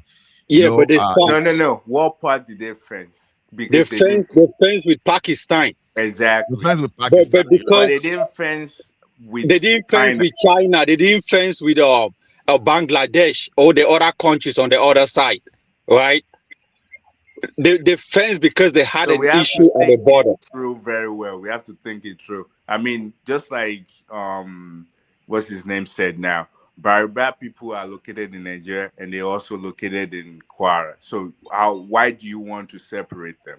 You have no. Let me tell you something. We have to separate patriotism from whatever personal interest you want to do. Let me tell you something. You see, the India too that you see that we are talking about, they are part that have relation with Pakistan. Even today, even when you talk of America to Mexican too, we have some Mexican America that have relation with those people in whatever the same thing. So the thing is no, it's not the same. Okay, let's be factual here. Excuse me, let's be factual here. Even the United States that you just mentioned is only part of Arizona that's being bordered. The entire the entire border to Mexico was not even fenced. I'm not saying this cannot work. Don't let us move from the bigger picture. Gonna work. Hold on, Jude. Hold on, everybody. Don't let us move away from the bigger picture. All this relation. What's the bigger picture? What's the bigger picture? Now the question is this: is it possible for us to fence? Nope. Now, if it fence, hold on now. How do you know that it's no? Don't say because I know. I said don't say no because it has been done somewhere. Why are you talking of? It has been done, but Africans cannot do it, and Nigeria can never do it. Ola, it will be good. Make I talk something now. Good morning. Azan, don't come and dominate us here. I'm talking. Just say Ola. No be fight now. The example you see now, I'm talking. You still want to continue? You don't. I talk. I just want to say something. Then I will come out. You don't say it. If you cannot wait, you can go. Let me finish what I'm saying. I will wait and I will say it. Don't worry. Talk your thing. I will say it. So wait. Be patient. Let's say this. If you want to fence Nigeria, are you talking about fencing the whole of the country? That was the question that I asked: fully or semi-fence? Jude, forget about your semantic or whatever this. You understand? When we agree on fencing, then those people with technicality will come to it. But just we have to look at the visibility and the cost also. No, I won't tell Because you. even I, we Saudi can talk about Arabia, that. let me tell you, even Saudi Arabia, as rich as Saudi Arabia They is, couldn't fence the whole country. the only fence got in the northern border, Iraq, in the another border alone, the border with Jordan, border Simba, with yes. Iraq, Simba. Iraq. Yeah. Hey, hold on, Jude. Now stop cutting in. Let me, Simba. Yes. I have the cost estimate with me. I will discuss this thing earlier in the morning. If you see what the fencing costs, it's not as ridiculous as people are thinking. Because many of you've not even done research about this thing, but you are just speculating. You are attacking what you've not We are even not researched attacking it, about. we are just looking at the visibility of it. So if you have information, just let us Ola, know. If you have information, no estimation, one is attacking when you're finding solution to something. Simba, You're expecting that Yes. everybody will have input. Yeah, So I don't wanted think to that talk we are about the people attacking. that are We're living not on the borders, attacking on the anyone. We're fringes. just having Okay, our own input. Okay, just hold on. Nigerians. Oyala is talking. When he finish, Oyala is talking now. Please let him finish. Yeah, I'm just saying that I don't think you should see this as someone is trying to attack. No, we are all bringing different solutions, different ideas to the table, and there's no problem from us questioning the solution that you have. So if we're questioning it, we're not attacking you. We just want to know how it will solve the problem. So we should be open to other people's ideas as well. Okay, may I come in and provide some of the answers that you guys have been talking about? Go ahead, Azan. Go ahead. Okay, so we're talking about people who live at the fringes, at the fringes of the border, and have communities that cut across Nigeria or Niger, and Chad, Nigeria and Cameroon and things like that. What people do not understand is that yes, there are settlements like that, but they are not that significant, okay, to the point that it will constitute some kind of problem. And in fact, what is actually happening in those places is actually visible, because usually in towns and villages like that, you have security presence. Where we have the serious problems is the vast swathe of land that is usually, okay, if you have been to Nigeria's border, you will understand that usually some kind of natural landmark is used to demarcate what is Nigeria and what is the other country. You see, from Borno here, the Mandara Mountains, okay, are what separates Nigeria and Cameroon. And then when you go to our border with Chad, we have these small islands inside the Lake Chad. Some of them belong to Nigeria and some belong to. So it's even something that, our border with Chad is more of a water kind of border mostly. Then Niger, and you go to places like Unisari and Damasak, you go to places like Proskawa and places like that. So yes, you'll find like 2-3 settlements, usually very rural, but then they have people, of course, from both sides. And those places that you see Nigerian immigration, custom, police, all that. So that those places, there are a lot of eyes already there. They don't come through there. The places where they come through are the vast swaths where they we don't have enough manpower and eyes to understand what is actually going on. And though we get security reports and intelligence reports, but it is what it is. So what Oga Allah is saying about like a military doing their thing, I think the nation's interest should trump any other interest, first of all, and whatever we have to do, let us do it now for self-preservation. At the end of the day, when things relax, maybe in the next 10-20 years, we can scale things back. As for now, the technology is there, the understanding is there, so I'm totally for it. Okay, Thank you. can I say something, right? When it comes to fencing a country, you are losing part of your land to the other person. You know that, right? Because when you want to put fence That on, is not let, true. let me Guy, finish guy. now. Let me finish. When you want to fence a country, you don't just go right by the border and put a fence. No, there have to be an estimation of at least how many meters out of that border, and that's what they call no go zone for both countries. So, but they are actually benefiting because they on the other side can have it. So now that's on you. So you When think it we comes, don't know this? We literally have a let me border finish now. Let me agency in finish. Nigeria that Let me controls finish our you. borders. Let me finish. You know that quite all right. Let me finish. Now you're talking I'm about beginning to suspect you. I'm beginning to suspect me. suspect you. I'm a Cameroonian. You say you are suspecting me. What are you suspecting me for? Now let me. My- let me finish now. So Go ahead. when it comes to you see the population of Nigeria is really increasing. I made a statement here last time. I don't want to make it, but it's increasing. So when you fence and put people in a box, what happened? People suffocate. There's a lot of things that happen because there have to be a particular route where things have to come in, things have to go out. Now there is a problem. You will cause a lot of rural urban migration. People will be moving from places that used to Guy, be at the border where they Now get our their. problem, we They, make we guy, deal let me with guy, our finish guy, problem, now. not your problem. oh, no. I don't want you to even proceed without your postulation. I will tell you something. Okay. Human existence. Nigeria is facing an existential threat. Our existence surpasses all those things we are talking about.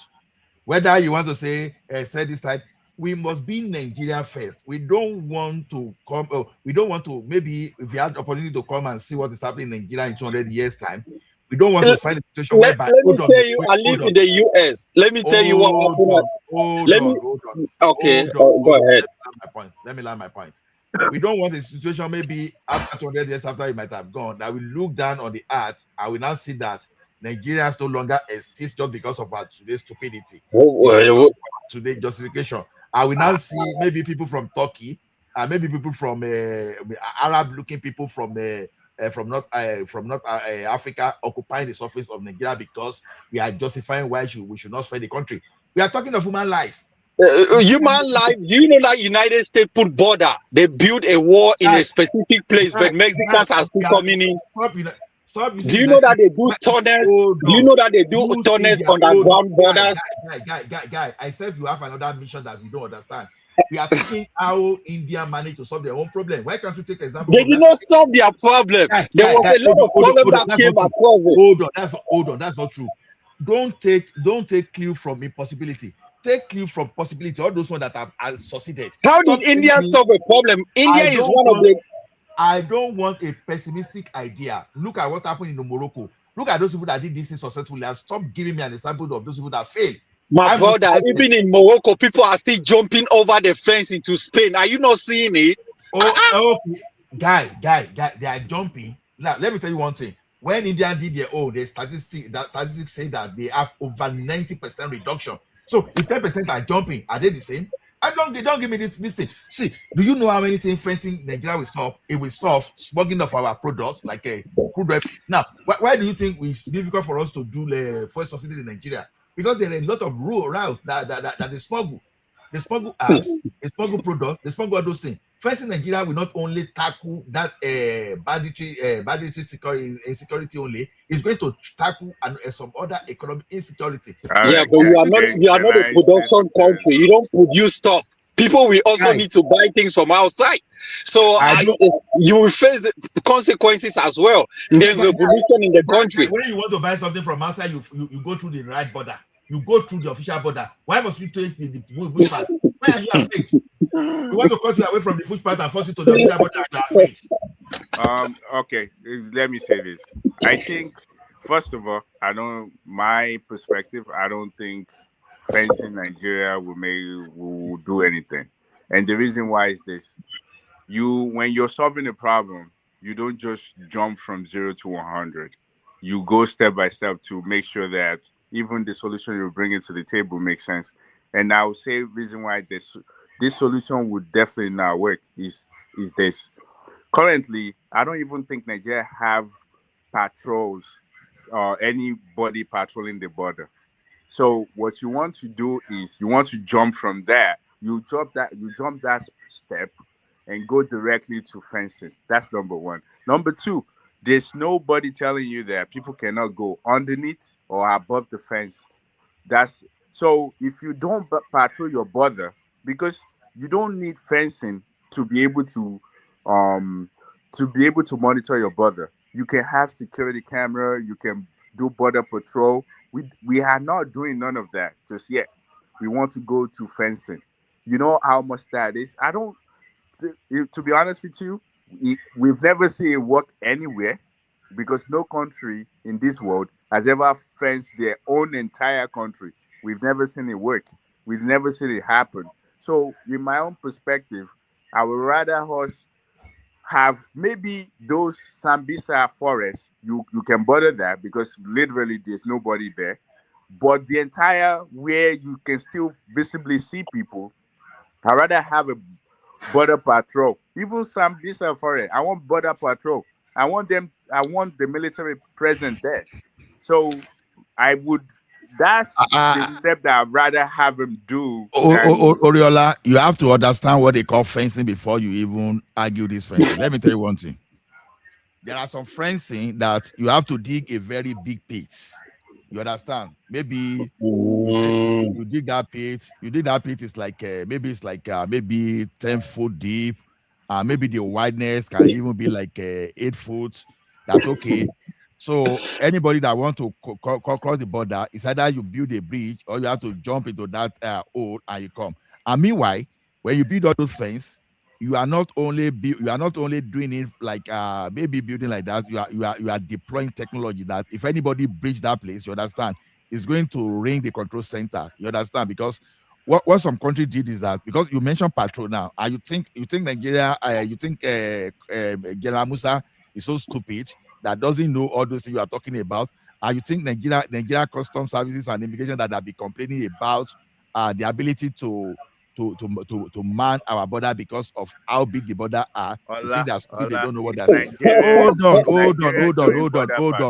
Hold on. No. You just went and to tell me that I think they're all dumb. No, I never said that, but I'm asking you, is Nigeria doing border patrol as of today? Of course, yes. No, that's not true. We are not doing border patrol. Really? Who told you that? Sam, yes. I've never seen it anywhere. put me inside. Hold on. Just hold on. Don't argue. No, I want to know if you put me inside. How did Nigeria stop the Nigerian army that moved into our country? You understand? They saw them approaching, and before they know, they were already in Nigerian territory. The Nigerian army troop needed to respond immediately and ask them to move back from our territory. See, sometimes I think, Nigerian army, they have Nigerian army has a website now that you can see. Nigerian Immigration Service too. You can always go to that place. Who told you they don't patrol?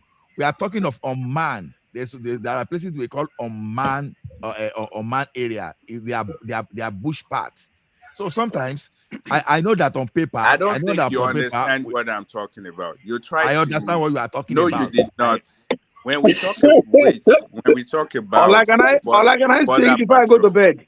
Well, okay, let me wait your turn. Ola, wait your turn. No, I just want to say hi before I go to bed, my brother. I'm not dragging. I'm not dragging things with you. I just want to say hi before I go to bed. No, come after Oriola. Oriola is the one speaking. Tani Oriola. Now, wow for you. See how disrespectful some people can be, and when they start talking down on them, they. If you cannot wait, go and sleep. My brother, now we start this platform before you guys Orishi from anywhere they come. I want to ask you last one thing before I go to sleep. I don't get time for this one abracadabra.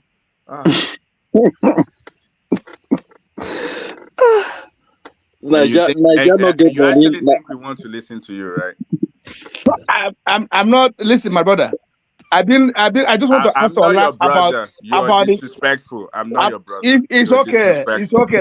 That's your opinion. I respect It's it. not my opinion. You're Keep it to disrespectful. And yourself. hey, you're I don't need it. disrespectful, and I I'm don't about need to it. get disrespectful. I'm about to I want to disrespect you as well. I want to answer I Ola don't care. something. We don't care about Then your I'll go to questions. bed. We don't care Then about you your can dumb sleep in ass the questions. platform. Be quiet. We don't care about your dumb ass question. It's Be okay. Don't quiet. worry. Don't worry about You it. can Don't just worry. leave.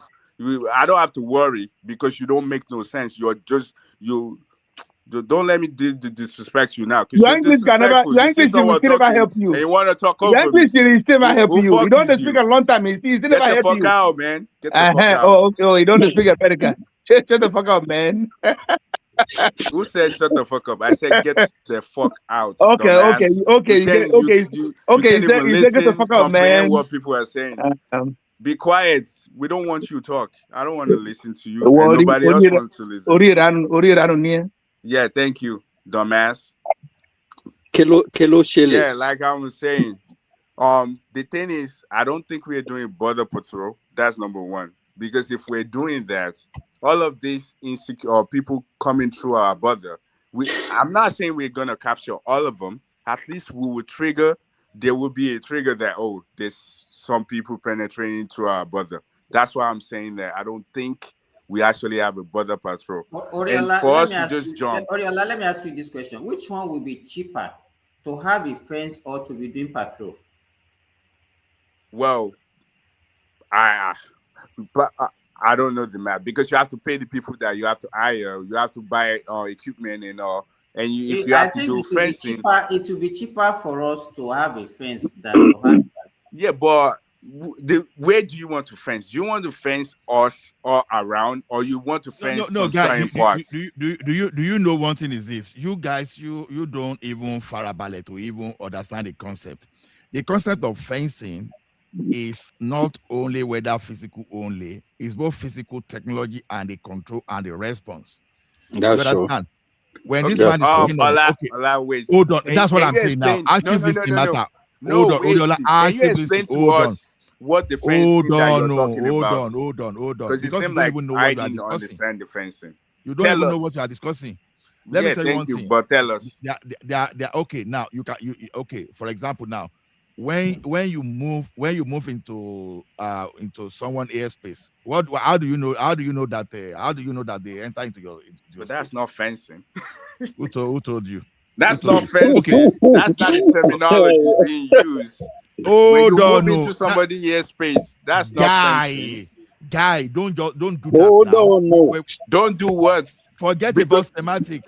My God! Think about the concept. Think about the concept. Because fencing to you now. Ola, I don't care what you just. What was it? Tell us what original solution that is bringing to the. You said we don't understand what the solution. Okay, suggest your solution. Tell us what the solution is. Tell us the solution. Tell us what the fencing is all about. Tell us. Tell us yours. I don't need. Tell us yours because you see sometimes it's I think we should calm down.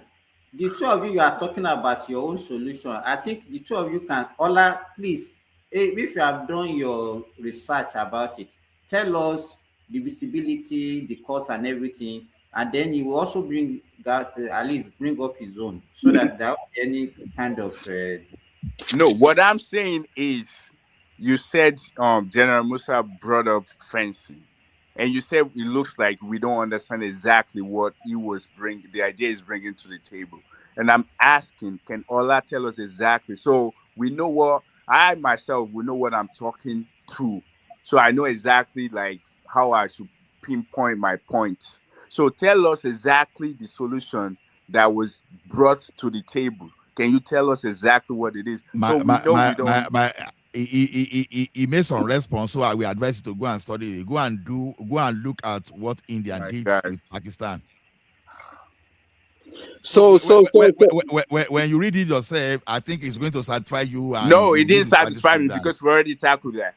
India never fenced around their country. They didn't fence all over. They just fenced between them and Pakistan. So that's it. So do you want to fence Benin Republic, Cameroon, or have you identified is it Niger or where? Cool down. Hey, cool down. See, this is the problem we are talking about. when we talk of fencing now, you now assume that okay, every part of the country we are going to put wall. I just told you that okay, if you want, okay, now in your territorial water now, you use what they call laser fencing. You can use geofencing. Some area geofencing. Some area you use laser. Now, geofencing is a type of fence. It's not even physical. You understand? Because there are some area that you cannot fence, but some area that is critical, you can fence them with a combination of physical, where human being can come in. You understand? You have both physical barrier and electronics barrier. You understand? So, but your water, like because I say can use some countries they've even gone to the point of even fencing their water. When you say fencing water now, you think they're going to mold block inside Atlantic No, they Ocean. have underground fencing, water fence, underwater fencing. Just stop. I don't do that. There's nothing like that. I'm not aware of that. We are the one that is Underwater fencing, where the fence underneath the water, but it has you cannot. I mean, you can cross, but it shows light on it. I don't. Yeah, there's another name for it. But go ahead, guy. You just use laser. Laser simply that once you cross that boundary, they know that someone has come in and it's going to trigger. You understand? Okay. Like I told you that the radar you use to monitor your airspace is a form of fencing, and people start arguing. You should have gone and mode block here. You put a block in the sky. Man, why are you getting mad about this? We are finding solutions. I know because active listening matters. Because when someone starts opinion, you won't even let people land. You don't even know where the person is going. When you cut the person short, everything will now scatter. All right, go ahead. We have questions, sir. Go ahead. Yeah. No, because so my question is, when it comes to geofencing, do we have the money to do that? You know, we have to have satellite in space. We have to have the whatever they call the lasers down here. Do we have those money to be able to do those things? He said he did feasibility studies. It's way cheaper. He did estimation. How many satellites does Nigeria have in space? My guy, we don't need to go and install satellites. We are finding solution. We just have to come to. I'm not trying to disrespect. Can I say something? Am I permitted to say something? I just want to. Oriola, can I say something? No, it's Jude that are beginning to suspect. Once you mention fencing now, it start agitating. People will be moving. How you gonna You know, Jude know what the Cameroon is benefiting from Nigeria. I don't want to block all those things. Don't mind now.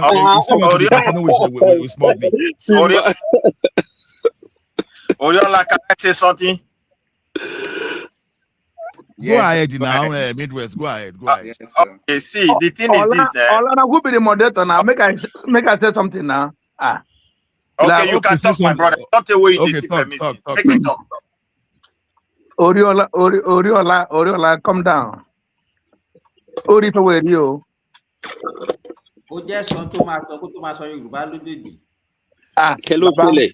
Baba me farabale. But so Ola, I agree to now. I just want to ask about my old friends. Where beside I know they hear that question again. Someone like Ajanle Koko and this our brother from Canada, what's him been name? This our old brother and this our brother from London too. I mean, how is engineer? Yes. How's the rational mind? Rational mind is fine. He came here about 2 weeks ago, I think. Okay. And I don't know another year from again. I think I even call him, so if he didn't even pick my call. I think one man knows more about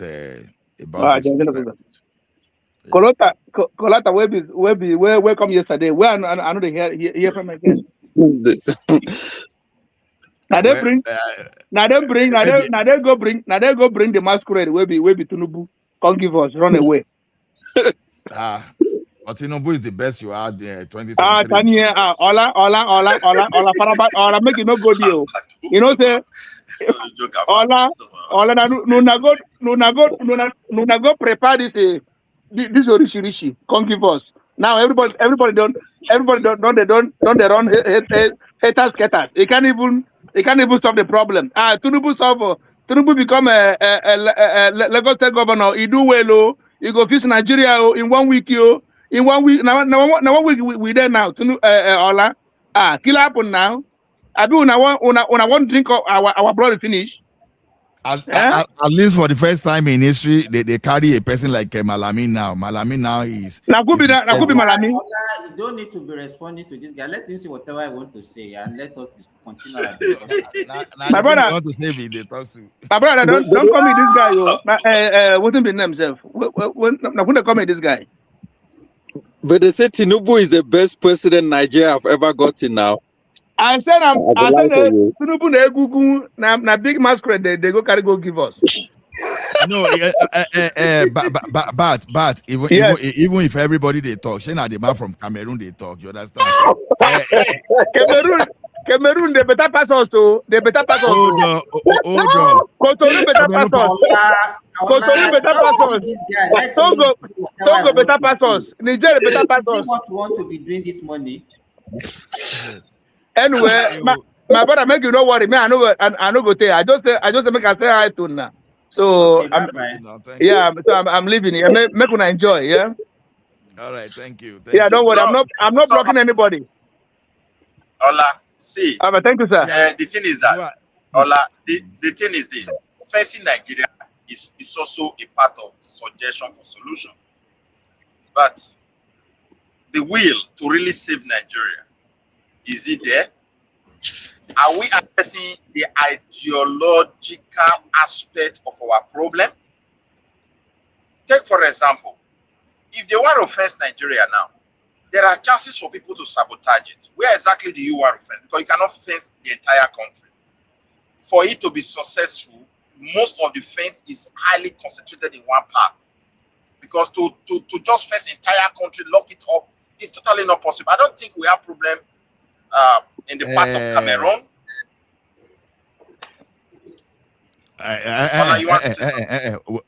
We have problem in the part of Cameroon. Like person like Jude now, you understand? Can't you be reading the body language?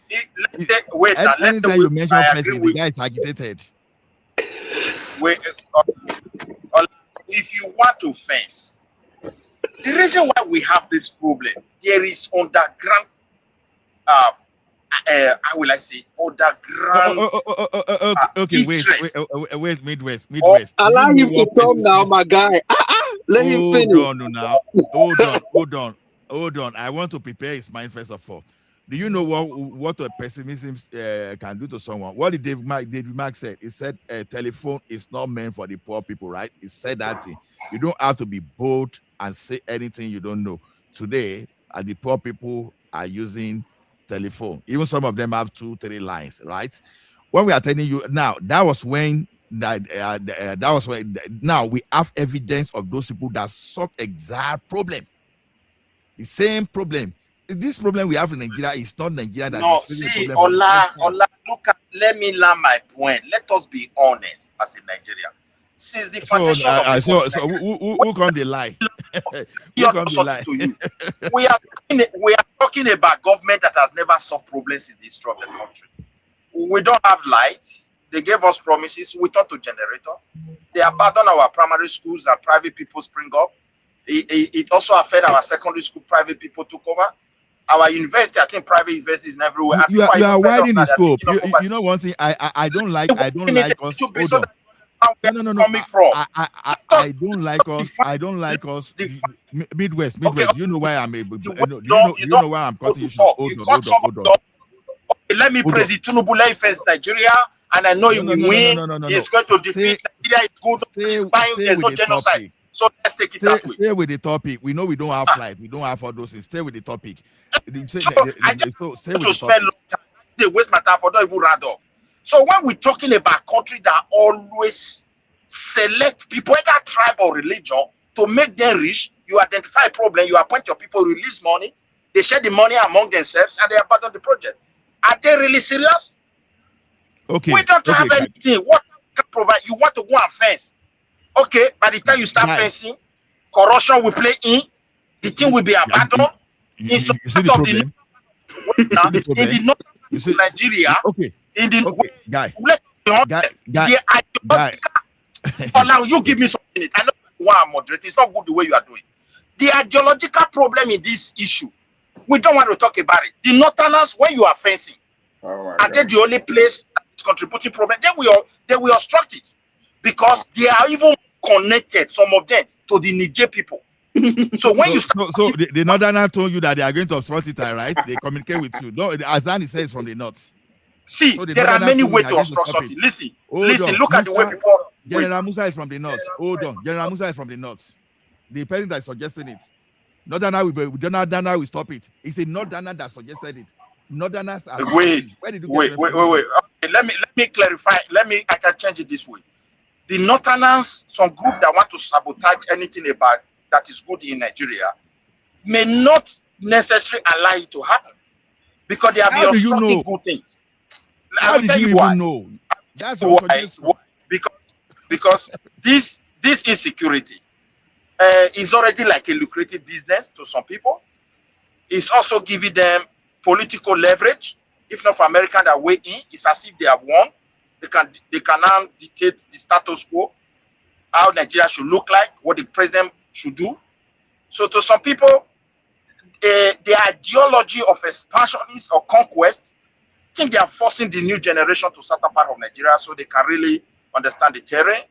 So if you look at it generally, to say when we fence, yeah, fence is good. Do we really have the will to protect the country? Are we willing to put the country first and look beyond our tribes? I think the answer is no at the moment. I'm just telling the truth. The answer is no. People are evaluating their No, interests. you're sharing over your this own issue. opinion. You're sharing your opinion. Doesn't mean it's a My own opinion. The will is not there because even if they choose to go and fence today, will they manage it? I've seen when fence has worked fantastically. Example is Poland between Belarus. The willingness of the government to do it was there. Even when European Union, they were slacking. The Polish government brought that money, they fence, and every fence they did, they put road, they put camera. The way they put their police and guide, it doesn't take more than 5 minutes. Once you tamper with the wire, before you could cross, they're already there. When people try, they even try to dig the ground. I don't know what they put in their soil, what they put there, it knock. So at the end of it all, it's successful. America will Trump, but they may not be perfect. Well, what I'm seeing on television, I think Trump have done a lot.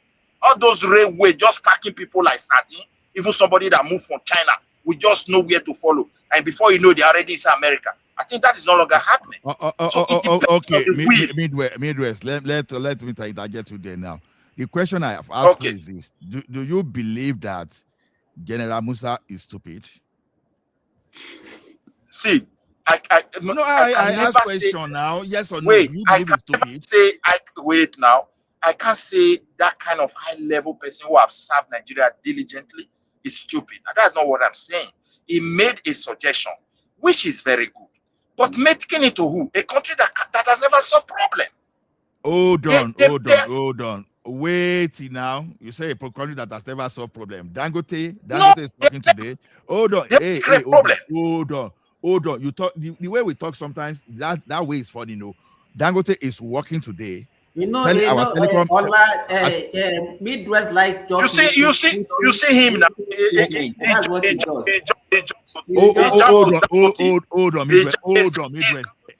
Hold on, Midwest. Hold on now.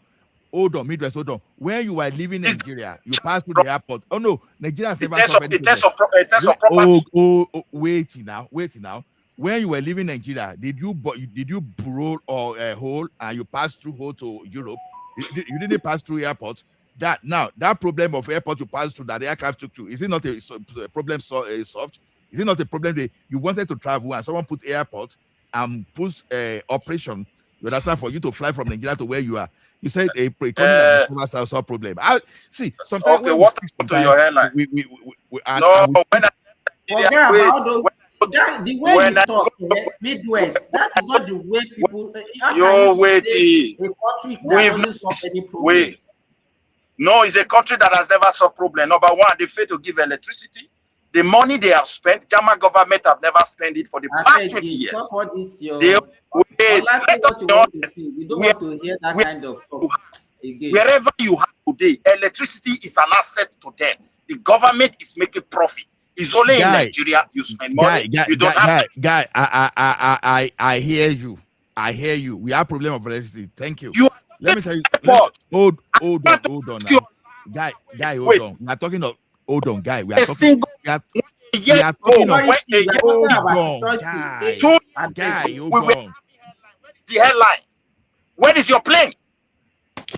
Thank you. Guy, hold on. Guy, hold on. Guy, hold on.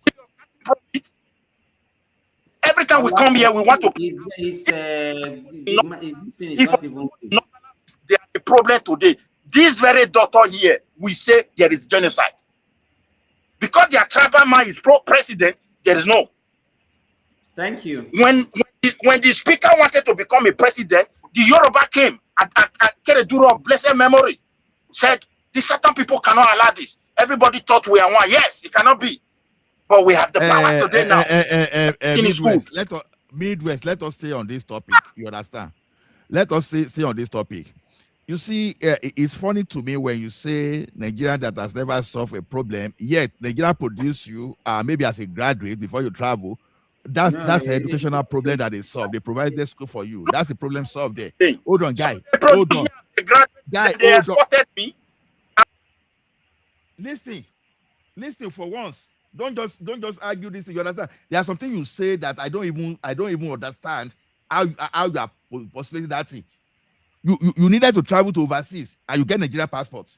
That's the problem solved. You said the country that has never solved a problem. It was delivered in the same country and he didn't die. And that country never solved any problem for him. You're praising your country because you cannot see far. You will so have grandchildren in your abroad. Tell me when you will go back home. You will abandon your children to go to school. Jesus Christ on Nazareth. How does this ranting see the future? How does this ranting now solve our insecurity problem? Because I don't get it. The problem is this: the certain people of Nigeria are very wicked, and that is why the Northerners will never give them chance. We can pay for restructuring. What's up Tinubu now? Is he not the one who said he will restructure Nigeria and is a solution? Videos are there. Jonathan talk of restructuring. What stop him? We produce almost 3 times president. The Northerners only 8 years. We are still blaming Fulani. We have the power. We are still blaming Fulani. Abba. Are you not the one blaming Fulani today? So now we should not blame Fulani again, Abi. Abi, it's not the same Fulani that said they want to take over the country. I blame Fulani actions for trying to buy fellow Nigeria for anything they want to achieve. But the truth of the matter is that we have a problem. And all the time, those guys, when they have power, they want to rule like Fulani. When we have power. Okay, we have heard your ranting. It's okay. It's enough. It's enough. Let us talk about the insecurity. It's enough, please. Now, okay, thank you. You talking about the topic. Continue.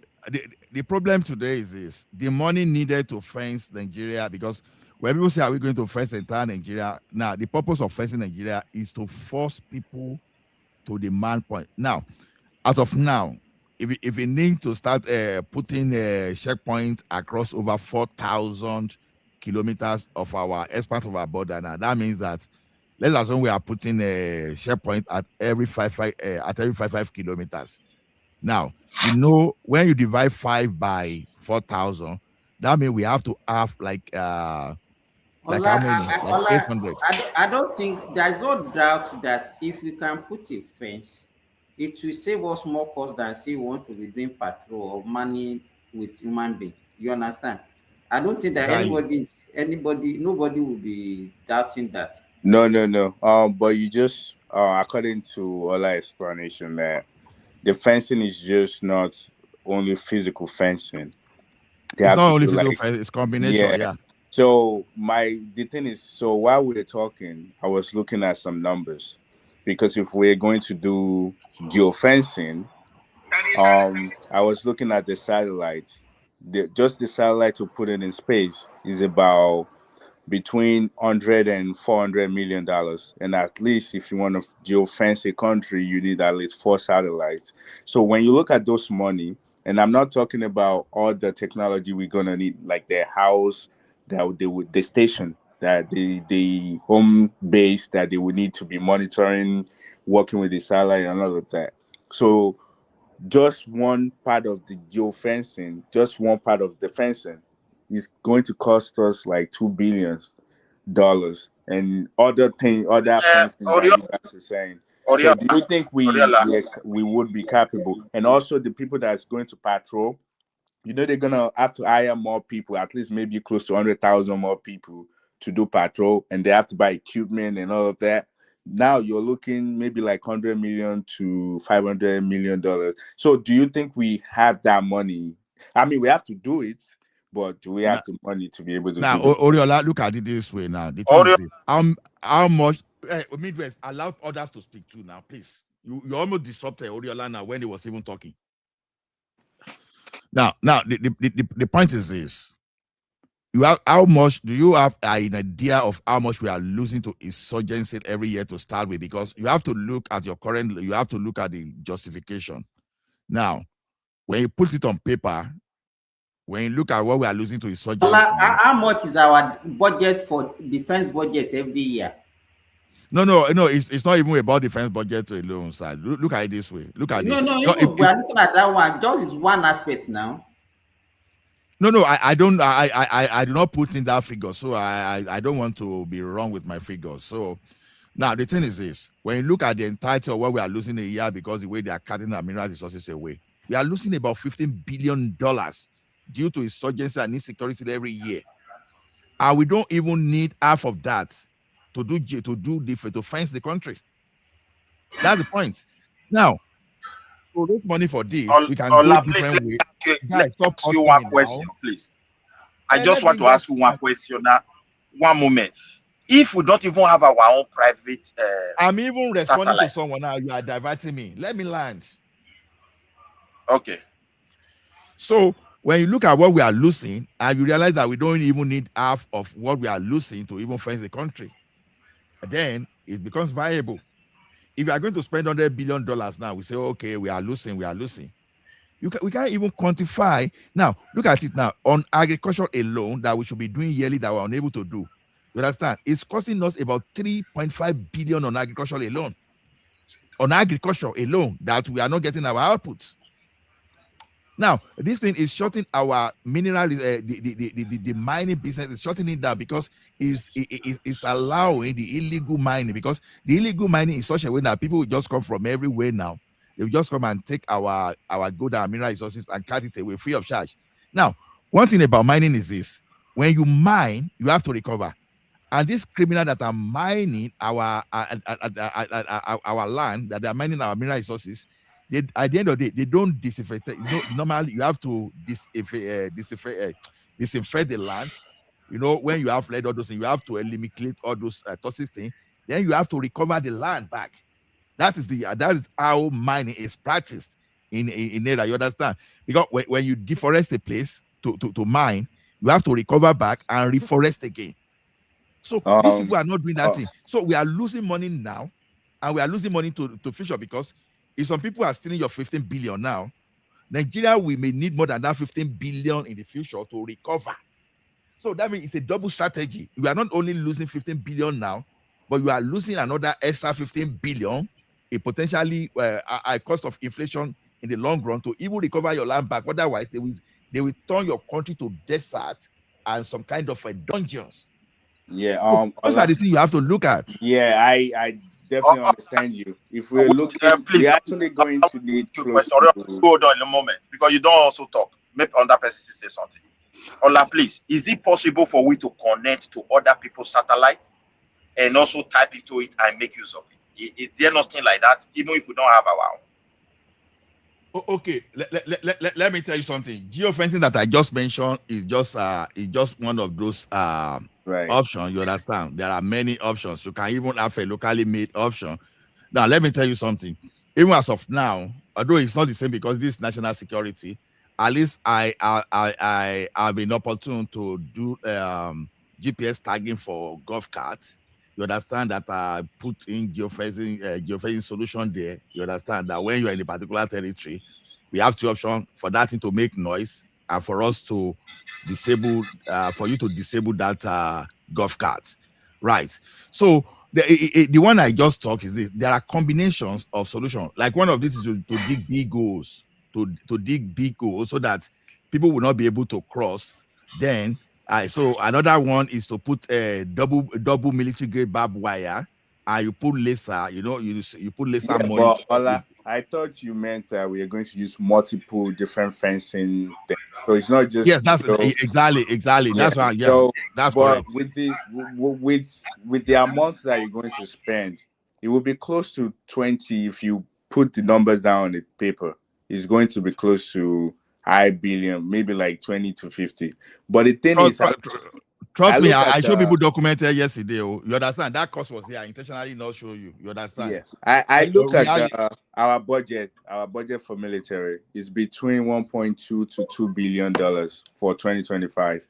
So it's not bad. That's not the way to look at it. It's beyond that. Okay, I told you. No, we I are was just losing. looking at budget because We are losing. No, this is the way you look at it. We are losing $15 billion every year due to when you look at the security situation. Now, there's a way you can do this thing. You understand? You can go with PPP that, okay, you allocate resources for them to use it to, okay. Now, assuming we are losing like about 7 billion in a year down to illegal mining. Nigeria is not benefiting anything from illegal mining up to the tune of 7 billion. So what is wrong if you are going to face your country and you put someone that is going to mine to the tune of $7 billion? yes, understand? I'm not countering the amounts that they're stealing from us. I'm not countering that. I think Simba mentioned what is even our budget, so I just decided to look it up and bring it up. And what I will also say is I believe this can work, but it's just that when you're doing something like defense for a country, you can't do PPP for those things. You can't have public because it's something for your country. You don't. It's not something that someone is trying to financially gain something on it. You can't do that for a country. The security is very high for you to now say, when it comes to security of my country, I want to do a PPP with some. No, you shouldn't do that. And I don't think you do PPP sometimes so that people will not invest money. You understand? No, not for security. No, I understand what you are saying. PPP sometimes does not mean that, okay, most Lagos project is PPP, but the Senate is in control of the government. The PPP at the level of that construction is this, you understand? You just but guarantee none of them money. are security now. No. Hold on. You guarantee their money. You guarantee their payment. You just ask them to go and do it. So that you it's a guarantee public special way. financial thing. I understand what it is, but it always comes with an interest, your financial interest. In this case, this is a security of a country. You can't leave that loophole. The loophole is like you can take a risk. You can take a chance. You don't want people to. Okay. Except you want to use direct labor from the military. Hold on. Let me and Oriola finish this conversation first before you divert. The thing is this. Now, except you want to use our military as a labor, we are still going to use experts. Yeah. That's not. You're still going to use experts to do that.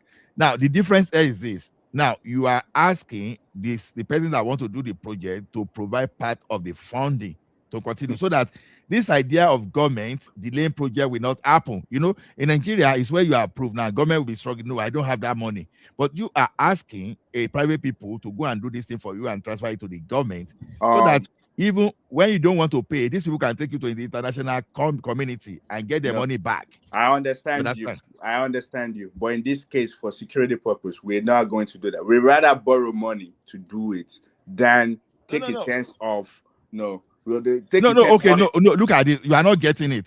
I'm not saying, even let me tell you one thing, even when you still even have that border, you understand, you still have some people that will still be maintaining it, you still have contractors that will still be maintaining it for you, whether you like it or not. Yeah, but they will have to undergo a security check that they can leak secrets, they can do, and most of them will actually be in our Navy. People that will be doing this. In Navy, military, the control will still be to our military. The installation will just be this thing. The control will be within our security architecture. It's not going to be with external. The control is going to be with us. I'm just saying that, okay, you want to put, let's say you want to put barbed wire, a contractor, please go and use some money to put that in. We are going to pay you. even if you breach, we cannot pay you this year, we are going to pay you with interest. Yeah, but Okay, that's not in case a government want to come and change it, you can challenge just at an international court. Yeah, but that's not and get your money back. That's not PPP. That's more like you do your job. Once we confirm that the job is done, then we pay you. That's different from you going ahead to use money, but now you can now start collecting or using it until you get your money. Then you will now release it to us, because that's usually no, that's not the type of PPP. No, the PPP at construction level, so that government will not, see, let me tell you, the purpose of that is this. When Buhari came, they wanted to reverse that Genco disco thing, but the type of clause they put there, it became difficult to reverse. So that, because you see, we learned from what they did to Dangote when they reversed the refinery they sold to them, they reversed it, so that this one became difficult to reverse. Now, if you give it to private people to do, the purpose is they are going to benefit there. The benefit is going to be their own markup. You understand? Their own gain. But now, what we want to do, they are going to help us to provide funding. That's where I'm coming to. So you don't have to wait for all this government that will be throwing punch, and at the end of the day, they may not approve the money till the end of that administration. But if you give private people to control for us and get this money later, and the more you delay, you'll be paying interest on that money. It just is going to be like you are getting loan. You are getting like a loan. So that's just the way it is. That's the model I'm proposing, so that we'll be able to do this fencing. Okay, I hear you, and I agree with that. If we give you a contract, use your money to do it, after you finish, we'll pay you back. I agree with that one. But when it comes to like PPP, where it's a private public partnership, where you can use that for purpose of gain interest and all of that, I don't agree with that, because security, they can bridge it, they can. So I don't agree with that one. But I agree. I understand what you are saying. I agree with what you are saying in terms of that. No, that's not exactly what I'm saying. I agree with you. So Midwest, sorry, you can come in now. Yeah, Ola, you see what you said, I agree with you. Because let's go back to cost. If you look at what we are losing as a country, and looking at what we will spend to defend ourselves, what we are losing is almost 50 times more than what we need to spend to really defend that country.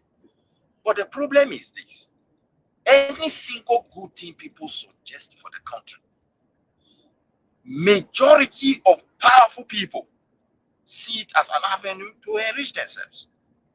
You suggest fence, people will queue up for the contract, and at the end, despite the importance of that project to the survival of the country, if care is not taking after one the administration, the other one, it have to be abandoned, because when they look at the financial record, everything is so dark, and they have no choice, because some of the people that were involved are also part of the people that bring in the new government. So if you want to start calling name, it become like we call one name, the other name will call the other name. Because not taking, people close to the president will not be calling upon. So this is the aspect I'm speaking to. So what is your point now? What is your point now? My point is this, that those who are suggesting good things should understand that the good things that be suggesting always enrich people. So we should not suggest it, and they should not do it. Is that what you are saying? No, what I'm saying is this: if we want to do it, we should do it differently. How? Not just the same old way. How? Wait, am I not speaking now? So when if you want me to speak, you have something to say, I can give you the floor. How it should look like. So you just wait. We have to do it differently. Because the reason is this: every problem we are suggesting today, or solution we are suggesting today, if you look at it carefully, people have suggested it in the past. Sometimes the government itself have decided, apart from this fence, but how to secure Nigeria. Suggestions has always been there. What to do. And every government year in, year out try their best to put money there. Now we are losing, seriously. And if care is not taken, we'll lose everything. And this is what I'm trying to present before you. If you don't understand it, you can add your own to it or argue it. Ola said what we are losing is more than what it takes to fence that border, and that is the truth. And we are going to lose more just because of the greedy interest of few people who want to enrich themselves. And that is what I stand upon. If the fencing is a solution, are we willing to do it? Are we willing to really be serious to solve problem? It's not only saying bring money, bring money, bring money. Today we don't have electricity that can really power industry. Okay, Are we not let me ask losing? question. No, don't go to electricity. Don't go to Are we electricity. not losing seriously? We are Now, losing. don't go to hold on. Don't go to electricity again. Let me ask you a question. You understand? I want you guys to go and study Saudi Arabia, Iraq. You understand? Now, the question is this: how many? Is it Iran or many Iraq? group of terrorists? No, Saudi Arabia, Iraq. The friends between them, the barrier they put. Now, the question I'm asking you guys is this: you understand? Especially Midwest. How many group of foreign terrorists do you think are in Nigeria today? But Nigeria is going to be young Boko Haram now because we have many groups now. How many do you know? See, Ola, that is why I said I agree with you. Boko Haram, for me now, is a child's play. I don't know which words I will use. Many many dangerous groups, they have already established themselves. Because why? They have laid hold of our rare earth minerals like gold. They said if you go to Saudi Arabia, when they display Nigeria gold, you'll be wondering. The question that you posed to Midwest, it will move off target again. We are talking about the fencing. See, you can help me to answer that, the one you feel in your mind. I'm just responding to what. Okay. Let me tell you. Let me tell you. We don't know. Hold on. Let me tell you. The all those terrorist group that in Nigeria today. There's a group called ISSP, Islamic State Sahel Province. Right, they're in Nigeria. You understand? So those guys, if you like, call them the local arm in Nigeria is a Lakurawa. When you talk of Lakurawa, that's a local arm. Then there's another one called JNIM, Al Qaeda Sahel branch. Right. Now there's ISWAP. You understand? Then there's another one, you just call them Bandit Jihadist Alliance Network. You understand? Those are there are many of them. Oh, just look at all those things. Now, why you see me that I didn't even mention Boko Haram there. Those ones are cross-border terrorist group that are entering our country through because of our border. They will take the bush paths and enter. You understand? So do you know that there is a shorter way you can walk from Ekiti to Lagos through the bush path. You understand? You know, we used to hear this thing during our own forefather they used to take bush paths. You understand? And we far shorter than taking the major road to Lagos. We you know, when all those our papa and our ancestors used to talk of that thing, we believe that okay, that was their own time. All these criminals in the bush now, you understand? They are showing us. And don't forget that those criminals, they are working with our local people. You can never discard that. You understand? They are working with our local people. Confirm. But what we are trying to say is this: if you even stop these people, because these people, they have access to small arm from the Sahel. You understand? They are coming through the border without anybody stopping them. Number one, if you put fence, you are going to reduce that drastically. You know, I told you part of that fence is that you have to dig. Then when you want to enter that means you have to come with a lot of equipment. Maybe you want to put your ladder inside, you want to come, you understand? Then our laser will detect that someone is here. Do you know what to talk they have when you build some kind of a big goal like that and people want to pass it? Do you know what it's going to take the Air Force to do? By the time they find themselves in that tool, when the Air Force is coming, they will just give them one kind of nice beans. You understand? Nice akara. Buam in there. You understand? They just pine them inside the hole like that. So a lot of things. Because number one, when you have those things, that means that they won't be able to even cross the border with motorcycle. Except you have the thing to fight. So see my little this thing, my worry, why I don't agree with sometimes when they say the government want to do. Take for example now, let me come down to the way I'm seeing Nigeria. let's say the Yorubas agree to say we want to fence Yoruba land. For me, that will work. Despite every challenges, it may likely work on 80%. Less 80% is very good. Because why? The will to protect Yoruba land will be there. But when it comes to Nigeria, because of so